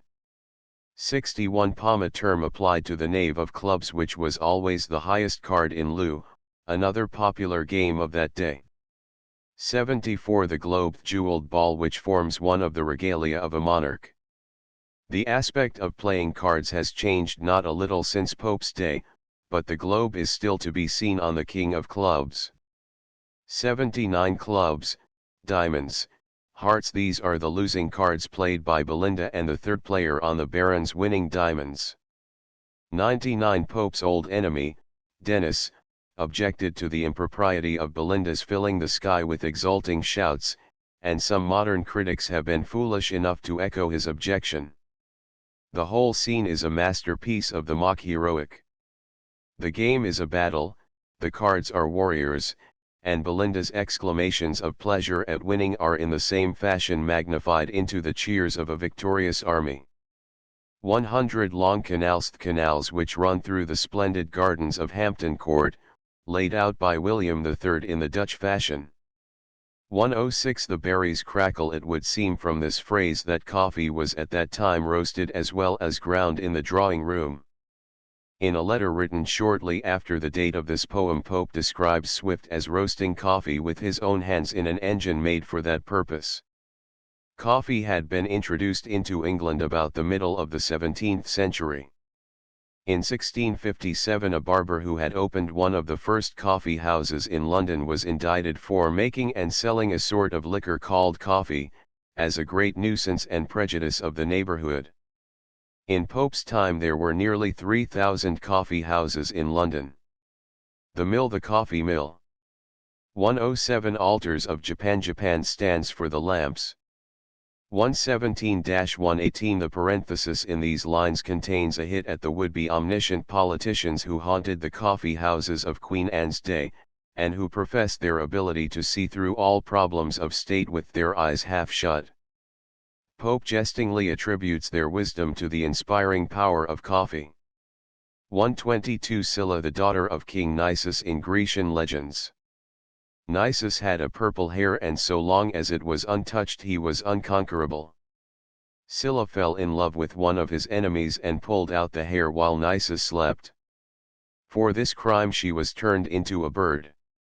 The story is told in full in Ovid's Metamorphoses, BK 8. 127 Clarissa. It does not appear that Pope had any individual lady in mind. We do not know, at least, that any lady instigated or aided Lord Petter to cut off the lock. 144 An earthly lover. We know nothing of any love affair of Miss Fermore's. Pope mentions the earthly lover here to account for Ariel's desertion of Belinda, for he could only protect her so long as she rejected mankind. Compare Canto I, LL 67-68. 147 Forfigs. A Latin word meaning scissors. 152 Pope borrowed this idea from Milton, who represents the wound inflicted on Satan, by the Archangel Michael as healing immediately, ethereal substance closed not long divisible. Paradise Lost, 6, 330-331. 165 Atalantis. The New Atalantis, a 4-volume cornucopia of scandal involving almost every public character of the day, was published by a Mrs. Manley in 1709. It was very widely read. The Spectator found it, along with a key which revealed the identities of its characters, in the ladies' library already mentioned, Spectator, number 37. 166 The small pillow. A richly decorated pillow which fashionable ladies used to prop them up in bed when they received morning visits from gentlemen. Addison gives an account of such a visit in The Spectator, number 45. 167 Solemn days. Days of marriage or mourning, on which at this time formal calls were paid. 173 The labor of the gods. The walls of Troy built by Apollo and Neptune for King Laomedon. 178 Unresisted. Irresistible. Canto 4 8 Cynthia. A fanciful name for any fashionable lady. No individual is meant. Manteau, a loose upper garment for women. 16. Spleenth word is used here as a personification of melancholy, or low spirits. It was not an uncommon affectation in England at this time. A letter to the Spectator, number 53, calls it the distemper of the great and the polite. 17. The gnome Umbriel, who in accordance with his nature now proceeds to stir up trouble. Compare Canto I, LL 63-64. 20. The bitter east wind which put every one into a bad humor was supposed to be one of the main causes of the spleen. 23. She, the goddess of the spleen. Compare L 79. 84. Megrim headache. 29. Story, a large supply. 38. Night dressed, modern dressing gown. The line means that whenever a fashionable beauty bought a new dressing gown, she pretended to be ill in order to show her new possession to sympathetic friends who called on her. 40. Phantoms, these are the visions, dreadful or delightful, of the disordered imagination produced by spleen. 43. Snakes on rolling spires, like the serpent which Milton describes in Paradise Lost, 9, 501-502, erect amidst his circling spires. 46. Angels in machines, angels coming to help their votaries. The word machine here has an old-fashioned technical sense. It was first used to describe the apparatus by which a god was let down upon the stage of the Greek theatre. Since a god was only introduced at a critical moment to help the distressed hero, the phrase, Deus ex machina, came to mean a god who rendered aid. Pope transfers it here to angels. 47. Throngs. Pope now describes the mad fancies of people so affected by spleen as to imagine themselves transformed to inanimate objects. 51. Pipkin, a little jar. Homer, Iliad, 18, 373-377, tells how Vulcan had made 20 wonderful tripods on living wheels that moved from place to place of their own accord. 52. Pope in a note to this poem says that a lady of his time actually imagined herself to be a goose pie. 56. Branxo, Aeneas bore a magic branch to protect him when he descended to the infernal regions, Aeneid, 6, 136-143. Spleen word, a sort of fern which was once supposed to be a remedy against the spleen. 58. The sexwomen. 59. Vapeur, a form of spleen to which women were supposed to be peculiarly liable, something like our modern hysteria. It seems to have taken its name from the fogs of England which were thought to cause it. 65. A nymph, Belinda, who had always been so light-hearted that she had never been a victim of the spleen. 89. Citron water, a liquor made by distilling brandy with the rind of citrons. It was a fashionable drink for ladies at this time. 71. Made men suspicious of their wives. 82. Ulysses. Homer, Odyssey, X, 1-25, tells how Aeolus, the god of the winds, gave Ulysses a wallet of oxhide in which all the winds that might oppose his journey homeward were closely bound up. 89. Thales tries the name of a warlike queen of the Amazons. Pope uses it here for a friend of Belinda's, who excites her to revenge herself for the rape of her Locke. It is said that this friend was a certain Mrs. Morley. 102. Loads of lead, curl papers used to be fastened with strips of lead. 105. Honor, female reputation. 109. Toast, a slang term in Pope's day for a reigning beauty whose health was regularly drunk by her admirers. Steele, Tatler, number 24, says that the term had its rise from an accident that happened at Bath in the reign of Charles II. A famous beauty was bathing there in public, and one of her admirers filled a glass with the water in which she stood and drank her health. There was in the place, says Steele, a gay fellow, half fuddled, who offered to jump in, and swore though he liked not the liquor, he would have the toast. He was opposed in his resolution, Yet this whim gave foundation to the present honor which is done to the lady we mention in our liquors, who has ever since been called a toast. To understand the point of the story one must know that it was an old custom to put a bit of toast in hot drinks. In this line in the poem Thales tries insinuates that if Belinda submits tamely to the rape of the lock, her position as a toast will be forfeited. 113 to 116 Thales tries supposes that the Baron will have the lock set in a ring under a bit of crystal. Old-fashioned hair rings of this kind are still to be seen. 117 Hyde Park Circus The Ring of Canto I, L44. Grass was not likely to grow there so long as it remained the fashionable place to drive. 118 In the sound of bow within hearing of the bells of the Church of St. Mary Le Bow in Cheapside. So far back as Ben Jonson's time, eastward ho, I, 2, 36, it was the mark of the unfashionable middle-class citizen to live in this quarter. A wit in Queen Anne's day would have scorned to lodge there. 121 Sir Plume This was Sir George Brown, brother of Mrs. Morley, Thales tries. He was not unnaturally offended at the picture drawn of him in this poem. Pope told a friend many years later that nobody was angry but Sir George Brown, and he was a good deal so, and for a long time. He could not bear that Sir Plume should talk nothing but nonsense. 124 A clouded cane A cane of polished wood with cloud-like markings. In the Tatler, Mr. Bickerstaff sits in judgment on canes, and takes away a cane, curiously clouded, with a transparent amber head, and a blue ribbon to hang upon his wrist, from a young gentleman as a piece of idle foppery. There are some amusing remarks on the conduct of canes in the same essay. 133 The Baron's Oath is a parody of the Oath of Achilles, Iliad, I, 234. 142 The breaking of the bottle of sorrows, etc., is the cause of Belinda's change of mood from wrath as in L93 to tears, 143 to 144. 155 The gilt chariot The painted and gilded coach in which ladies took the air in London.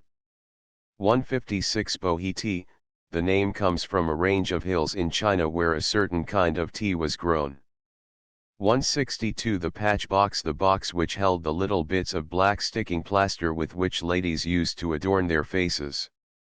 According to Addison, Spectator, number 81, ladies even went so far in this fad as to patch on one side of the face or the other, according to their politics. Canto V5 The Trojan Aeneas, who left Carthage in spite of the wrath of Dido and the entreaties of her sister Anna. 736 Pope inserted these lines in a late revision in 1717, in order, as he said, to open more clearly the moral of the poem. The speech of Clarissa is a parody of a famous speech by Sarpedon in the Iliad, 12, 310-328. 14 At this time the gentlemen always sat in the side boxes of the theatre, the ladies in the front boxes. 20 As vaccination had not yet been introduced, smallpox was at this time a terribly dreaded scourge. 23 In the Spectator, number 23, there is inserted a mock advertisement, professing to teach the whole art of ogling, the church ogle, the playhouse ogle, a flying ogle fit for the ring, etc. 24 Painting the face was a common practice of the belles of this time. The Spectator, number 41, contains a bitter attack on the painted ladies whom it calls the Picts. 37 Virago A fierce, masculine woman, here used for Thales tries. 45 In the Iliad, BKXX, the gods are represented as taking sides for the Greeks and Trojans and fighting among themselves. Pallas opposes Ares, or Mars, and Hermes, Latona. 48 Olympus the hill on whose summit the gods were supposed to dwell, often used for heaven itself. 50 Neptune used here for the sea over which Neptune presided. 53 A sconce's height the top of an ornamental bracket for holding candles. 61. Explain the metaphor in this line. 64. The quotation is from a song in an opera called Camilla. 65. The Maeander is a river in Asia Minor. Ovid, Heroides, 7, 1-2, represents the swan as singing his death song on its banks. 68. Chloe, a fanciful name. No real person is meant. 71. The figure of Jove weighing the issue of a battle in his scales is found in the Iliad, 8, 69-73. Milton imitated it in Paradise Lost, 9, 996, 1004. When the men's wits mounted, it showed that they were lighter, less important, than the ladies' hair, and so were destined to lose the battle. 89-96. This pedigree of Belinda's bodkin is a parody of Homer's account of Agamemnon's scepter, Iliad, 2, 100-108. 105-106. In Shakespeare's play, Othello fiercely demands to see a handkerchief which he has given his wife, and takes her inability to show it to him as a proof of her infidelity. 113. The lunar sphere. It was an old superstition that everything lost on Earth went to the moon. An Italian poet, Ariosto, uses this notion in a poem with which Pope was familiar, Orlando Furioso, Canto Thursive, and from which he borrowed some of his ideas for the Cave of Spleen. 122. Why does Pope include tomes of casuistry in this collection? 125. There was a legend that Romulus never died, but had been caught up to the skies in a storm. Proculus, a Roman senator, said that Romulus had descended from heaven and spoken to him and then ascended again. Livy, I, 16. 129. Berenice's locks. Berenice was an Egyptian queen who dedicated a lock of hair for her husband's safe return from war. It was said afterward to have become a constellation, and a Greek poet wrote some verses on the marvel. 132. Why were the Sylphs pleased? 133. The Mall. The upper side of St. James's Park in London, a favourite place at this time for promenades. 136. Rosamunda's Lakia Pond near one of the gates of St. James's Park, a favourite rendezvous for lovers. 137. Partridge, an almanac maker of Pope's day who was given to prophesying future events. Shortly before this poem was written, Swift had issued a mock almanac foretelling that Partridge would die on a certain day. When that day came, Swift got out a pamphlet giving a full account of Partridge's death. In spite of the poor man's protests, Swift and his friends kept on insisting that he was dead. He was still living, however, when Pope wrote this poem. Why does Pope call him th egregious wizard? 138. Galileo's eyes. The telescope, first used by the Italian astronomer Galileo. 140. Louis XIV of France, the great enemy of England at this time. Rome here used to denote the Roman Catholic Church. 143. The shining sphere, an allusion to the old notion that all the stars were set in one sphere in the sky. Belinda's lost lock, now a star, is said to add a new light to the sphere. 147. What are the fair sons? Contents. Notes on an essay on criticism. Introduction. The essay on criticism was the first really important work that Pope gave to the world. He had been composing verses from early boyhood, and had actually published a set of pastorals which had attracted some attention. He was already known to the literary set of London coffee houses as a young man of keen wit and high promise, but to the reading public at large he was as yet an unknown quantity. With the appearance of the essay, Pope not only sprang at once into the full light of publicity, but seized almost undisputed that position as the first of living English poets which he was to retain unchallenged till his death. Even after his death down to the Romantic Revival, in fact, Pope's supremacy was an article of critical faith, and this supremacy was in no small measure founded upon the acknowledged merits of the essay on criticism. Johnson, the last great representative of Pope's own school of thought in matters literary, held that the poet had never excelled this early work and gave it as his deliberate opinion that if Pope had written nothing else, the essay would have placed him among the first poets and the first critics. The essay on criticism is hardly an epoch-making poem, but it certainly made Alexander Pope. The poem was published anonymously in the spring of 1711, when Pope was 23 years old. There has been considerable dispute as to the date of its composition, but the facts seem to be that it was begun in 1707 and finished in 1709 when Pope had it printed, not for publication, but for purposes of further correction. As it stands, therefore, it represents a work planned at the close of Pope's precocious youth, and executed and polished in the first flush of his manhood. And it is quite fair to say that considering the age of its author, the essay on criticism is one of the most remarkable works in English. Not that there is anything particularly original about the essay. On the contrary, it is one of the most conventional of all Pope's works. It has nothing of the lively fancy of the Rape of the Lock, little or nothing of the personal note which stamps the later satires and epistles as so peculiarly Pope's own. Apart from its brilliant epigrammatic expression, the essay on criticism might have been written by almost any man of letters in Queen Anne's day who took the trouble to think a little about the laws of literature, and who thought about those laws strictly in accordance with the accepted conventions of his time. Pope is not in the least to be blamed for this lack of originality.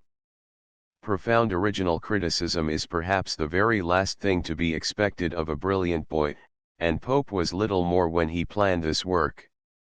But boy as he was, he had already accomplished an immense amount of desultory reading, not only in literature proper, but in literary criticism as well.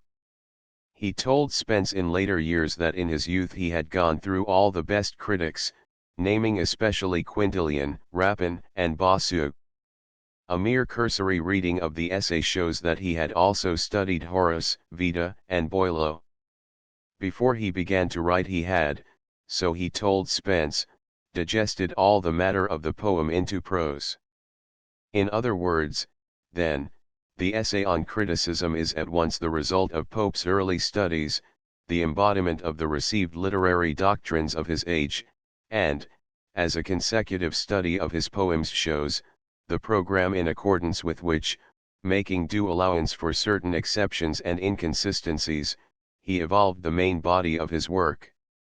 It would, however, be a mistake to treat, as did Pope's first editor, the essay on criticism as a methodical, elaborate, and systematic treatise.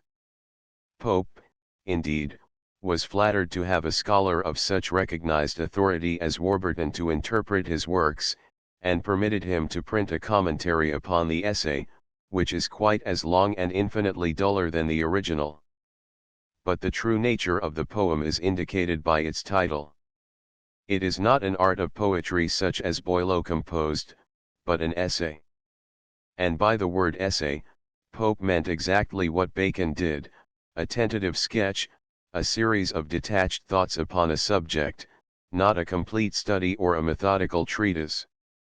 All that we know of Pope's method of study, habit of thought, and practice of composition goes to support this opinion.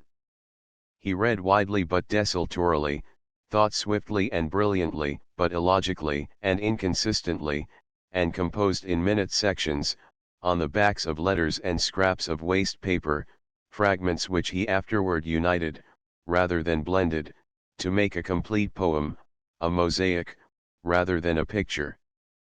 Yet the essay is by no means the collection of independent maxims tied together by the printer, but having no natural order, which De Quincey pronounced it to be. It falls naturally into three parts. The first deals with the rules derived by classic critics from the practice of great poets, and ever since of binding force both in the composition and in the criticism of poetry. The second analyzes with admirable sagacity the causes of faulty criticism as pride, imperfect learning, prejudice, and so on. The third part discusses the qualities which a true critic should possess: good taste, learning, modesty, frankness, and tact, and concludes with a brief sketch of the history of criticism from Aristotle to Walsh. This is the general outline of the poem, sufficient, I think, to show that it is not a mere bundle of poetic formulae.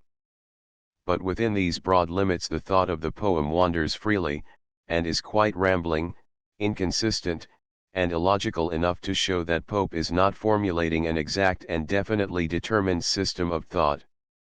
Such indeed was, I fancy, hardly his purpose. It was rather to give clear, vivid, and convincing expression to certain ideas which were at that time generally accepted as orthodox in the realm of literary criticism. No better expression of these ideas can be found anywhere than in the essay itself, but a brief statement in simple prose of some of the most important may serve as a guide to the young student of the essay. In the first place, the ultimate source alike of poetry and criticism is a certain intuitive faculty, common to all men, though more highly developed in some than others, called reason, or, sometimes, good sense. The first rule for the budding poet or critic is follow nature. This, by the way, sounds rather modern, and might be accepted by any romantic poet.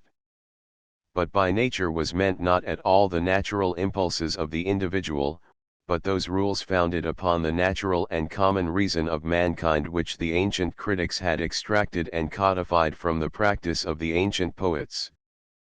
Pope says explicitly to follow nature is to follow them, and he praises Virgil for turning aside from his own original conceptions to imitate Homer, for, nature and Homer were, he found, the same. Certain exceptions to these rules were, indeed, allowable. Severer critics than Pope, by the way, absolutely denied this, but only to the ancient poets. The moderns must not dare to make use of them, or at the very best moderns must only venture upon such exceptions to the rules as classic precedents would justify. Inasmuch as all these rules were discovered and illustrated in ancient times, it followed logically that the great breach with antiquity, which is called the Middle Ages, was a period of hopeless and unredeemed barbarism, incapable of bringing forth any good thing.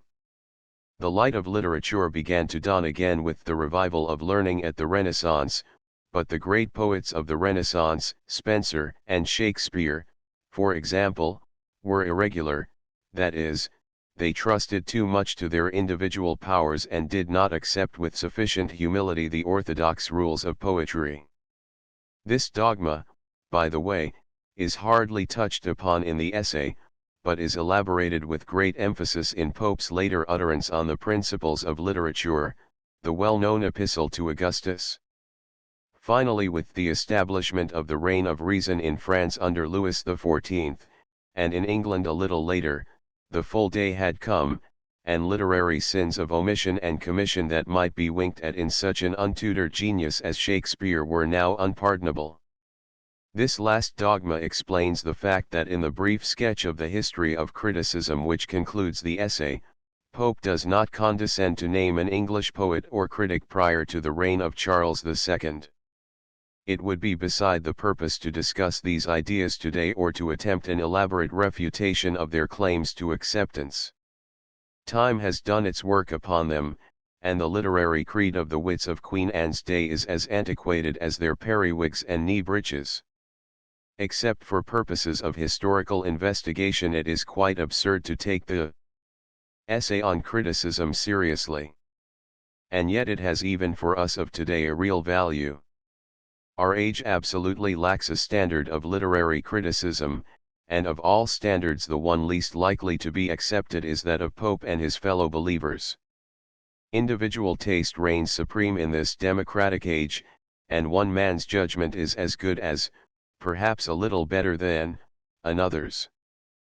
But even this democratic and individual age may profit by turning back for a time to consider some of the general truths, as valid today as ever, to which Pope gave such inimitable expression, or to study the outlines of that noble picture of the true critic which Saint Beauvais declared every professed critic should frame and hang up in his study.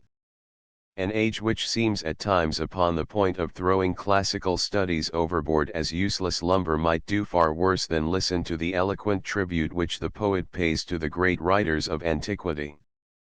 And finally, nothing could be more salutary for an age in which literature itself has caught something of the taint of the prevailing commercialism than to bathe itself again in that spirit of sincere and disinterested love of letters which breathes throughout the essay, and which, in spite of all his errors and jealousies and petty vices, was the master passion of Alexander Pope. Liner ferency, meaning 6th century word, has here its original meaning of judge, not its modern judge severely or blame. 8. Because each foolish poem provokes a host of foolish commentators and critics. 15-16 This assertion that only a good writer can be a fair critic is not to be accepted without reservation. 17 Wit. The word wit has a number of different meanings in this poem, and the student should be careful to discriminate between them. It means mind, intellect, L61, learning, culture, L727, imagination, genius, L82, the power to discover amusing analogies, or the apt expression of such an analogy, LL449, 297, a man possessed of wit in its various significations, L45, this last form usually occurs in the plural, LL104, 539. 26 The maze of Skolst, labyrinth of conflicting systems of thought, especially of criticism. 21 Coxcombs, fools. What is the difference in meaning between these words in this passage? 30-31 In this couplet Pope hits off the spiteful envy of conceited critics toward successful writers. If the critic can write himself, he hates the author as a rival; if he cannot, he entertains against him the deep grudge an incapable man so often cherishes toward an effective worker. 3 Formavi You saw poet Astor, whose name has been handed down by Virgil and Horace. His name, like that of his associate, Bavius, has become a byword for a wretched scribbler. Apollo here thought of as the god of poetry. The true poet was inspired by Apollo, but a poet Astor like Mavius wrote without inspiration, as it were, in spite of the god. 40-43 Pope here compares half-learned critics to the animals which old writers reported were bred from the Nile mud.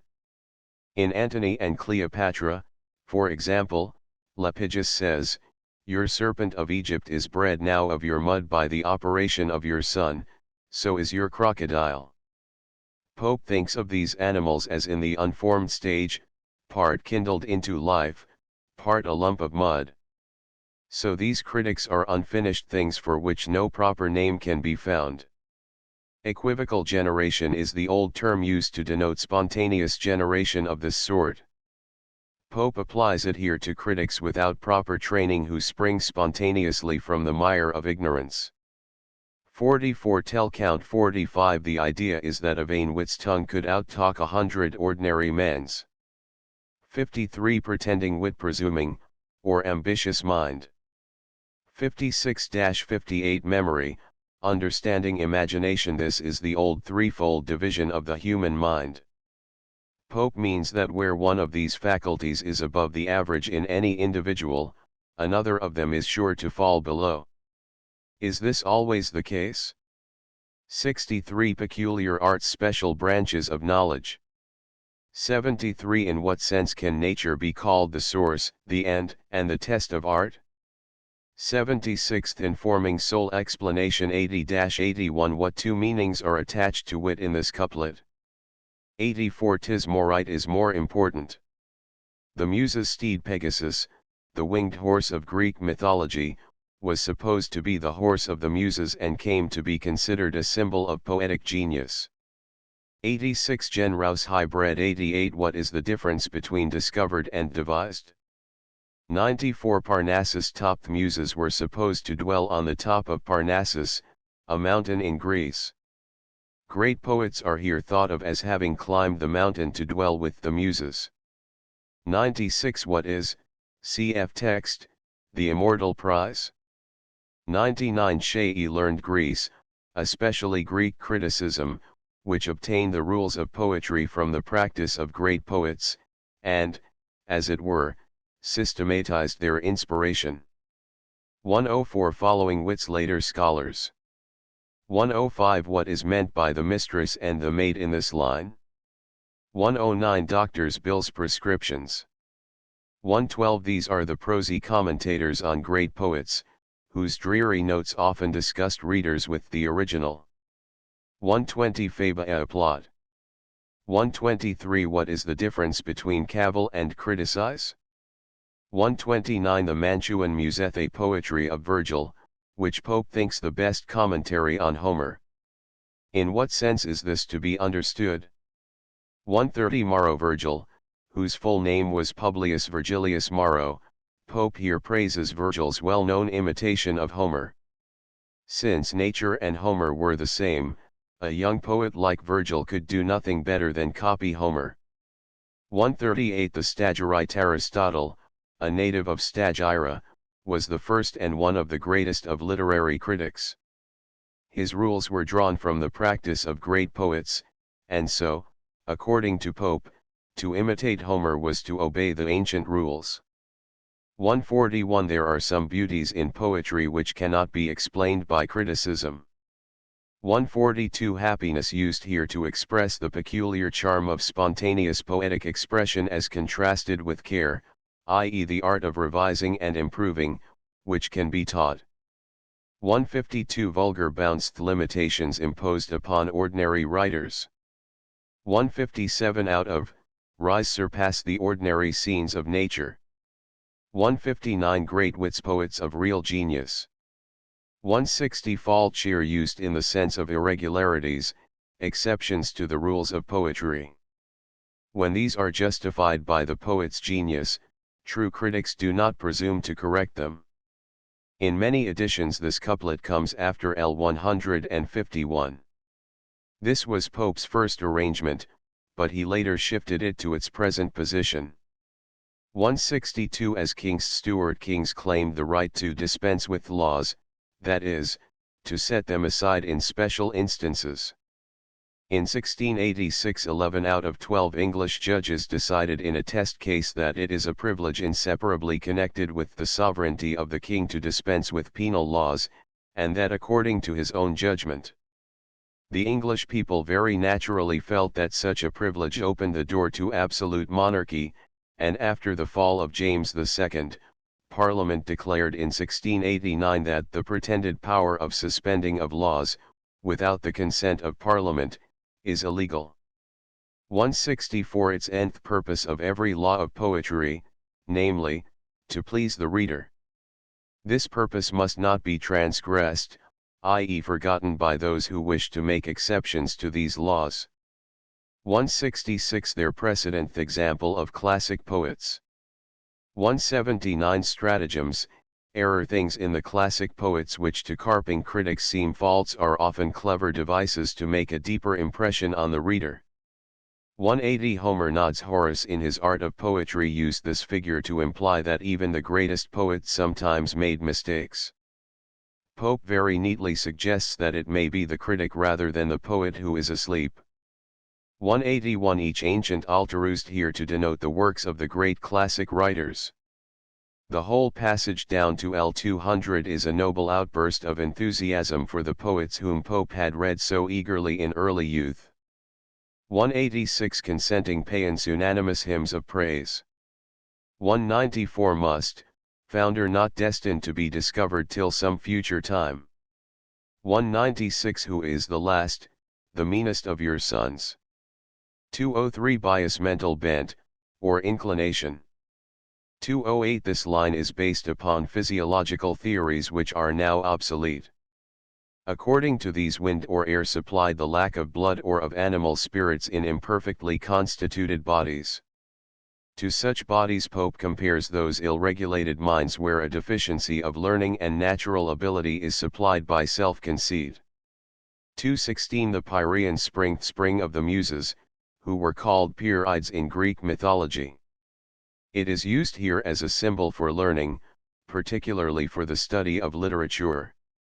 222 The lengths behind great spaces of learning that lie behind the first objects of our study. 225-232 This fine simile is one of the best expressions in English verse of the modesty of the true scholar, due to his realization of the boundless extent of knowledge. It was such a feeling that led Sir Isaac Newton to say after all his wonderful discoveries, "I do not know what I may appear to the world, but to myself I seem to have been only like a boy playing on the seashore and diverting myself in now and then finding a smoother pebble or a prettier shell than ordinary whilst the great ocean of truth lay all the time undiscovered before me." 224 Peculiar parts Individual parts.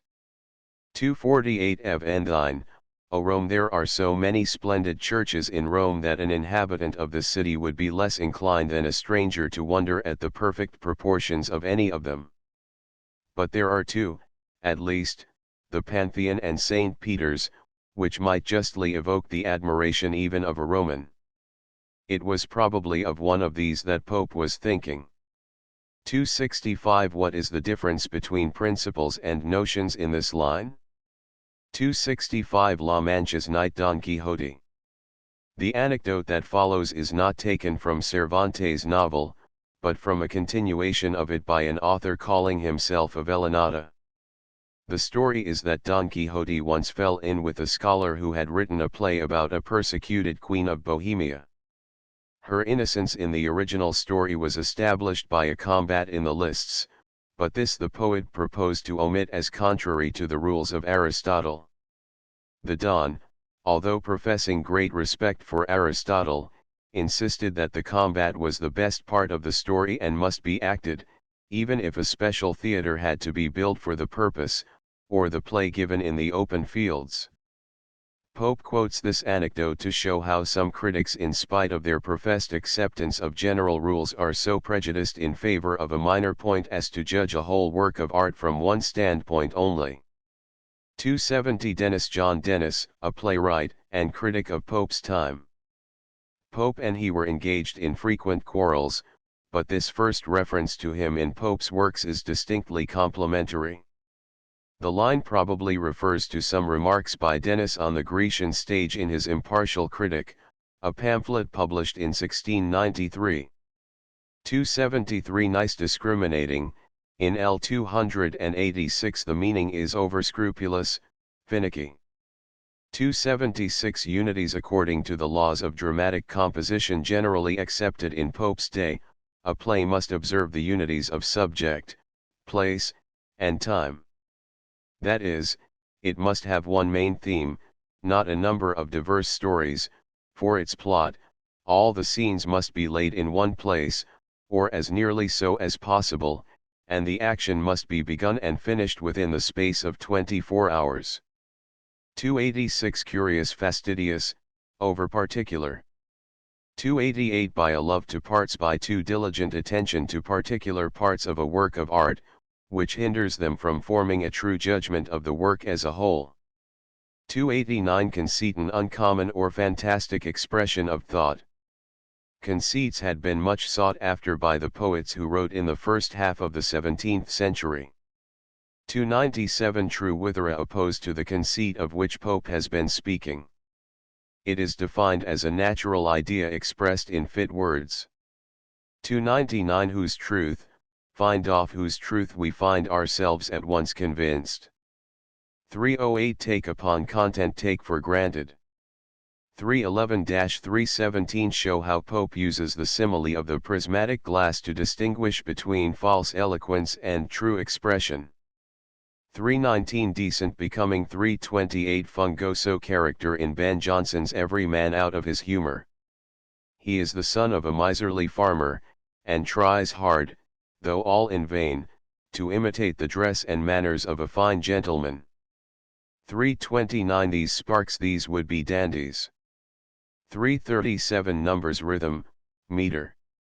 341 Haunt Parnassus read poetry. Here note that in Pope's day this word rhymed with repair and there. 344 These critics who care for the meter only in poetry insist on the proper number of syllables in a line, no matter what sort of sound or sense results. For instance, they do not object to a series of open vowels, i.e. hiatuses caused by the juxtaposition of such words as though and oft, the and ear.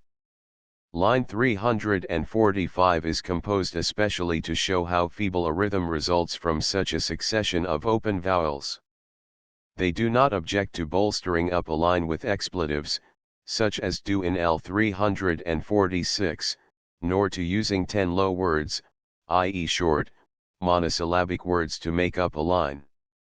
347 With this line Pope passes unconsciously from speaking of bad critics to denouncing some of the errors of bad poets, who keep on using hackneyed phrases and worn-out metrical devices. 356 Alexandrina line of 6 iambic feet, such as L 357, written especially to illustrate this form. Why does Pope use the adjective needless here? 361 Denham's strength. Waller Sweetness Waller and Denham were poets of the century before Pope, they are almost forgotten today, but were extravagantly admired in his time. Waller began and Denham continued the fashion of writing in closed heroic couplets, i.e. in verses where the sense is for the most part contained within one couplet and does not run over into the next as had been the fashion in earlier verse. Dryden said that the excellence and dignity of rhyme were never fully known till Mr. Waller taught it, and the same critic spoke of Denham's poetry as majestic and correct. 370 Ajaxone of the heroes of the Iliad. He is represented more than once as hurling huge stones at his enemies. Note that Pope has endeavored in this and the following line to convey the sense of effort and struggle. What means does he employ? Do you think he succeeds? 372 Camelia, heroine who appears in the latter part of the Aeneid fighting against the Trojan invaders of Italy. Virgil says that she was so swift of foot that she might have run over a field of wheat without breaking the stalks, or across the sea without wetting her feet. Pope attempts in L 373 to reproduce in the sound and movement of his verse the sense of swift flight. 374 Timotheus, a Greek poet and singer who was said to have played and sung before Alexander the Great. The reference in this passage is to Dryden's famous poem, Alexander's Feast. 376 The son of Libyan Jove, Alexander the Great, who boasted that he was the son of Jupiter. The famous oracle of Jupiter Ammon, situated in the Libyan desert, was visited by Alexander, who was said to have learned there the secret of his parentage. 383 Dryden. This fine compliment is paid to a poet whom Pope was proud to acknowledge as his master. I learned versification wholly from Dryden's works, he once said. Pope's admiration for Dryden dated from early youth, and while still a boy he induced a friend to take him to see the old poet in his favorite coffee house. 391 Admire, not used in our modern sense, but in its original meaning, to wonder at. According to Pope, it is only fools who are lost in wonder at the beauties of a poem, wise men approve, i.e. test and pronounce them good. 396-7 Pope acknowledged that in these lines he was alluding to the uncharitable belief of his fellow Catholics that all outside the fold of the Catholic Church were sure to be damned. 400 Sublimes purifies 404 each age. 415 Joins with quality, takes sides with the quality, i.e. people of rank. 429 Are so clever that they refuse to accept the common and true belief, and so forfeit their salvation. 441 Sentences. The reference is to a medieval treatise on theology, by Peter Lombard, called the Book of Sentences. It was long used as a university textbook. 444 Scotists and Thomists. Medieval scholars, followers respectively of Duns Scotus and Thomas Aquinas. A long dispute raged between their disciples. In this couplet Pope points out that the dispute is now forgotten, and the books of the old disputants lie covered with cobwebs in Duck Lane, a street in London where second-hand books were sold in Pope's day. He calls the cobwebs kindred, because the arguments of Thomists and Scotists were as fine spun as a spider's web. 449 The latest fashionable folly is the test, or the proof, of a quick, up-to-date wit. In other words, to be generally accepted an author must accept the current fashion, foolish though it may be. 457 This was especially true in Pope's day when literature was so closely connected with politics that an author's work was praised or blamed not upon its merits, but according to his, and the critics, politics. 459 Parsons, critics, Bose Dryden, the head of English letters in the generation before Pope, had been bitterly assailed on various charges by Parsons, like Jeremy Collier, critics like Milburn, and fine gentlemen like the Duke of Buckingham. But his works remained when the jests that were made against them were forgotten. 463 Sir Richard Blackmore, a famous doctor in Dryden's day, was also a very dull and voluminous writer. He attacked Dryden in a poem called A Satire Against Wit. Luke Milburn was a clergyman of the same period, who abused Dryden's translation of Virgil. 465 Zoilus, a Greek critic who attacked Homer. 481 The English language and the public taste had changed very rapidly during the century preceding Pope. He imagined that these changes would continue so that no poet's reputation would last longer than a man's life, bear 60, and Dryden's poetry would come to be as hard to understand and as little read as Chaucer's at that time. It is worth noting that both Dryden and Pope rewrote parts of Chaucer in modern English. 506-7 Explain why wit is feared by wicked men and shunned by the virtuous, hated by fools, and undone or ruined by knaves. 521 Sacred accursed, like the Latin sacre. 527 Spleen bad temper. 534 The fat-aged reign of Charles II, as LL 536-537 show, when literature became notoriously licentious. 538 Jilts, statesmanless women like Lady Castlemaine and the Duchess of Portsmouth had great influence on the politics of Charles II's time, and statesmen of that day like Buckingham and Etheridge wrote comedies. 541 Masquerade was not uncommon in Restoration times for ladies to wear a mask in public, especially at the theatre. Here the word is used to denote the woman who wore a mask. 544 A foreign reign of William III, a Dutchman. Pope, as a Tory and a Catholic, hated the memory of William, and here asserts, rather unfairly, that his age was marked by an increase of heresy and infidelity. 545 Socinus, the name of two famous heretics, uncle and nephew, of the 16th century, who denied the divinity of Christ. 549 Pope insinuates here that the clergy under William III hated an absolute monarch so much that they even encouraged their hearers to question the absolute power of God. 551 Admired, see note to L 391. 552 Wits Titans, wits who defied heaven as the old Titans did the gods. The reference is to a group of freethinkers who came into prominence in King William's reign. 556 Scandalously nice, so over particular as to find cause for scandal where none exists. 557 Mistaken author into vice, mistakenly read into an author vicious ideas which are not really to be found in his work. 575 Things that men really do not know must be brought forward modestly as if they had only been forgotten for a time.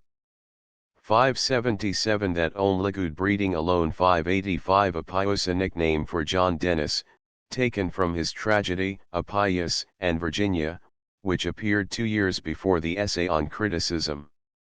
Lines 585 to 587 hit off some of the personal characteristics of this hot-tempered critic.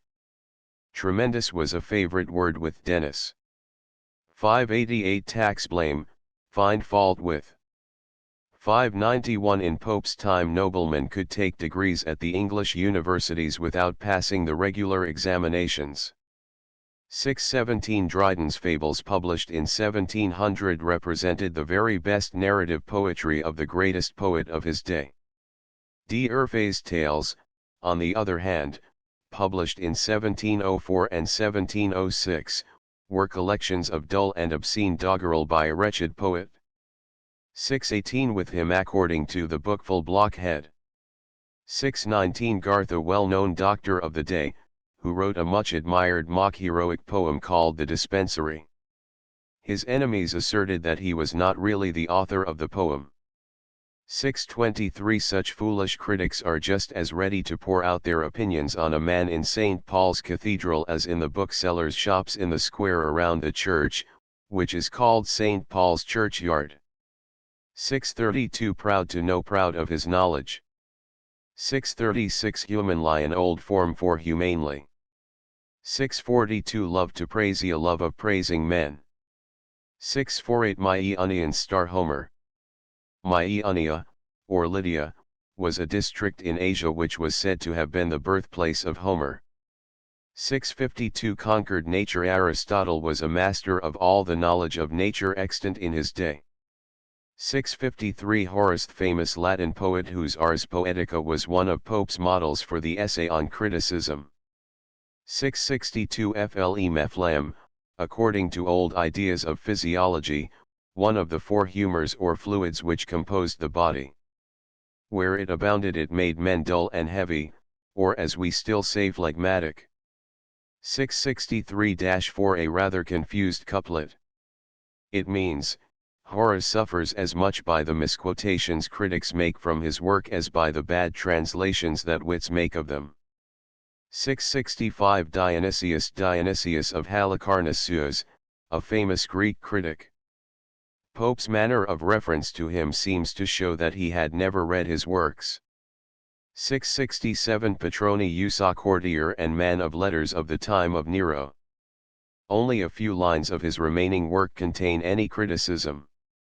669 Quintilian's Worth, Institutions Oratoriae of Quintilianus, a famous Latin critic of the 1st century AD. 675 Longinus, a Greek critic of the 3rd century AD, who composed a famous work called A Treatise on the Sublime.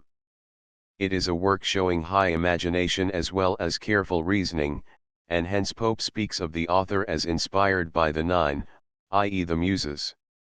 692 The willful hatred of the monks for the works of classical antiquity tended to complete that destruction of old books which the Goths began when they sacked the Roman cities. Many ancient writings were erased, for example, in order to get parchment for monkish chronicles and commentaries. 693 Erasmus, perhaps the greatest scholar of the Renaissance. Pope calls him the glory of the priesthood on account of his being a monk of such extraordinary learning, and the shame of his order, because he was so abused by monks in his lifetime. Is this a good antithesis? 697 Leo's golden days, he pontificate of Leo X, 1513 to 1521. Leo himself was a generous patron of art and learning. He paid particular attention to sacred music, L 703, and engaged Raphael to decorate the Vatican with frescoes. Vida, L 704, was an Italian poet of his time, who became famous by the excellence of his Latin verse. One of his poems was on the art of poetry, and it is to this that Pope refers in L 706. 707-8 Cremona was the birthplace of Vida, Mantua, of Virgil. 709 The allusion is to the sack of Rome by the Constable Bourbon's army in 1527. This marked the end of the golden age of arts in Italy. 714 Boileau, French poet and critic, 1636 to 1711. His L'Art Poétique is founded on Horace's Ars Poetica. 723 The Musée. The Genius, of John Sheffield, 1649 to 1720, Duke of Buckingham, not to be confounded with Dryden's enemy. Line 724 is quoted from his essay on poetry. 725 Roscommon Wentworth Dillon, 1633 to 1684, Earl of Roscommon, author of a translation of the Ars Poetica and of an essay on translated verse. 729 Walsh, commonplace poet, 1663 to 1708, but apparently a good critic. Dryden, in fact, called him the best critic in the nation. He was an early friend and judicious adviser of Pope himself, who showed him much of his early work, including the first draft of this very poem. Pope was sincerely attached to him, and this tribute to his dead friend is marked by deep and genuine feeling. 738 Short excursions such as this essay on criticism instead of longer and more ambitious poems which Pope planned and in part executed in his boyhood. There is no reason to believe with Mr. Elwin that this passage proves that Pope formed the design of the poem after the death of Walsh. Contents: Notes on an essay on man, Epistolae Introduction. The essay on man is the longest and in some ways the most important work of the third period of Pope's career. It corresponds closely to his early work, the essay on criticism. Like the earlier work, the essay on man is a didactic poem, written primarily to diffuse and popularize certain ideas of the poet. As in the earlier work, these ideas are by no means original with Pope, but were the common property of a school of thinkers in his day. As in the essay on criticism, Pope here attempts to show that these ideas have their origin in nature and are consistent with the common sense of man. And finally, the merit of the later work, even more than of the earlier, is due to the force and brilliancy of detached passages rather than to any coherent, consistent, and well-balanced system which it presents. The close of the 17th century and beginning of the 18th was marked by a change of ground in the sphere of religious controversy.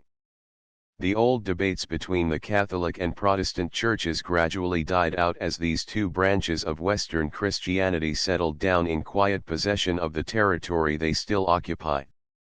In their place arose a vigorous controversy on the first principles of religion in general, on the nature of God, the origin of evil, the place of man in the universe, and the respective merits of optimism and pessimism as philosophic theories. The controversialists as a rule either rejected or neglected the dogmas of revealed religion and based their arguments upon real or supposed facts of history, physical nature, and the mental processes and moral characteristics of man.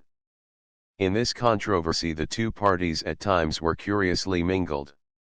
Orthodox clergymen used arguments which justified a strong suspicion of their orthodoxy, and avowed freethinkers bitterly disclaimed the imputation of atheism and wrote in terms that might be easily adopted by a devout believer. Into this controversy Pope was led by his deepening intimacy with Bolingbroke, who had returned from France in 1725 and settled at his country place within a few miles of Twickenham. During his long exile, Bolingbroke had amused himself with the study of moral philosophy and natural religion, and in his frequent intercourse with Pope he poured out his new-found opinions with all the fluency, vigor, and polish which made him so famous among the orators and talkers of the day. Bolingbroke's views were for that time distinctly heterodox, and, if logically developed, led to complete agnosticism. But he seems to have avoided a complete statement of his ideas to Pope, possibly for fear of shocking or frightening the sensitive little poet who still remained a professed Catholic. Pope, however, was very far from being a strict Catholic, and indeed prided himself on the breadth and liberality of his opinions. He was, therefore, at once fascinated and stimulated by the eloquent conversation of Bolingbroke, and resolved to write a philosophical poem in which to embody the ideas they held in common. Bolingbroke approved of the idea, and went so far as to furnish the poet with 7 or 8 sheets of notes to direct the plan in general and to supply matter for particular epistles. Lord Bathurst, who knew both Pope and Bolingbroke, went so far as to say in later years that the essay was originally composed by Bolingbroke in prose and that Pope only put it into verse. But this is undoubtedly an exaggeration of what Pope himself frankly acknowledged, that the poem was composed under the influence of Bolingbroke, that in the main it reflected his opinions, and that Bolingbroke had assisted him in the general plan and in numerous details. Very properly, Therefore, the poem is addressed to Bolingbroke and begins and closes with a direct address to the poet's guide, philosopher, and friend. In substance, the essay on man is a discussion of the moral order of the world. Its purpose is to vindicate the ways of God to man, and it may therefore be regarded as an attempt to confute the skeptics who argued from the existence of evil in the world and the wretchedness of man's existence to the impossibility of belief in an all-good and all-wise God. It attempts to do this, not by an appeal to revelation or the doctrines of Christianity, but simply on the basis of a common-sense interpretation of the facts of existence. A brief outline of the poem will show the general tenor of Pope's argument. The first epistle deals with the nature and state of man with respect to the universe. It insists on the limitations of man's knowledge, and the consequent absurdity of his presuming to murmur against God. It teaches that the universe was not made for man, but that man with all his apparent imperfections is exactly fitted to the place which he occupies in the universe. In the physical universe all things work together for good, although certain aspects of nature seem evil to man, and likewise in the moral universe all things, even man's passions and crimes, conduce to the general good of the whole. Finally, it urges calm submission and acquiescence in what is hard to understand, since one truth is clear: whatever is right. The second epistle deals with the nature of man as an individual. It begins by urging men to abandon vain questionings of God's providence and to take up the consideration of their own natures, for the proper study of mankind is man. Pope points out that the two cardinal principles of man's nature are self-love and reason, the first an impelling, the second a regulating power. The aim of both these principles is pleasure, by which Pope means happiness, which he takes for the highest good. Each man is dominated by a master passion, and it is the proper function of reason to control this passion for good and to make it bear fruit in virtue. No man is wholly virtuous or vicious, and heaven uses the mingled qualities of men to bind them together in mutual interdependence, and makes the various passions and imperfections of mankind serve the general good. And the final conclusion is that though man's a fool, yet God is wise. The third epistle treats of the nature of man with respect to society. All creatures, Pope asserts, are bound together and live not for themselves alone, but man is preeminently a social being. The first state of man was the state of nature when he lived in innocent ignorance with his fellow creatures. Obeying the voice of nature, man learned to copy and improve upon the instincts of the animals, to build, to plow, to spin, to unite in societies like those of ants and bees. The first form of government was patriarchal, then monarchies arose in which virtue, in arms or arts, made one man ruler over many. In either case the origin of true government as of true religion was love. Gradually force crept in and uniting with superstition gave rise to tyranny and false religions. Poets and patriots, however, restored the ancient faith and taught powers due use by showing the necessity of harmony in the state. Pope concludes by asserting the folly of contention for forms of government or modes of faith. The common end of government as of religion is the general good. It may be noticed in passing that Pope's account of the evolution of society bears even less relation to historical facts than does his account of the development of literature in the essay on criticism. The last epistle discusses the nature of happiness, our being's end and aim. Happiness is attainable by all men who think right and mean well. It consists not in individual, but in mutual pleasure. It does not consist in external things, mere gifts of fortune, but in health, peace, and competence. Virtuous men are, indeed, subject to calamities of nature, but God cannot be expected to suspend the operation of general laws to spare the virtuous. Objectors who would construct a system in which all virtuous men are blessed, are challenged to define the virtuous and to specify what is meant by blessings. Honors, nobility, fame, superior talents, often merely serve to make their possessors unhappy.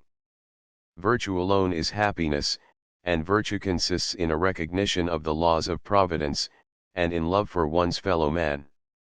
Even this brief outline will show, I think, some of the inconsistencies and omissions of Pope's train of thought. A careful examination of his arguments in detail would be wholly out of place here. The reader who wishes to pursue the subject further may consult Warburton's elaborate vindication of Pope's argument, and Elwin's equally prosy refutation, or better still the admirable summary by Leslie Stephen in the chapter on this poem in his Life of Pope, English Men of Letters. No one is now likely to turn to the writer of the early 18th century for a system of the universe, least of all to a writer so incapable of exact or systematic thinking as Alexander Pope. If the Essay on Man has any claim to be read today, it must be as a piece of literature pure and simple. For philosophy and poetry combined, Browning and Tennyson lie nearer to our age and mode of thought than Pope. Even regarded as a piece of literature, the Essay on Man cannot, I think, claim the highest place among Pope's works. It obtained, indeed, a success at home and abroad such as was achieved by no other English poem until the appearance of Childe Harold. It was translated into French, German, Italian, Portuguese, Polish, and Latin. It was imitated by Wieland, praised by Voltaire, and quoted by Kant. But this success was due in part to the accuracy with which it reflected ideas which were the common property of its age, in part to the extraordinary vigor and finish of its epigrams, which made it one of the most quotable of English poems. But as a whole the essay is not a great poem. The poet is evidently struggling with a subject that is too weighty for him, and at times he staggers and sinks beneath his burden. The second and third books in particular are, it must be confessed, with the exception of one or two fine outbursts, little better than dull, and dullness is not a quality one is accustomed to associate with Pope. The Essay on Man lacks the bright humor and imaginative artistry of the Rape of the Lock, and the lively portraiture, vigorous satire, and strong personal note of the moral epistles and imitations of Horace. Pope is at his best when he is dealing with the concrete world of men and women as they lived and moved in the London of his day. He is at his worst when he is attempting to seize and render abstract ideas. Yet the Essay on Man is a very remarkable work. In the first place, it shows Pope's wonderful power of expression. No one can read the poem for the first time without meeting on page after page phrases and epigrams which have become part of the common currency of our language. Pope's precision and firmness of touch, to quote the apt statement of Leslie Stephen, enables him to get the greatest possible meaning into a narrow compass. He uses only one epithet, but it is the right one. Even when the thought is commonplace enough, the felicity of the expression gives it a new and effective force. And there are whole passages where Pope rises high above the mere coining of epigrams. As I have tried to show in my notes, he composed by separate paragraphs, and when he chances upon a topic that appeals to his imagination or touches his heart, we get an outburst of poetry that shines in splendid contrast to the prosaic plainness of its surroundings. Such, for example, are the noble verses that tell of the immanence of God in his creation at the close of the first epistle, or the magnificent invective against tyranny and superstition in the third, LL 241 to 268. Finally, the Essay on Man is of interest in what it tells us of Pope himself. Mr. Elwin's idea that in the Essay on Man Pope, partly the dupe, partly the accomplice of Bolingbroke, was attempting craftily to undermine the foundations of religion, is a notion curiously compounded of critical blindness and theological rancor.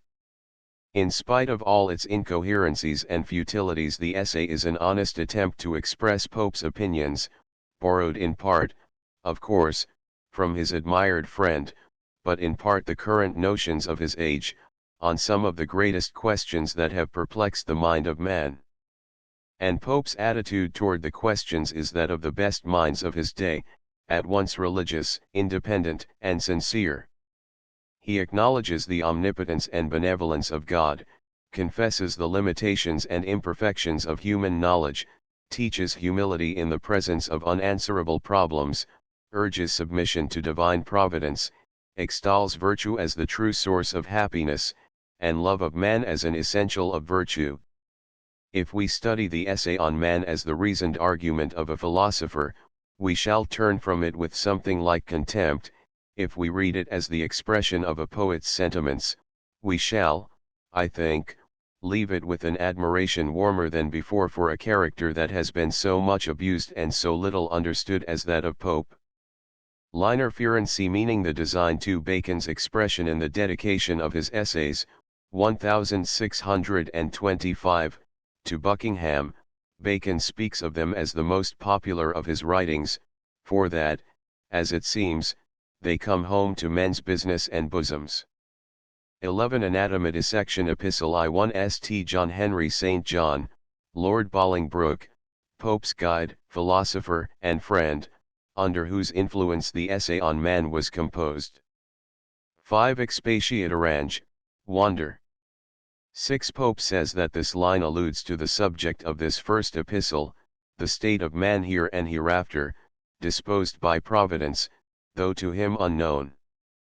The next 2 lines allude to the main topics of the 3 remaining epistles, the constitution of the human mind, the temptations of misapplied self-love, and the wrong pursuits of power, pleasure, and false happiness. 9 Beat, field metaphor is drawn from hunting. Note how it is elaborated in the following lines. 12 Blindly creep, sightless soar. First are the ignorant and indifferent, those who sightless soar are the presumptuous who reason blindly about things too high for human knowledge. 15 Candid lenient, free from harsh judgments. 16 An adaptation of a well-known line of Milton's Paradise Lost, L. 26. 17-23 Pope lays down as the basis of his system that all argument about man or God must be based upon what we know of man's present life, and of God's workings in this world of ours. 29 This frameth a universe.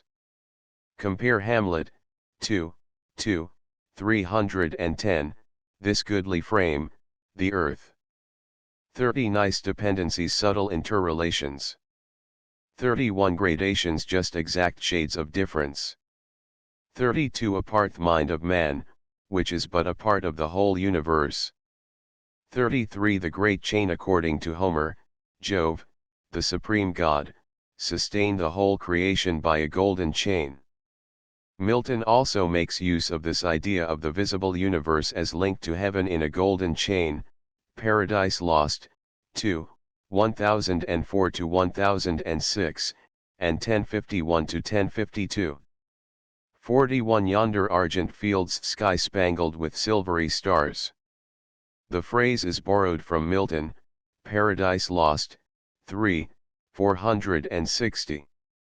42 Joveth, a planet Jupiter. Satellites. Pope preserves here the Latin pronunciation, 4 syllables, with the accent on the antepenult. 43-40 Pope here takes it for granted that our universe, inasmuch as it is the work of God's infinite wisdom, must be the best system possible. If this be granted, he says, it is plain that man must have a place somewhere in the system, and the only question is whether God has placed him wrong. 45 Every grade in creation must be complete, so as to join with that which is beneath and with that which is above it, or there would be a lack of coherency, a break, somewhere in the system. 47 Reasoning life, conscious mental life. 51-60 Pope argues here that since man is a part of the best possible system, whatever seems wrong in him must be right when considered in relation to the whole order of the universe. It is only our ignorance of this order which keeps us from realizing this fact. 55 One single word movement is understood after single. 61-8 Pope here illustrates his preceding argument by analogy. We can know no more of God's purpose in the ordering of our lives than the animals can know of our ordering of theirs. 6. For Egypt's god, one of the gods of the Egyptians, was the sacred bull, Apis. 68. A deity worshipped as a god, like the Egyptian kings and Roman emperors. 69-76. Pope now goes on to argue that on the basis of what has been proved we ought not to regard man as an imperfect being, but rather as one who is perfectly adapted to his place in the universe. His knowledge, for example, is measured by the brief time he has to live and the brief space he can survey. 69. Fault pronounced in Pope's day as rhyming with ought. 73-6. These lines are really out of place. They first appeared after L98, then Pope struck them out altogether. Just before his death he put them into their present place on the advice of Warburton, who probably approved of them because of their reference to a future state of bliss. It is plain that they interfere with the regular argument of the poem. 79. This line is grammatically dependent upon Hyde's, L77. 81. Riot used here in the sense of luxurious life. The lamb is slain to provide for some feast. 86. Heaven, i.e. God. Hence the relative who in the next line. 92-8. Pope urges man to comfort himself with hope, seeing that he cannot know the future. 93. What future blissed words shall be are to be understood after this phrase. 96. Point out the exact meaning of this familiar line. 97. From home, away from its true home, the life to come. This line represents one of the alterations which Warburton induced Pope to make. The poet first wrote confined at home, thus representing this life as the home of the soul. His friend led him to make the change in order to express more clearly his belief in the soul's immortality. 89. Show how arrests and expatiates in this line contrast with uneasy and confined in L97. 99-112. In this famous passage Pope shows how the belief in immortality is found even among the most ignorant tribes. This is to Pope an argument that the soul must be immortal, since only nature, or God working through nature, could have implanted this conception in the Indian's mind. 102. The solar sun's path in the heavens.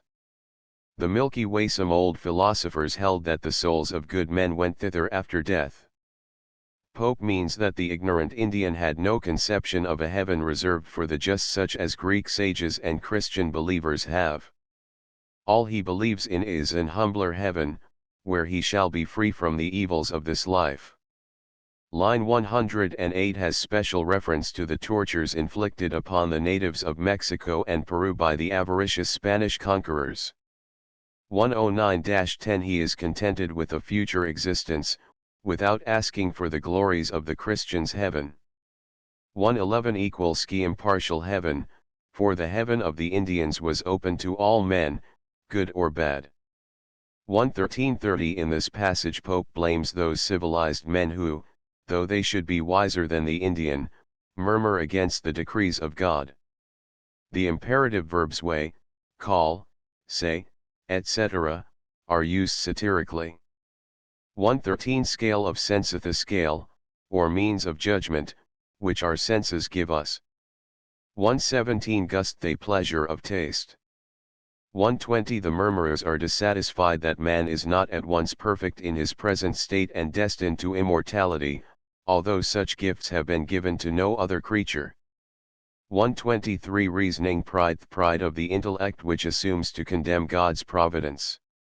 131-172. In this passage Pope imagines a dialogue between one of the proud murmurers he has described and himself. His opponent insists that the world was made primarily for man's enjoyment, LL 132-140. Pope asks whether nature does not seem to swerve from this end of promoting human happiness in times of pestilence, earthquake, and tempest, LL 141-144. The other answers that these are only rare exceptions to the general laws, due perhaps to some change in nature since the world began, LL 145 to 148. Pope replies by asking why there should not be exceptions in the moral as well as in the physical world. May not great villains be compared to terrible catastrophes in nature? LL 148 to 156. He goes on to say that no one but God can answer this question, that our human reasoning springs from pride, and that the true course of reasoning is simply to submit. LL 156 to 164. He then suggests that passions, by which he means vices, are as necessary a part of the moral order as storms of the physical world. LL 165 to 172. 142 Livid deaths pestilence 143-4 Pope was perhaps thinking of a terrible earthquake and flood that had caused great loss of life in Chile the year before this poem appeared. 150 Then nature deviates, nature departs from her regular order on such occasions as these catastrophes. 151 That end human happiness, as in L 149. 156 Caesar Borgia, the wicked son of Pope Alexander VI, and Catiline are mentioned here as portents in the moral world parallel to plagues and earthquakes in the physical. 160 Young Ammon Alexander the Great. See note on Essay on Criticism, L 376. 163 Why do we accuse God for permitting wickedness when we do not blame him for permitting evil in the natural world? 166 Therein nature, herein man. 173-206 In this section Pope reproves those who are dissatisfied with man's faculties.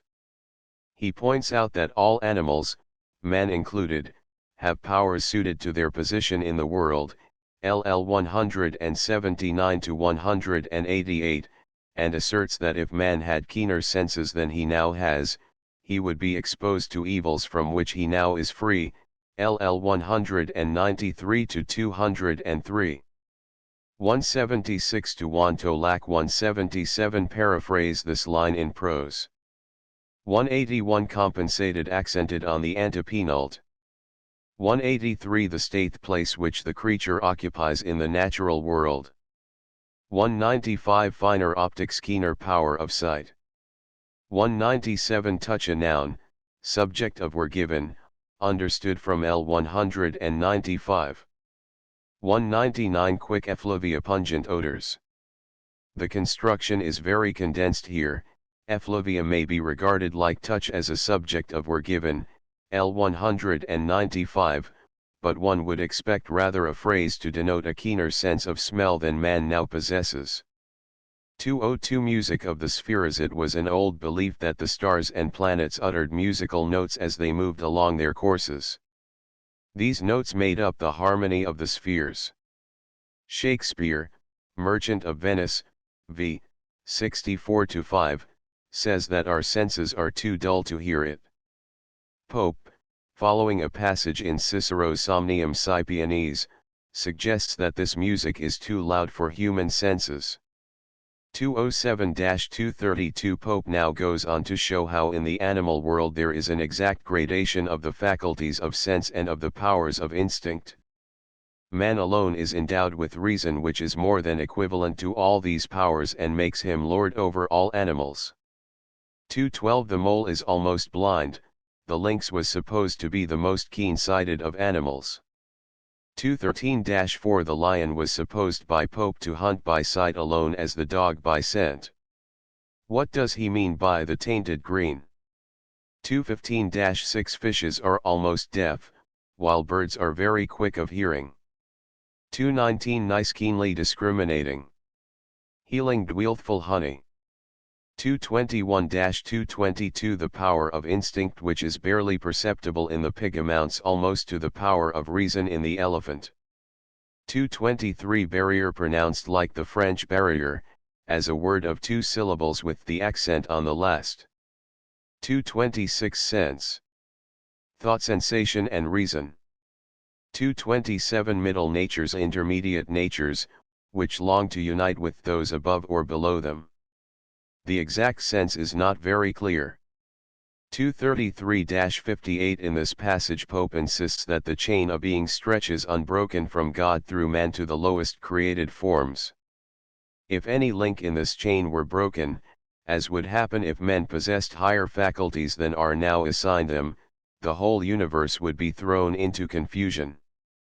This is another answer to those who complain of the imperfections of man's nature. 234 Quick living Pope does not discriminate between organic and inorganic matter. 240 Glass microscope 242-44 Inferior beings might then press upon us. If they did not, a fatal gap would be left by our ascent in the scale. 247 Each system Pope imagines the universe to be composed of an infinite number of systems like ours. Since each of these is essential to the orderly arrangement of the universe, any disorder such as he has imagined would have infinitely destructive consequences. These are described in LL 251-257. 267-80 In these lines Pope speaks of God as the soul of the world in an outburst of really exalted enthusiasm that is rare enough in his work. 269 The relative pronoun referring to soul, L 268. 270th Ethereal frameth the heavens 276 As perfect in a hair as heart This has been called the vile antithesis, on the ground that there is no reason why hair and heart should be contrasted. But Pope may have had in mind the saying of Christ. The very hairs of your head are all numbered. The hairs are spoken of here as the least important part of the body. The heart, on the other hand, has always been thought of as the most important organ. There is, therefore, a real antithesis between the two. 278 Seraph, Burns Seraphim according to old commentators are on fire with the love of God. 280 equals all makes all things equal. This does not seem consistent with the idea of the gradations of existence which Pope has been preaching throughout this epistle. Possibly it means that all things high and low are filled alike with the divine spirit and in this sense all things are equal. But one must not expect to find exact and consistent philosophy in the essay on man 281-94 Here Pope sums up the argument of this epistle, urging man to recognize his ignorance, to be content with his seeming imperfections, and to realize that whatever is right. 282 Our proper bliss our happiness as men. 283 Appointed place in the universe. 286 Secure sure 289 Hobbes, an English philosopher with whose work Pope was, no doubt, acquainted, says, nature is the art whereby God governs the world.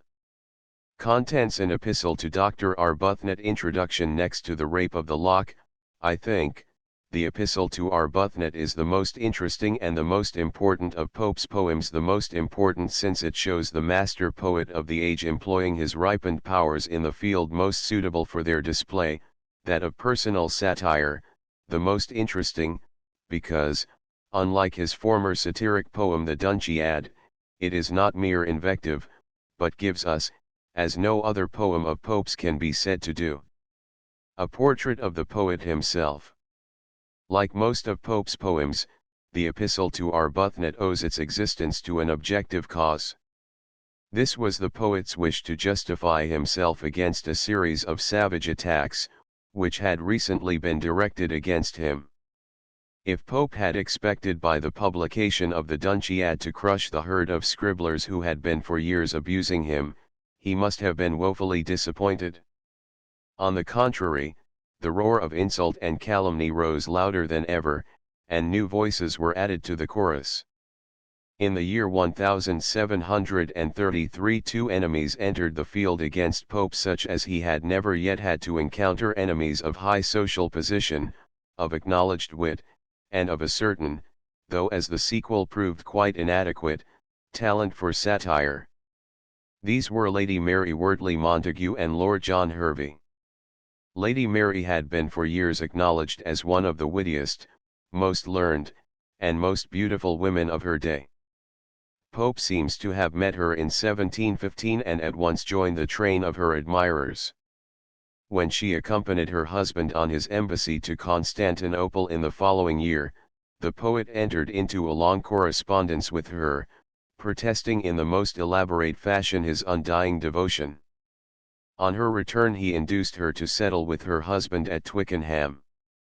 Here he continued his attentions, half real, half in the affected gallantry of the day, until, to quote the lady's own words to her daughter many years after, at some ill-chosen time when she least expected what romancers call a declaration, he made such passionate love to her, as, in spite of her utmost endeavours to be angry and look grave, provoked an immoderate fit of laughter, and, she added, from that moment Pope became her implacable enemy.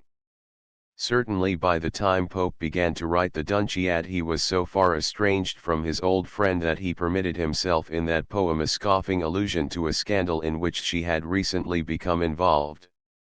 The lady answered, or the poet thought that she did, with an anonymous pamphlet, a pop upon Pope, describing a castigation, wholly imaginary, said to have been inflicted upon the poet as a proper reward for his satire. After this, of course, all hope of a reconciliation was at an end, and in his satires and epistles Pope repeatedly introduced Lady Mary under various titles in the most offensive fashion. In his first imitation of Horace, published in February, 1733, he referred in the most unpardonable manner to a certain Sappho, and the dangers attendant upon any acquaintance with her. Lady Mary was foolish enough to apply the lines to herself and to send a common friend to remonstrate with Pope. He coolly replied that he was surprised that Lady Mary should feel hurt, since the lines could only apply to certain women, naming 4 notorious scribblers, whose lives were as immoral as their works. Such an answer was by no means calculated to turn away the lady's wrath, and for an ally in the campaign of anonymous abuse that she now planned she sought out her friend Lord Hervey. John Hervey, called by courtesy Lord Hervey, the second son of the Earl of Bristol, was one of the most prominent figures at the court of George II. He had been made Vice-Chamberlain of the royal household in 1730, and was the intimate friend and confidential adviser of Queen Caroline. Clever, affable, unprincipled, and cynical, he was a perfect type of the Georgian courtier to whom loyalty, patriotism, honesty, and honor were so many synonyms for folly. He was effeminate in habits and appearance, but notoriously licentious. He affected to scoff at learning but made some pretense to literature, and had written 4 epistles after the manner of Ovid, and numerous political pamphlets. Pope, who had some slight personal acquaintance with him, disliked his political connections and probably despised his verses, and in the imitation already mentioned had alluded to him under the title of Lord Fanny as capable of turning out 1,000 lines of verse a day. This was sufficient cause, if cause were needed, to induce Hervey to join Lady Mary in her warfare against Pope. The first blow was struck in an anonymous poem, probably the combined work of the 2 allies, called Verses Addressed to the Imitator of Horace, which appeared in March, 1733, and it was followed up in August by an epistle from a nobleman to a doctor of divinity, which also appeared anonymously, but was well known to be the work of Lord Hervey. In these poems Pope was abused in the most unmeasured terms. His work was styled a mere collection of libels. He had no invention except in defamation, he was a mere pretender to genius. His morals were not left unimpeached, he was charged with selling other men's work printed in his name, a gross distortion of his employing assistance in the translation of the Odyssey. He was ungrateful, unjust, a foe to humankind, an enemy like the devil to all that have being. The noble authors, probably well aware how they could give the most pain, proceeded to attack his family and his distorted person.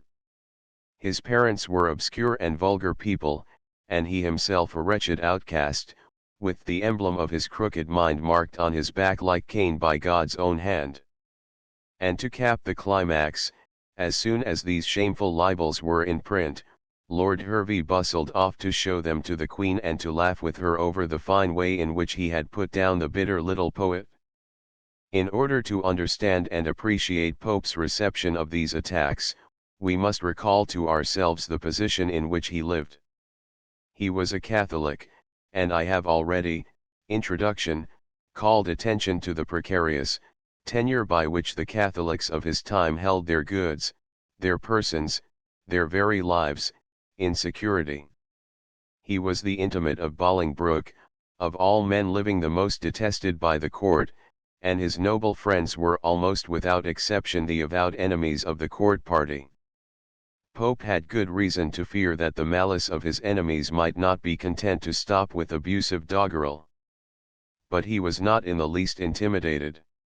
On the contrary, he broke out in a fine flame of wrath against Lord Hervey, whom he evidently considered the chief offender, challenged his enemy to disavow the epistle, and on his declining to do so, proceeded to make what he called the proper reply in a prose letter to a noble lord. This masterly piece of satire was passed about from hand to hand, but never printed. We are told that Sir Robert Walpole, who found Hervey a convenient tool in court intrigues, bribed Pope not to print it by securing a good position in France for one of the priests who had watched over the poet's youth. If this story be true, and we have Horace Walpole's authority for it, we may well imagine that the entry of the bribe, like that of Uncle Toby's oath, was blotted out by a tear from the books of the recording angel. But Pope was by no means disposed to let the attacks go without an answer of some kind, and the particular form which his answer took seems to have been suggested by a letter from Arbuthnot. "I make it my last request," wrote his beloved physician, now sinking fast under the diseases that brought him to the grave, "that you continue that noble disdain and abhorrence of vice, which you seem so naturally endued with, but still with a due regard to your own safety, and study more to reform than to chastise, though the one often cannot be effected without the other." "I took very kindly your advice," Pope replied, "and it has worked so much upon me considering the time and state you gave it in, that I determined to address to you one of my epistles written by piecemeal many years, and which I have now made haste to put together, wherein the question is stated what were and are my motives of writing, the objections to them, and my answers." In other words, the epistle to Arbuthnot which we see that Pope was working over at the date of this letter, August 25, 1734, was, in the old-fashioned phrase, his apologia, his defense of his life and work. As usual, Pope's account of his work cannot be taken literally. A comparison of dates shows that the epistle, instead of having been written by piecemeal many years, is essentially the work of one impulse, the desire to vindicate his character, his parents, and his work from the aspersions cast upon them by Lord Hervey and Lady Mary. The exceptions to this statement are two, or possibly three, passages which we know to have been written earlier and worked into the poem with infinite art. The first of these is the famous portrait of Addison as Atticus. I have already spoken of the reasons that led to Pope's breach with Addison, introduction, and there is good reason to believe that this portrait sprang directly from Pope's bitter feeling toward the elder writer for his preference of Tickell's translation. The lines were certainly written in Addison's lifetime, though we may be permitted to doubt whether Pope really did send them to him, as he once asserted. They did not appear in print, however, till 4 years after Addison's death, when they were printed apparently without Pope's consent in a volume of miscellanies. It is interesting to note that in this form the full name Addison appeared in the last line. Some time later Pope acknowledged the verses and printed them with a few changes in his miscellany of 1727, substituting the more decorous AN for the Addison of the first text. Finally he worked over the passage again and inserted it, for a purpose that will be shown later, in the epistle to Arbuthnot. It is not worth while to discuss here the justice or injustice of this famous portrait. In fact, the question hardly deserves to be raised. The passage is admittedly a satire, and a satire makes no claim to be a just and final sentence. Admitting, as we must, that Pope was in the wrong in his quarrel with Addison, we may well admit that he has not done him full justice. But we must equally admit that the picture is drawn with wonderful skill, that praise and blame are deftly mingled, and that the satire is all the more severe because of its frank admission of the great man's merits. And it must also be said that Pope has hit off some of the faults of Addison's character, his coldness, his self-complacency, his quiet sneer, his indulgence of flattering fools in a way that none of his biographers have done. That Pope was not blind to Addison's chief merit as an author is fully shown by a passage in a later poem, less well known than the Portrait of Atticus, but well worth quotation. After speaking of the licentiousness of literature in Restoration days, he goes on to say, in our own, excuse some courtly stains, no whiter page than Addison's remains, he from the taste obscene reclaims our youth, and sets the passions on the side of truth, forms the soft bosom with the gentlest art, and powers each human virtue in the heart. Epistle to Augustus, 2. 215 to 220. If Pope was unjust to Addison the man, he at least made amends to Addison the moralist. The second passage that may have had an independent existence before the epistle was conceived is the Portrait of Buffo, LL 229 to 247. There is reason to believe that this attack was first aimed at Bub Doddington, a courtier of Hervey's class, though hardly of so finished a type, to whom Pope alludes as Bubo in L 278. When Pope was working on the epistle, however, he saw an opportunity to vindicate his own independence of patronage by a satiric portrait of the great Maecenas of his younger days, Lord Halifax, who had ventured some foolish criticisms on Pope's translation of the Iliad, and seems to have expected that the poet should dedicate the great work to him in return for an offer of a pension which he made and Pope declined. There is no reason to believe that Pope cherished any very bitter resentment toward Halifax. On the contrary, in a poem published some years after the epistle he boasted of his friendship with Halifax, naming him outright, and adding in a note that the noble lord was no less distinguished by his love of letters than his abilities in Parliament. The third passage, a tender reference to his mother's age and weakness, was written at least as early as 1731, Mrs. Pope died in 1733, and was incorporated in the epistle to round it off with a picture of the poet absorbed in his filial duties at the very time that Hervey and Lady Mary were heaping abuse upon him, as a monster devoid of all good qualities. And now, having discussed the various insertions in the epistle, let us look for a moment at the poem as a whole, and see what is the nature of Pope's defense of himself and of his reply to his enemies. It is cast in the form of a dialogue between the poet himself and Arbuthnot. Pope begins by complaining of the misfortunes which his reputation as a successful man of letters has brought upon him. He is a mark for all the starving scribblers of the town who besiege him for advice, recommendations, and hard cash. Is it not enough to make a man write Dunciads? Arbuthnot warns him against the danger of making foes, LL 101-104, but Pope replies that his flatterers are even more intolerable than his open enemies. And with a little outburst of impatience, such as we may well imagine him to have indulged in during his later years, he cries, "Why did I write? What sin to me unknown dipped me in ink, my parents' or my own?" And begins with L 125 his poetical autobiography. He tells of his first childish efforts, of poetry taken up to help me through this long disease my life, and then goes on to speak of the noble and famous friends who had praised his early work and urged him to try his fortune in the open field of letters.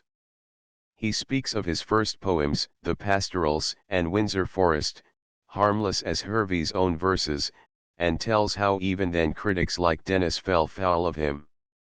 Rival authors hated him, too, especially such pilfering bards as Phillips. This he could endure, but the coldness and even jealousy of such a man as Addison, and here appears the famous portrait of Atticus, was another matter, serious enough to draw tears from all lovers of mankind. Passing on, L 213, to the days of his great success when his Homer was the talk of the town, he asserts his ignorance of all the arts of puffery and his independence of mutual admiration societies. He left those who wished a patron to the tender mercies of Halifax, who fed fat on flattery and repaid his flatterers merely with a good word or a seat at his table. After all, the poet could afford to lose the society of Buffos toadies while such a friend as Gay was left him, L 254. After an eloquent expression of his wish for independence, LL 261 to 270, he goes on to speak of the babbling friends who insist that he is always meditating some new satire, and persist in recognizing some wretched poetaster's lampoon as his. And so by a natural transition Pope comes to speak of his own satiric poems and their aims. He says, and rightly, that he has never attacked virtue or innocence. He reserves his lash for those who trample on their neighbors and insult fallen worth, for cold or treacherous friends, liars, and babbling blockheads. Let Sporus, Hervey, tremble, L 303. Arbuthnot interposes here with an ejaculation of contemptuous pity, is it really worth the poet's while to castigate such a slight thing as Hervey, that mere white curd? But Pope has suffered too much from Hervey's insolence to stay his hand, and he now proceeds to lay on the lash with equal fury and precision, drawing blood at every stroke, until we seem to see the wretched fop writhing and shrieking beneath the whip. And then with a magnificent transition he goes on, LL 332 to 337, to draw a portrait of himself. Here, he says in effect, is the real man that Sporus has so maligned. The portrait is idealized, of course. One could hardly expect a poet speaking in his own defense in reply to venomous attacks to dissect his own character with the stern impartiality of the critics of the succeeding century, but it is in all essentials a portrait at once impressive and true. Arbuthnot again interrupts, L 358, to ask why he spares neither the poor nor the great in his satire, and Pope replies that he hates knaves in every rank of life. Yet by nature, he insists, he is of an easy temper, more readily deceived than angered, and in a long catalogue of instances he illustrates his own patience and good nature, LL 366 to 385. It must be frankly confessed that these lines do not ring true. Pope might in the heat of argument convince himself that he was humble and slow to wrath, but he has never succeeded in convincing his readers.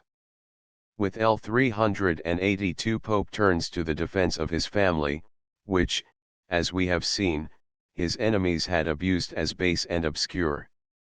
He draws a noble picture of his dead father, by nature honest, by experience wise, simple, modest, and temperate, and passes to the description of himself watching over the last years of his old mother, his sole care to explore the thought, explain the asking eye and keep a while one parent from the sky. If the length of days which heaven has promised those who honor father and mother fall to his lot, may heaven preserve him such a friend as Arbuthnot to bless those days. And Arbuthnot closes the dialogue with a word which is meant, I think, to sum up the whole discussion and to pronounce the verdict that Pope's life had been good and honorable. Whether that blessing one be denied or given, thus far was right, the rest belongs to heaven. It seems hardly necessary to point out the merits of so patent a masterpiece as the Epistle to Arbuthnot. In order to enjoy it to the full, indeed, one must know something of the life of the author, of the circumstances under which it was written, and, in general, of the social and political life of the time. But even without this special knowledge no reader can fail to appreciate the marvelous ease, fluency, and poignancy of this admirable satire. There is nothing like it in our language except Pope's other satires, and of all his satires it is, by common consent, easily the first. It surpasses the satiric poetry of Dryden in pungency and depth of feeling as easily as it does that of Byron in polish and artistic restraint. Its range of tone is remarkable. At times it reads like glorified conversation, as in the opening lines, at times it flames and quivers with emotion, as in the assault on Hervey, or in the defense of his parents. Even in the limited field of satiric portraiture there is a wide difference between the manner in which Pope has drawn the portrait of Atticus and that of Sporus.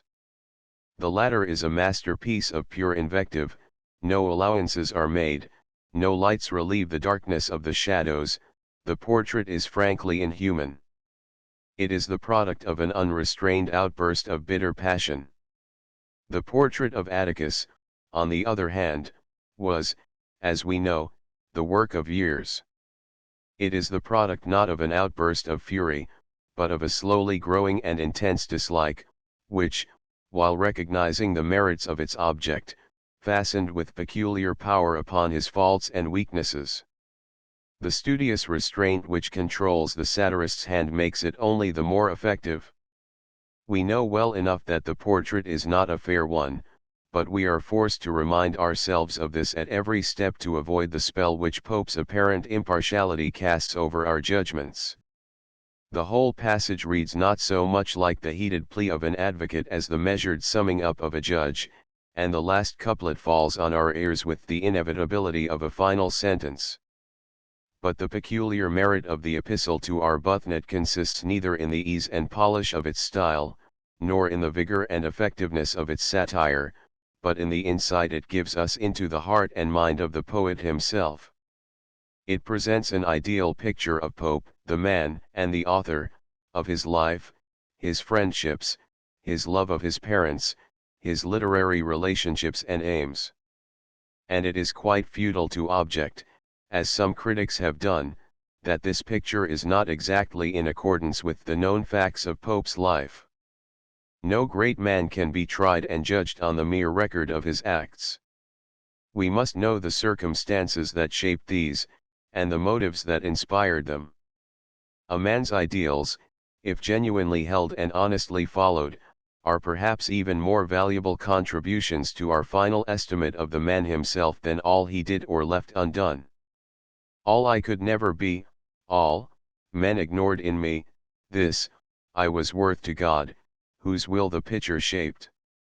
And in the epistle to Arbuthnot we recognize in Pope ideals of independence, of devotion to his art, of simple living, of loyal friendship, and of filial piety which shine in splendid contrast with the gross, servile, and cynically immoral tone of the age and society in which he lived. Footnote 1, i.e. the blessing of Arbuthnot's future companionship, for which Pope, L. 413, had just prayed.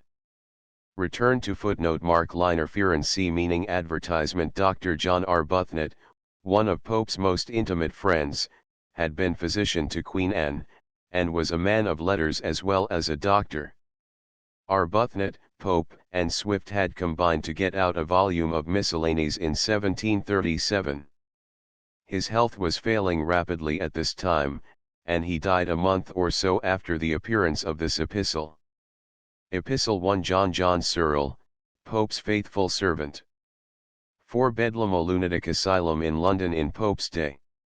Notice how Pope mentions, in the same breath, Bedlam and Parnassus, the hill of the Muses which poets might well be supposed to haunt. 8 Thickets groves surrounding Pope's villa. See Introduction. Grotto 10 The chariot coach in which Pope drove. The Bargeth boat in which Pope was rowed upon the Thames. 13 The Minto district in London where debtors were free from arrest. As they could not be arrested anywhere on Sunday, Pope represents them as taking that day to inflict their visits on him. 15 Parson probably a certain Eusden, who had some pretensions to letters, but who ruined himself by drink. 17 Clerk a law clerk. 18 Engross write legal papers. 19-20 An imaginary portrait of a mad poet who keeps on writing verses even in his cell in Bedlam. Pope may have been thinking of Lee, a dramatist of Dryden's day who was confined for a time in this asylum.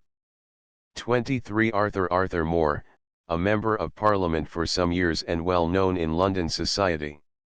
His giddy son, James Moore, who took the name of Moore Smythe, dabbled in letters and was a bitter enemy of Pope.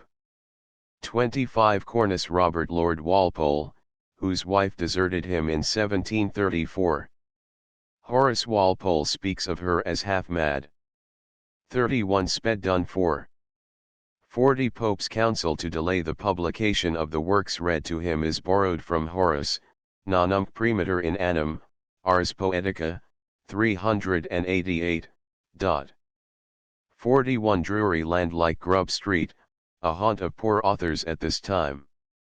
43 Before term ends, before the season is over, that is, as soon as the poem is written. 48 A prologue for a play.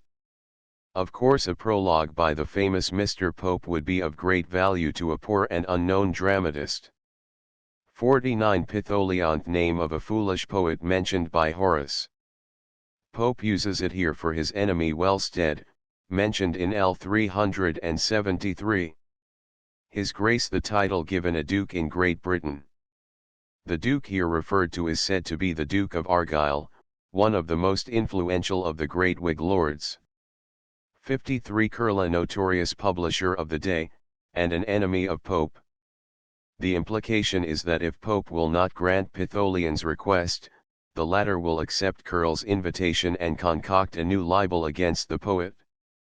60 Pope was one of the few men of letters of his day who had not written a play, and he was at this time on bad terms with certain actors. 62 Bernard Lintot, the publisher of Pope's translation of Homer. 66 Go Snacks share the profits. Pope represents the unknown dramatist as trying to bribe him to give a favorable report of the play. 69 Midas, an old legend tells us that Midas was presented with a pair of ass's ears by an angry god whose music he had slighted. His barber, or, Chaucer says, his queen, discovered the change which Midas had tried to conceal, and unable to keep the secret whispered it to the reeds in the river, who straightway spread the news abroad. 75 With this line Arbuthnot is supposed to take up the conversation. This is indicated here and elsewhere by the letter A. 79 Dunciad, see Introduction. 85 Cadros, a name borrowed from Juvenal to denote a foolish poet. Pope uses it here for some conceited dramatist who thinks none the less of himself because his tragedy is rejected with shouts of laughter. 96 Explain the exact meaning of this line. 97 Baby, use a stock name for a bad poet. See note on Essay on Criticism, L 34. 98 Phillips, Ambrose Phillips, author among other things of a set of pastorals that appeared in the same volume with Pope, 1709. Pope and he soon became bitter enemies. He was patronized by a Bishop Boulder. 99 Sappho, here as elsewhere Pope uses the name of the Greek poetess for his enemy, Lady Mary Wortley Montagu. 109 Grub Street, a wretched street in London, inhabited in Pope's day by hack writers, most of whom were his enemies. 111 Curl, see note to L 53, had printed a number of Pope's letters without the poet's consent some years before this poem was written. 113-32 Pope here describes the flatterers who were foolish enough to pay him personal compliments. They compare him to Horace, who was short like Pope, though fat, and who seems to have suffered from colds, also to Alexander, one of whose shoulders was higher than the other, and to Ovid, whose other name, Naso, might indicate that long noses were a characteristic feature of his family. Pope really had large and beautiful eyes. Maro, L 122, is Virgil. 123 With this line Pope begins an account of his life as a poet. For his precocity, see Introduction. 129 Is a muse, entertain. Friend, not wife. The reference is, perhaps, to Martha Blount, Pope's friend, and may have been meant as a contradiction of his reported secret marriage to her. 132 To bear to endure the pains and troubles of an invalid's life. 133 Granville George Granville, Lord Lansdowne, a poet, and patron of letters to whom Pope had dedicated his Windsor Forest. 134 Walsh Z Note on Essay on Criticism, L 729. 135 Garth Sir Samuel Garth, like Arbuthnot, a doctor, a man of letters, and an early friend of Pope. 137 Charles Talbot, Duke of Shrewsbury, John, Lord Somers, and John Sheffield, Duke of Buckingham, all leading statesmen and patrons of literature in Queen Anne's day. 138 Rochester Francis Atterbury, Bishop of Rochester, an intimate friend of Pope. 139 St. John Bolingbroke. For Pope's relations with him, see Introduction to the Essay on Man, p. 116. 143 Gilbert Burnet and John Oldmixon had written historical works from the Whig point of view. Roger Cook, a now forgotten writer, had published a detection of the court and state of England. Pope in a note on this line calls them all three authors of secret and scandalous history. 146 The reference is to Pope's early descriptive poems, the Pastorals, and Windsor Forest. 147 Gentle Fanny Essay Sneer at Lord Hervey's verses. See the introduction to this poem. 149 Gildon, a critic of the time who had repeatedly attacked Pope. The poet told Spence that he had heard Addison gave Gildon £10 to slander him. 151 Denisi Note on Essay on Criticism. L 270. 156 Kiss D. The Rod Pope was sensible enough to profit by the criticisms even of his enemies. He corrected several passages in the Essay on Criticism which Dennis had properly found fault with. 162 Bentley, the most famous scholar of Pope's day. Pope disliked him because of his criticism of the poet's translation of the Iliad, good verses, but not Homer. The epithet slashing refers to Bentley's edition of Paradise Lost, in which he altered and corrected the poet's text to suit his own ideas. Tebald's Louis Theobald, pronounced Tebald, a scholar who had attacked Pope's edition of Shakespeare. Pope calls him piddling because of his scrupulous attention to details. 177 The Bard Phillips, see note on L98. Pope claimed that Phillips's pastorals were plagiarized from Spenser, and other poets. Phillips, also, translated some Persian tales for the low figure of half a crown apiece. 187 Bade translate suggested that they translate other men's work, since they could write nothing valuable of their own. 188 Tate, a poet Astor of the generation before Pope. He is remembered as the part author of a doggerel version of the Psalms. 191-212 For a discussion of this famous passage, see Introduction to the Epistle. 196 The Turkit was formerly the practice for a Turkish monarch when succeeding to the throne to have all his brothers murdered so as to do away with possible rivals. 199 Faint praise Addison was hearty enough when he cared to praise his friends. Pope is thinking of the coldness with which Addison treated his pastorals as compared to those of Phillips. 206-D Note the old-fashioned pronunciation to rhyme with besieged. 207 Cato, an unmistakable allusion to Addison's tragedy in which the famous Roman appears laying down the law to the remnants of the Senate. 209 Templars, students of law at the Temple in London who prided themselves on their good taste in literature. A body of them came on purpose to applaud Cato on the first night. Raise, exalt, praise. 211-2 Laugh, weep, explain the reason for these actions. Atticus Addison's name was given in the first version of this passage. Then it was changed to A.N. Addison had been mentioned in The Spectator, number 150, under the name of Atticus, as in every way one of the greatest geniuses the age has produced. 213 Rubric on the walls. Lintot, Pope's old publisher, used to stick up the titles of new books in red letters on the walls of his shop. 214 With clap bills, posters.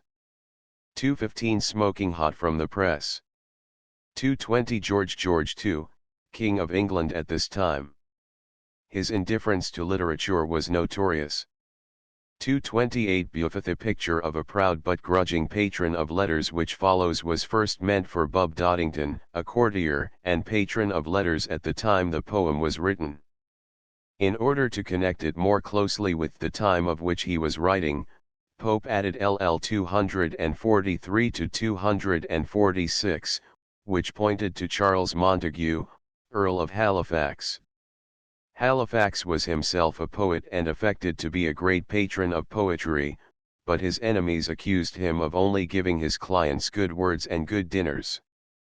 Pope tells an amusing story of Montague's comments on his translation of the Iliad, Spence, Anecdotes, p. 134.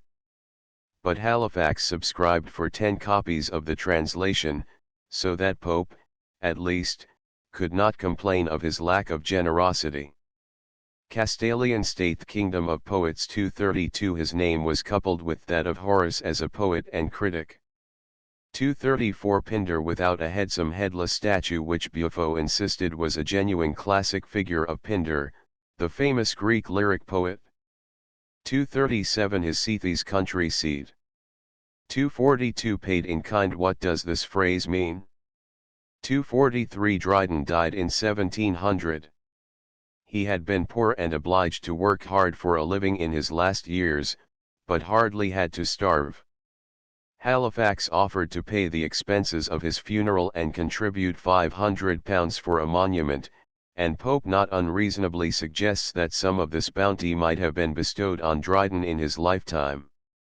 249 When a politician wants a writer to put in a day's work in defending him. Walpole, for example, who cared nothing for poetry, spent large sums in retaining writers to defend him in the journals and pamphlets of the day. 254 John Gay, the author of some very entertaining verses, was an intimate friend of Pope. On account of some supposed satirical allusions, his opera Polly was refused a license, and when his friends, the Duke and Duchess of Queensberry, cl. 260, solicited subscriptions for it in the palace, they were driven from the court. Gay died in 1732, and Pope wrote an epitaph for his tomb in Westminster Abbey. It is to this that he alludes in L. 258. 274 Balbus. Balbus is said to mean the Earl of Kinnoul, at one time an acquaintance of Pope and Swift. 278 Sir William Yonge, a Whig politician whom Pope disliked. He seems to have written occasional verses. Buabo is Buabo Doddington, see note on L. 230. 297-8 In the fourth moral essay, published in 1731 as an epistle to the Earl of Burlington, Pope had given a satirical description of a nobleman's house and grounds, adorned and laid out at vast expense, but in bad taste. Certain features of this description were taken from Canons, the splendid country place of the Duke of Chandos, and the Duke was at once identified by a scandal-loving public with the Timon of the poem. In the description Pope speaks of the silver bell which calls worshippers to Timon's chapel, and of the soft dean preaching there who never mentions hell to ears polite. In this passage of the epistle to Arbuthnot he is protesting against the people who swore that they could identify the bell and the dean as belonging to the chapel at Canons. 303 Sporus, a favorite of Nero, used here for Lord Hervey. See introduction to this poem. 304 Ass's milk. Hervey was obliged by bad health to keep a strict diet, and a cup of ass's milk was his daily drink. 308 Painted child. Hervey was accustomed to paint his face like a woman. 317-9 Pope is thinking of Milton's striking description of Satan squat like a toad by the ear of the sleeping Eve, Paradise Lost, 4, 800. In this passage Eve refers to Queen Caroline, with whom Hervey was on intimate terms. It is said that he used to have a seat in the Queen's hunting chaise, where he sat close behind her, perched at her ear. 322. Now Master up, now Miss Pope borrowed this telling phrase from a pamphlet against Hervey written by Pulteney, a political opponent, in which the former is called a pretty little Master Miss. 326. The Board Council Board, where Hervey sat as member of the Privy Council. 328-9. An allusion to the old pictures of the serpent in Eden with a snake's body and a woman's, or angel's, face. 330. Parts talents, natural gifts. 338-9. An allusion to Pope's abandoning the imaginative topics to his early poems, as the pastorals and the Rape of the Lock, and turning to didactic verse as in the Essay on Man, and the Moral Epistles. 347. An allusion to a story circulated, in an abusive pamphlet called A Pop upon Pope, that the poet had been whipped for his satire and that he had cried like a child. 349. Dull and scandalous poems printed under Pope's name, or attributed to him by his enemies. 351. The pictured shape Pope was especially hurt by the caricatures which exaggerated his personal deformity. 353. A friend is exile, probably Bishop Atterbury, then in exile for his Jacobite opinions. 354-5. Another reference to Hervey, who was suspected of poisoning the mind of the king against Pope. 361. Jaffe Crook, a notorious forger of the time. He died in prison in 1734, after having had his nose slit and ears cropped for his crimes, see below, L 365. 363. Knight of the Post, a slang term for a professional witness ready to swear to anything for money.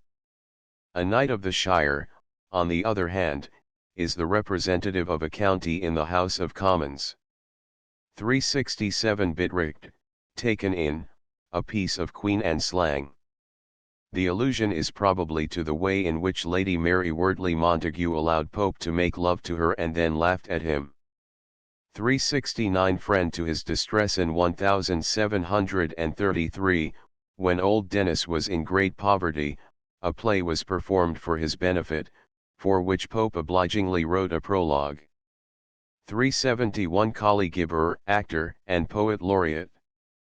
Pope speaks as if it were an act of condescension for him to have drunk with Gibber Moore. James Moore Smythe, see note on L 23, whom Pope used to meet at the house of the Blounts.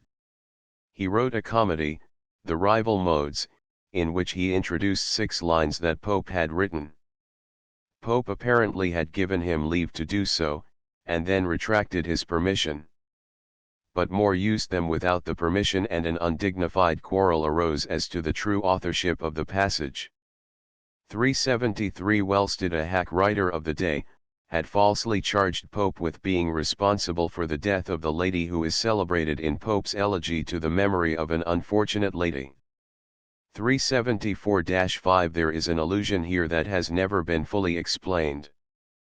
Possibly the passage refers to Teresa Blount, whom Pope suspected of having circulated slanderous reports concerning his relations with her sister. 376-7. Suffered Budgell to attribute to his, Pope's, pen the slanderous gossip of the Grub Street Journal, a paper to which Pope did, as a matter of fact, contribute, and let him, Budgell, write anything he pleased except his, Pope's, will. Budgell, a distant cousin of Addison's, fell into bad habits after his friend's death. He was strongly suspected of having forged a will by which Dr. Tyndall of Oxford left him a considerable sum of money. He finally drowned himself in the Thames. 378. The two Curls, Curl, the bookseller, and Lord Hervey, whom Pope here couples with him because of Hervey's vulgar abuse of Pope's personal deformities and obscure parentage. 380. Yet why should they abuse Pope's inoffensive parents? Compare the following lines. 383. Moore's own mother was suspected of loose conduct. 386-8. Of gentle blood, each parent Pope asserted, perhaps incorrectly, that his father belonged to a gentleman's family, the head of which was the Earl of Down. His mother was the daughter of a Yorkshire gentleman, who lost 2 sons in the service of Charles I, CFL 386. 389 Best chap probably the elder Horace Walpole, who was in receipt of a handsome pension. 391 An allusion to Addison's unhappy marriage with the Countess of Warwick. 393 The good man Pope's father, who as a devout Roman Catholic refused to take the oath of allegiance, CFL 395, or risked the equivocations sanctioned by the schoolmen, i.e. the Catholic casuists of the day, L 398.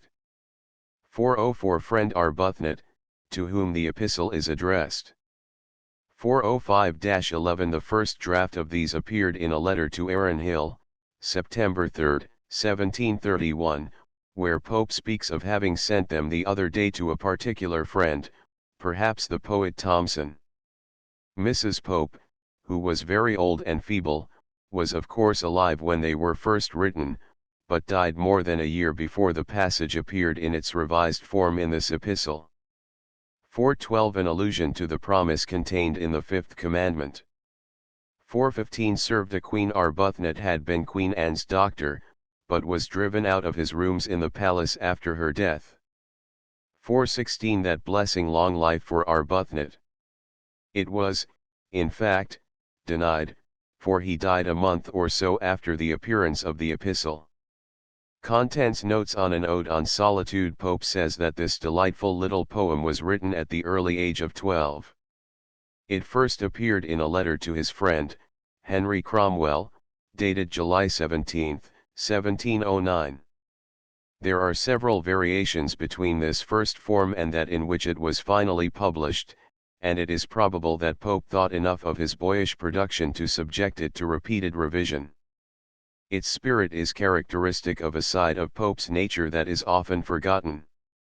He was, indeed, the poet of the society of his day, urban, cultured, and pleasure-loving, but to the end of his days he retained a love for the quiet charm of country life which he had come to feel in his boyhood at Benfield, and for which he early withdrew from the whirl and dissipations of London to the groves and the grotto of his villa at Twickenham. Contents P2 Notes on the descent of dullness. In the 4th book of the Dunciad, Pope abandons the satire on the pretenders to literary fame which had run through the earlier books, and flies at higher game.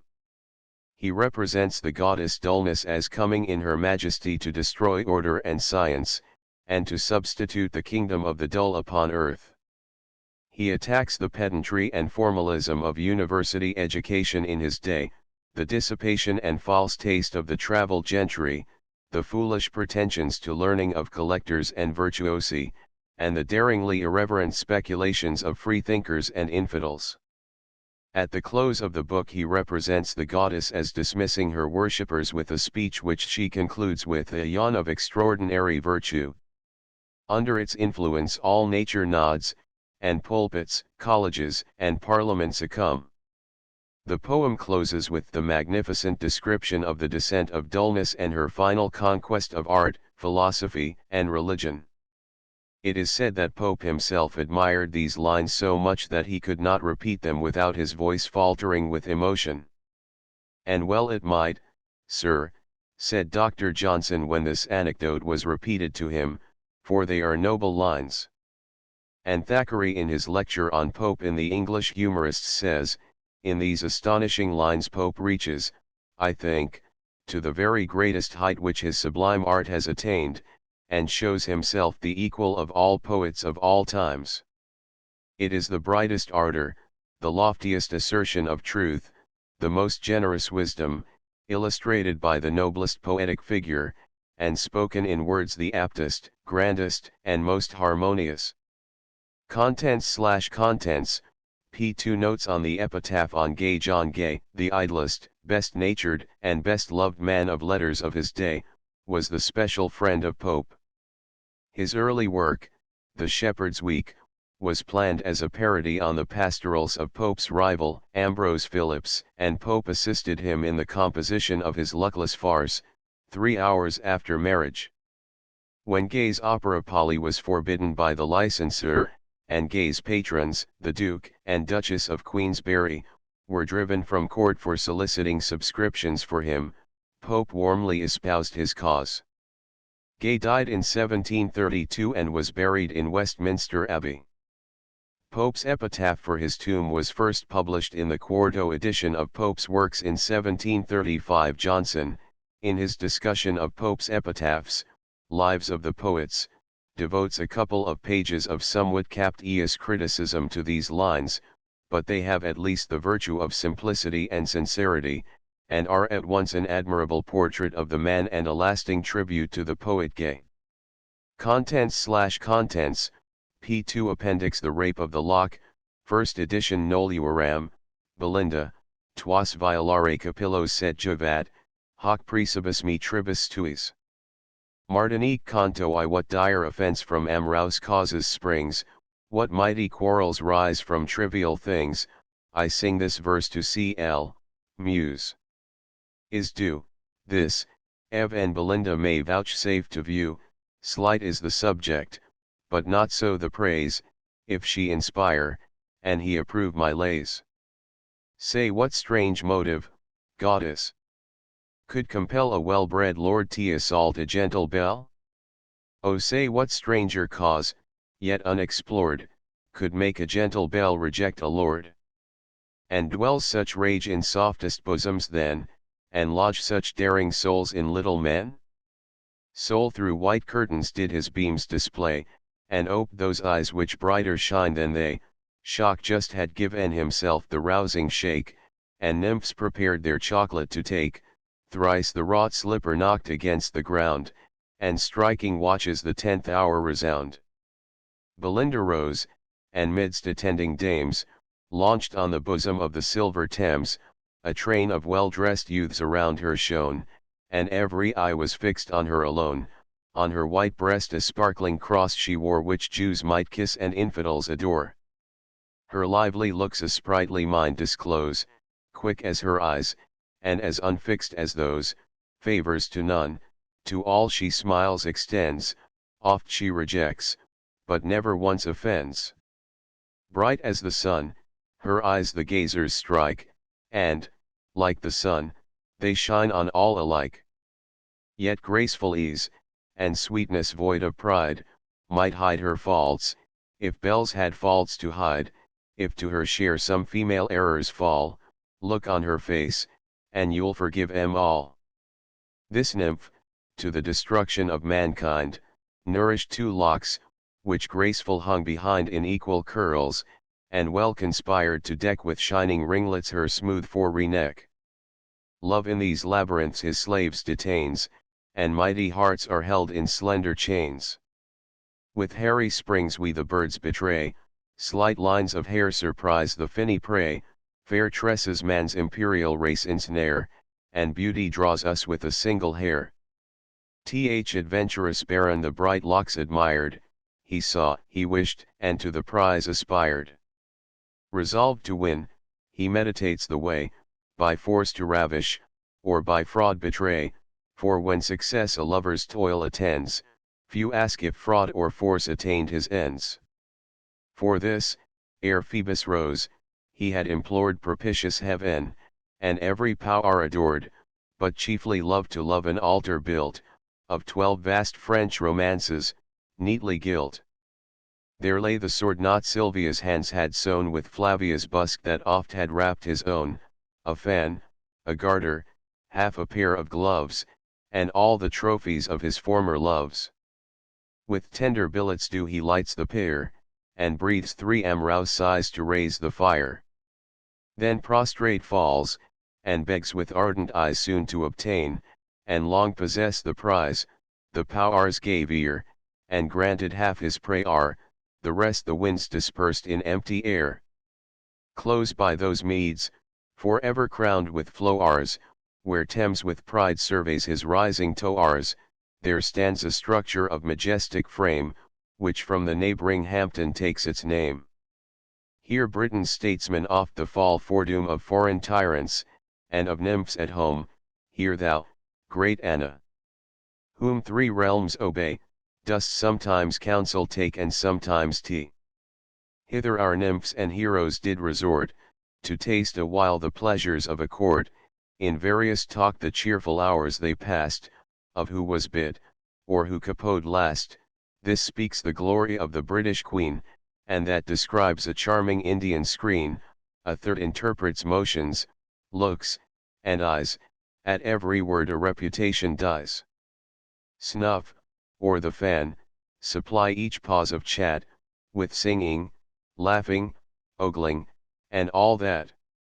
Now when, declining from the noon of day, the sun obliquely shoots his burning ray, when hungry judges soon the sentence sign, and wretches hang that jurymen may dine, when merchants from th exchange return in peace, and the long labours of the toilet cease, the boards with cups and spoons, alternate, crowned, the berries crackle, and the mill turns round, on shining altars of Japan they raise the silver lamp, and fiery spirits blaze, from silver spouts the grateful liquors glide, while China's earth receives the smoking tide.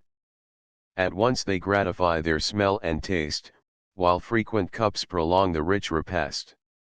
Coffee, which makes the politician wise, and see through all things with his half-shut eyes, sent up in vapours to the baron's brain new stratagems, the radiant lock to gain. Ah cease, rash youth! Desist ere tea is too late, fear the just gods, and think of Scylla's fate. Changed to a bird, and sent to flit in air, she dearly pays for Nisus' injured hair. But when to mischief mortals bend their mind, how soon fit instruments of ill they find. Just then, Clarissa drew with tempting grace a two-edged weapon from her shining case. So ladies, in romance, assist their knight, present the spear, and arm him for the fight. He takes the gift with reverence, and extends the little engine on his fingers' ends.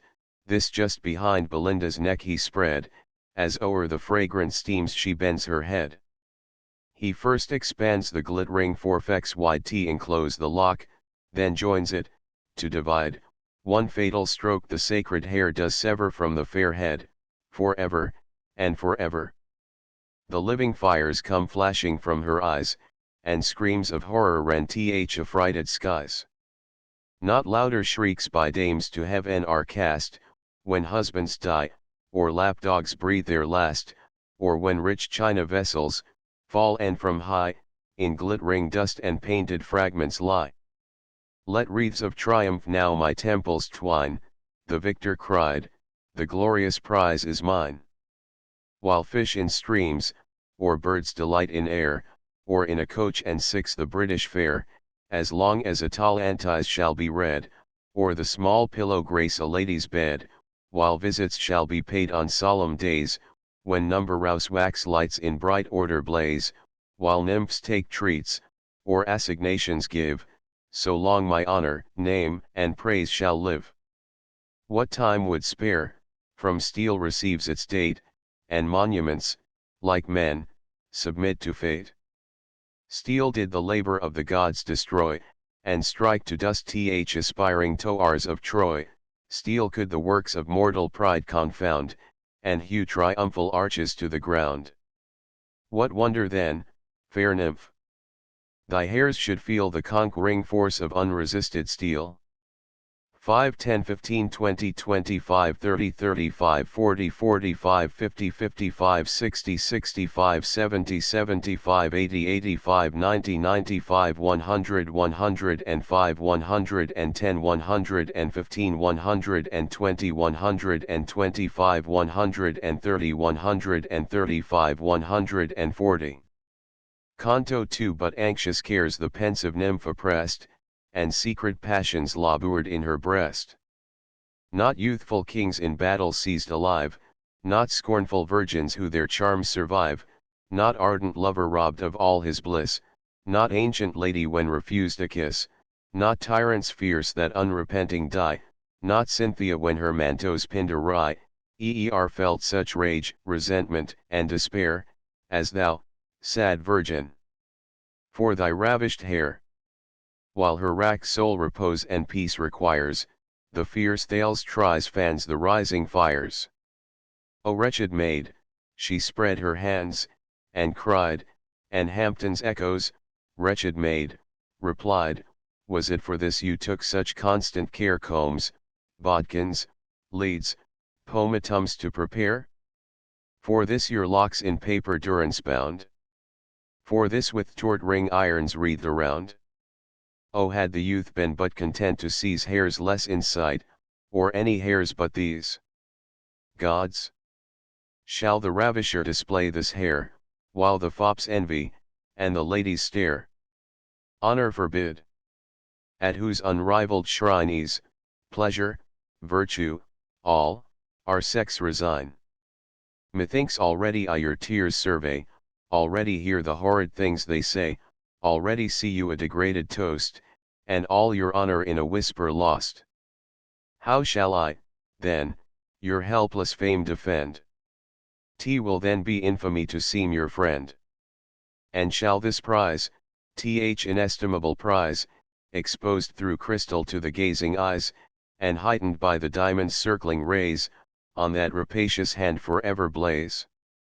Sooner shall grass in Hyde Park Circus grow, and wits take lodgings in the sound of bow, sooner let earth, air, sea, to chaos fall, men, monkeys, lapdogs, parrots, perish all. She said, then raging to Sir Plume repairs, and bids her beau demand the precious hairs, Sir Plume, of amber snuff box justly vain, and the nice conduct of a clouded cane, with earnest eyes, and round unthinking face, he first the snuff box opened, then the case, and thus broke out, my lord, why, what the devil? Zounds! Damn the lock! 'Fore gad, you must be civil. Plague on tea! Tea is past a jest, nay, prithee, pox! Give her the hair. He spoke, and rapped his box. It grieves me much, replied the peer again, who speaks so well should ever speak in vain, but by this lock, this sacred lock, I swear, which never more shall join its parted hair, which never more its honors shall renew, clipped from the lovely head where once it grew, that, while my nostrils draw the vital air, this hand, which won it, shall forever wear. He spoke, and speaking, in proud triumph spread the long contended honors of her head. But see! The nymph in sorrow's pomp appears, her eyes half languishing, half drowned in tears, now livid pale her cheeks, now glowing red on her heaved bosom hung her drooping head, which with a sigh she raised, and thus she said, for ever cursed be this detested day, which snatched my best, my favourite curl away, happy. Ah, 10 times happy had I been, if Hampton Court these eyes had never seen. Yet am not I the first mistaken maid, by love of courts to number rouse ills betrayed. Oh, had I rather unadmired remained in some lone isle, or distant northern land, where the gilt chariot never marked the way, where none learn amber, none taste bohea. There kept my charms concealed from mortal eye, like roses, that in deserts bloom and die. What moved my mind with youthful lords to roam? Oh, had I stayed, and said my prayers at home. 'Twas this the morning omens did foretell, thrice from my trembling hand the patchbox fell, the tottering china shook without a wind, nay, Pole sat mute, and shock was most unkind. See the poor remnants of this slighted hair. My hands shall rend what Eve and thy own did spare, this in 2 sable ringlets taught to break, once gave new beauties to the snowy neck, the sister lock now sits uncouth, alone, and in its fellow's fate foresees its own, uncurled it hangs, the fatal shears demands, and tempts once more thy sacrilegious hands. She said, the pitying audience melt in tears, but fate and Jove had stopped the baron's ears. In vain Thales tries with reproach assails, for who can move when fair Belinda fails? Not half so fixed the Trojan could remain, while Anna begged and Dido raged in vain. To arms, the bold Thales cries, and swift as lightning to the combat flies. All side in parties, and begin th attack, fans clap, silks rustle, and tough whalebones crack, heroes and heroines shouts confessed daily rise, and bass and treble voices strike the skies, no common weapons in their hands are found, like gods they fight, nor dread a mortal wound. So when bold Homer makes the gods engage, and heavenly breasts with human passions rage, gainst Pallas, Mars, Latona, Hermes arms, and all Olympus rings with loud alarms, Jove's thunder roars, heaven trembles all around, blue Neptune storms, the bellowing deeps resound, earth shakes her nodding towers, the ground gives way, and the pale ghosts start at the flash of day.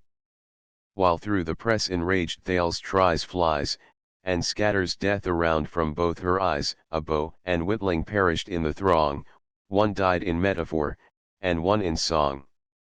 O cruel nymph, a living death I bear, cried dapper wit, and sunk beside his chair. A mournful glance Sir Fopling upwards cast, those eyes are made so killing was his last. Thus on my Einder's flowery margin lies th expiring swan, and as he sings he dies. As bold Sir Plume had drawn Clarissa down, Chloe stepped in, and killed him with a frown. She smiled to see the doughty hero slain, but at her smile the bow revived again. Now Jove suspends his golden scales in air, weighs the men's wits against the lady's hair, the doubtful beam long nods from side to side, at length the wits mount up, the hairs subside.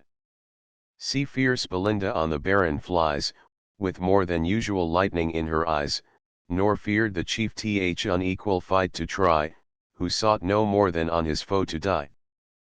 But this bold lord, with manly strength endued, she with one finger and a thumb subdued, just where the breath of life his nostrils drew, a charge of snuff the wily virgin threw, sudden, with starting tears each eye o'erflows, and the high dome re-echoes to his nose.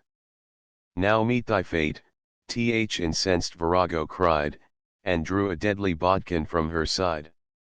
Boast not my fall, he said, insulting foe. Thou by some other shalt be laid as low, nor think to die dejects my lofty mind, all that I dread is leaving you behind. Rather than so, let me still survive, and still burn on, in Cupid's flames, alive. Restore the lock, she cries, and all around restore the lock, the vaulted roofs rebound. Not fierce Othello in so loud a strain roared for the handkerchief that caused his pain. But see how oft ambitious aims are crossed, and chiefs contend till all the prize is lost. The lock, obtained with guilt, and kept with pain, in every place is sought, but sought in vain, with such a prize no mortal must be blessed, so heaven decrees. With heaven who can contest? Some thought it mounted to the lunar sphere, since all that man lost is treasured there. Their heroes' wits are kept in pond rouse vases, and bows in snuff boxes and tweezer cases.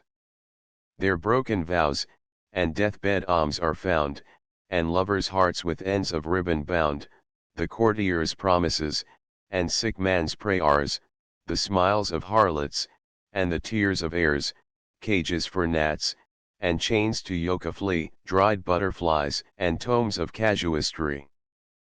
But trust the muse she saw it upward rise, though marked by none but quick poetic eyes, thus Rome's great founder to the heavens withdrew, to Proclus alone confessed in view, a sudden star, it shot through liquid air, and drew behind a radiant trail of hair. Not Berenice's locks first rose so bright, the skies bespangling with dishevelled light. This the beau monde shall from the mall survey, as through the moonlight shade they nightly stray, and hail with music its propitious ray, this partridge soon shall view in cloudless skies, when next he looks through Galileo's eyes, and hence th egregious wizard shall foredoom the fate of Louis, and the fall of Rome. Then cease, bright nymph, to mourn thy ravished hair, which adds new glory to the shining sphere. Not all the tresses that fair head can boast, shall draw such envy as the lock you lost. For after all the murders of your eye, when, after millions slain, yourself shall die, when those fair suns shall set, as set they must, and all those tresses shall be laid in dust, this lock the muse shall consecrate to fame, and midst the stars inscribe Belinda's name.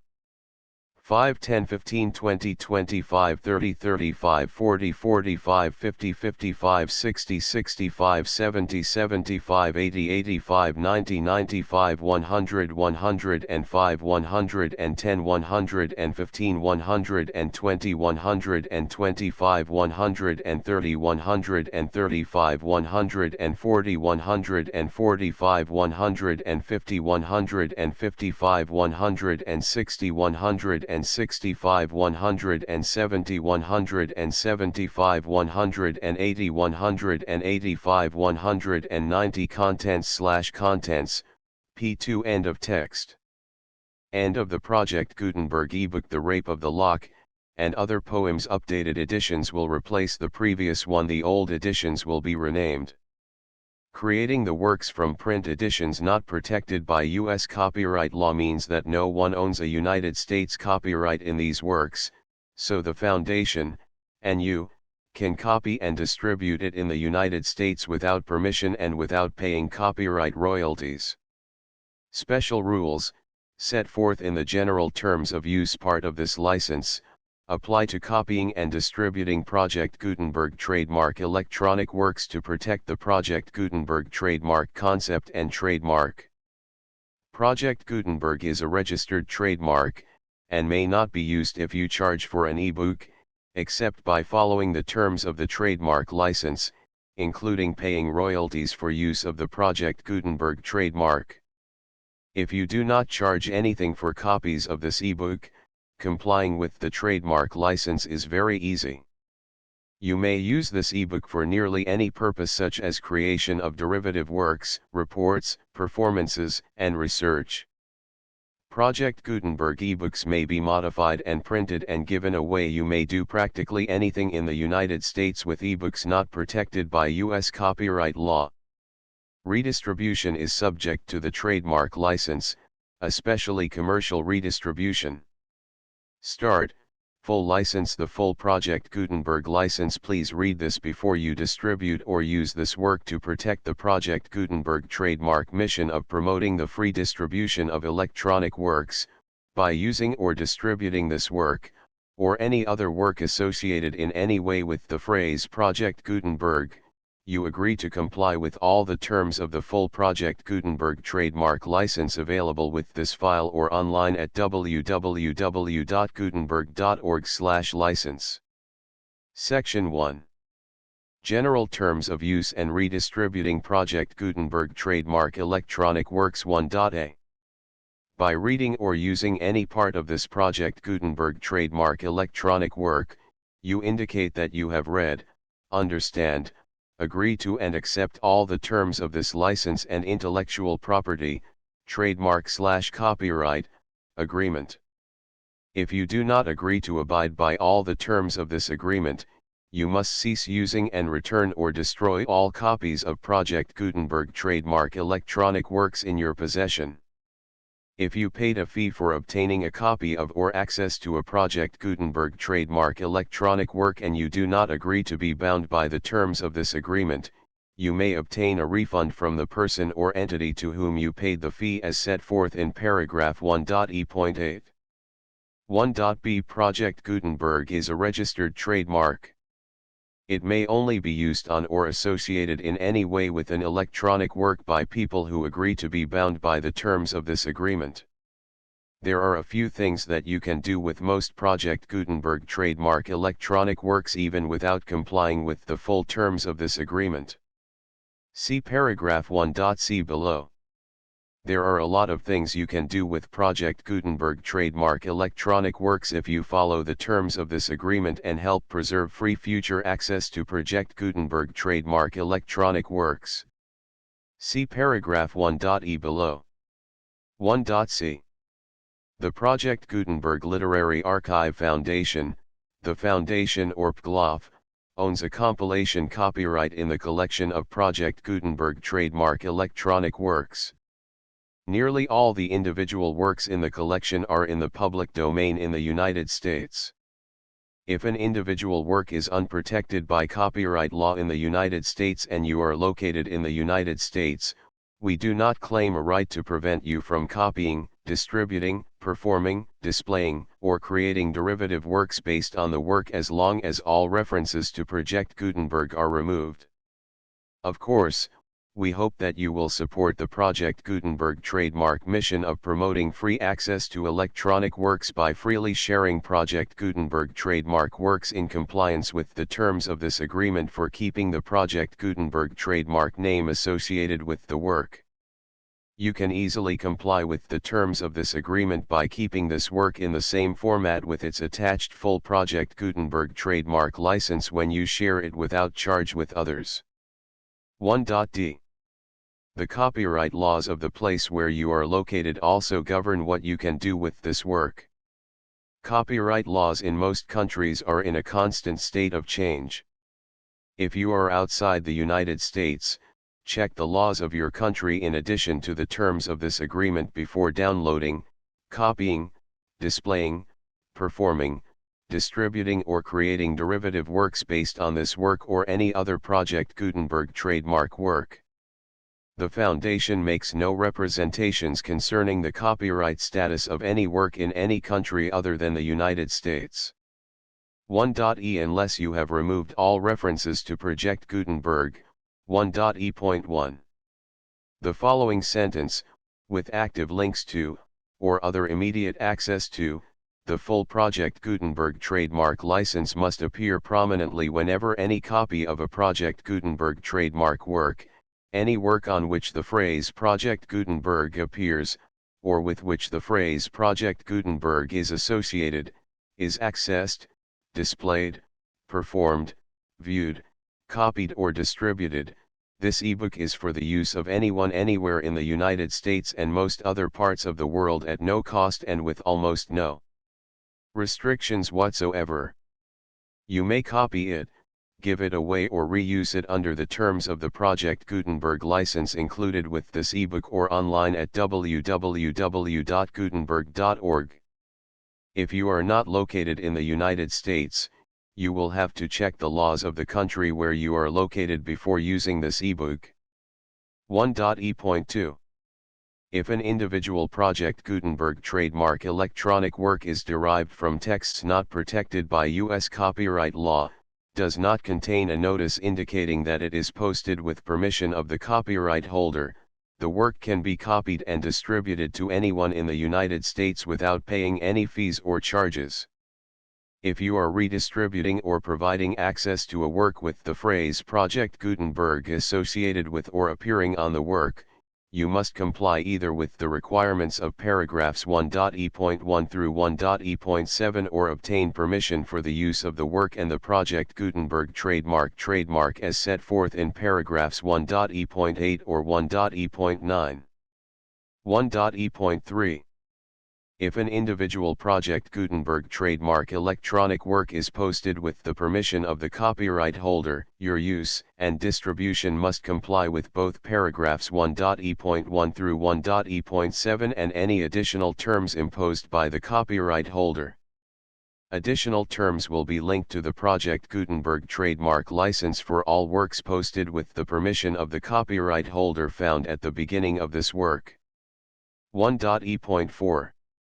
Do not unlink or detach or remove the full Project Gutenberg trademark license terms from this work, or any files containing a part of this work or any other work associated with Project Gutenberg trademark. 1.e.5.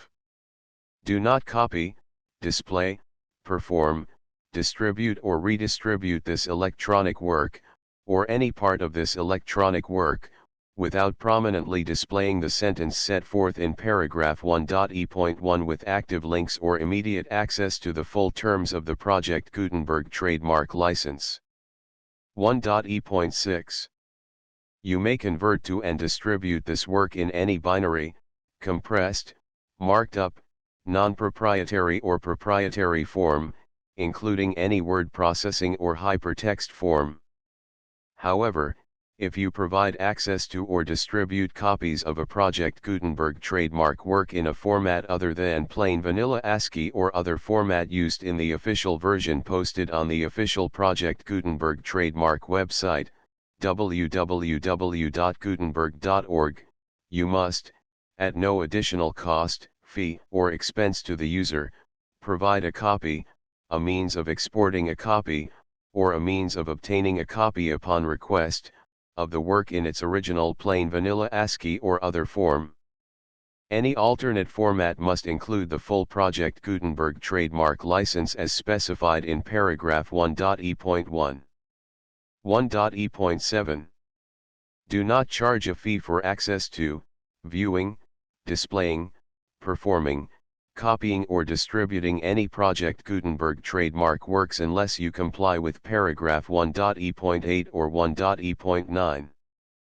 1.e.8. You may charge a reasonable fee for copies of or providing access to or distributing Project Gutenberg trademark electronic works provided that, you pay a royalty fee of 20% of the gross profits you derive from the use of Project Gutenberg trademark works calculated using the method you already use to calculate your applicable taxes. The fee is owed to the owner of the Project Gutenberg trademark, but he has agreed to donate royalties under this paragraph to the Project Gutenberg Literary Archive Foundation. Royalty payments must be paid within 60 days following each date on which you prepare, or are legally required to prepare, your periodic tax returns. Royalty payments should be clearly marked as such and sent to the Project Gutenberg Literary Archive Foundation at the address specified in Section 4, Information about donations to the Project Gutenberg Literary Archive Foundation. You provide a full refund of any money paid by a user who notifies you in writing, or by email, within 30 days of receipt that he does not agree to the terms of the full Project Gutenberg trademark license. You must require such a user to return or destroy all copies of the works possessed in a physical medium and discontinue all use of and all access to other copies of Project Gutenberg trademark works. You provide, in accordance with paragraph 1.f.3, a full refund of any money paid for a work or a replacement copy, if a defect in the electronic work is discovered and reported to you within 90 days of receipt of the work. You comply with all other terms of this agreement for free distribution of Project Gutenberg trademark works. 1.e.9. If you wish to charge a fee or distribute a Project Gutenberg trademark electronic work or group of works on different terms than are set forth in this agreement, you must obtain permission in writing from the Project Gutenberg Literary Archive Foundation, the manager of the Project Gutenberg trademark. Contact the Foundation as set forth in Section 3 below. 1.f.1.f.1. Project Gutenberg volunteers and employees expend considerable effort to identify, do copyright research on, transcribe and proofread works not protected by U.S. copyright law in creating the Project Gutenberg trademark collection. Despite these efforts, Project Gutenberg trademark electronic works, and the medium on which they may be stored, may contain defects, such as, but not limited to, incomplete, inaccurate or corrupt data, transcription errors, a copyright or other intellectual property infringement, a defective or damaged disk or other medium, a computer virus, or computer codes that damage or cannot be read by your equipment. 1.f.2. Limited warranty, disclaimer of damages, except for the right of replacement or refund described in paragraph 1.f.3, the Project Gutenberg Literary Archive Foundation, the owner of the Project Gutenberg trademark, and any other party distributing a Project Gutenberg trademark electronic work under this agreement, disclaim all liability to you for damages, costs, and expenses, including legal fees. You agree that you have no remedies for negligence, strict liability, breach of warranty or breach of contract except those provided in paragraph 1.f.3. You agree that the foundation, the trademark owner, and any distributor under this agreement will not be liable to you for actual, direct, indirect, consequential, punitive, or incidental damages even if you give notice of the possibility of such damage. 1.f.3. Limited right of replacement or refund. If you discover a defect in this electronic work within 90 days of receiving it, you can receive a refund of the money, if any, you paid for it by sending a written explanation to the person you received the work from. If you received the work on a physical medium, you must return the medium with your written explanation. The person or entity that provided you with the defective work may elect to provide a replacement copy in lieu of a refund. If you received the work electronically, the person or entity providing it to you may choose to give you a second opportunity to receive the work electronically in lieu of a refund. If the second copy is also defective, you may demand a refund in writing without further opportunities to fix the problem. 1.f.4.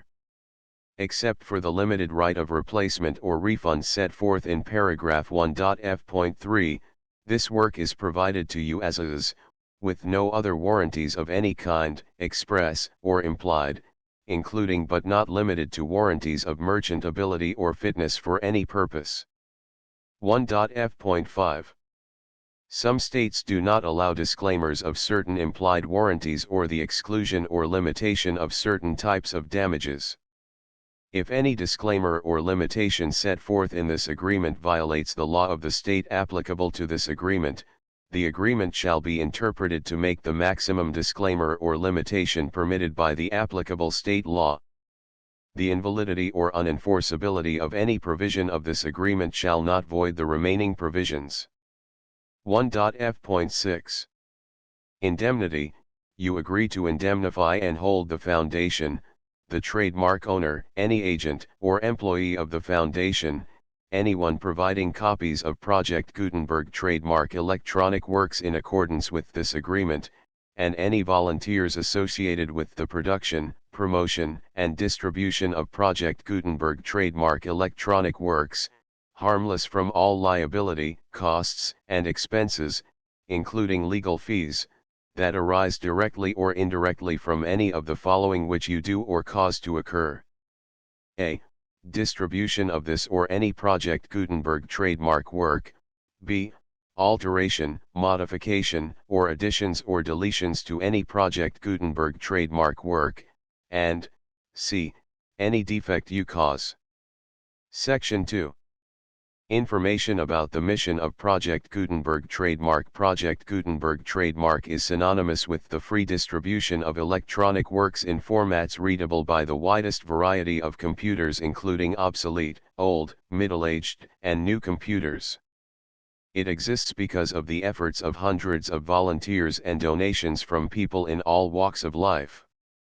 Volunteers and financial support to provide volunteers with the assistance they need are critical to reaching Project Gutenberg trademark's goals and ensuring that the Project Gutenberg trademark collection will remain freely available for generations to come. In 2001, the Project Gutenberg Literary Archive Foundation was created to provide a secure and permanent future for Project Gutenberg trademark and future generations. To learn more about the Project Gutenberg Literary Archive Foundation and how your efforts and donations can help, see sections 3 and 4 and the Foundation information page at www.gutenberg.org. Section 3. Information about the Project Gutenberg Literary Archive Foundation. The Project Gutenberg Literary Archive Foundation is a non-profit 501(c)(3) educational corporation organized under the laws of the state of Mississippi and granted tax-exempt status by the Internal Revenue Service.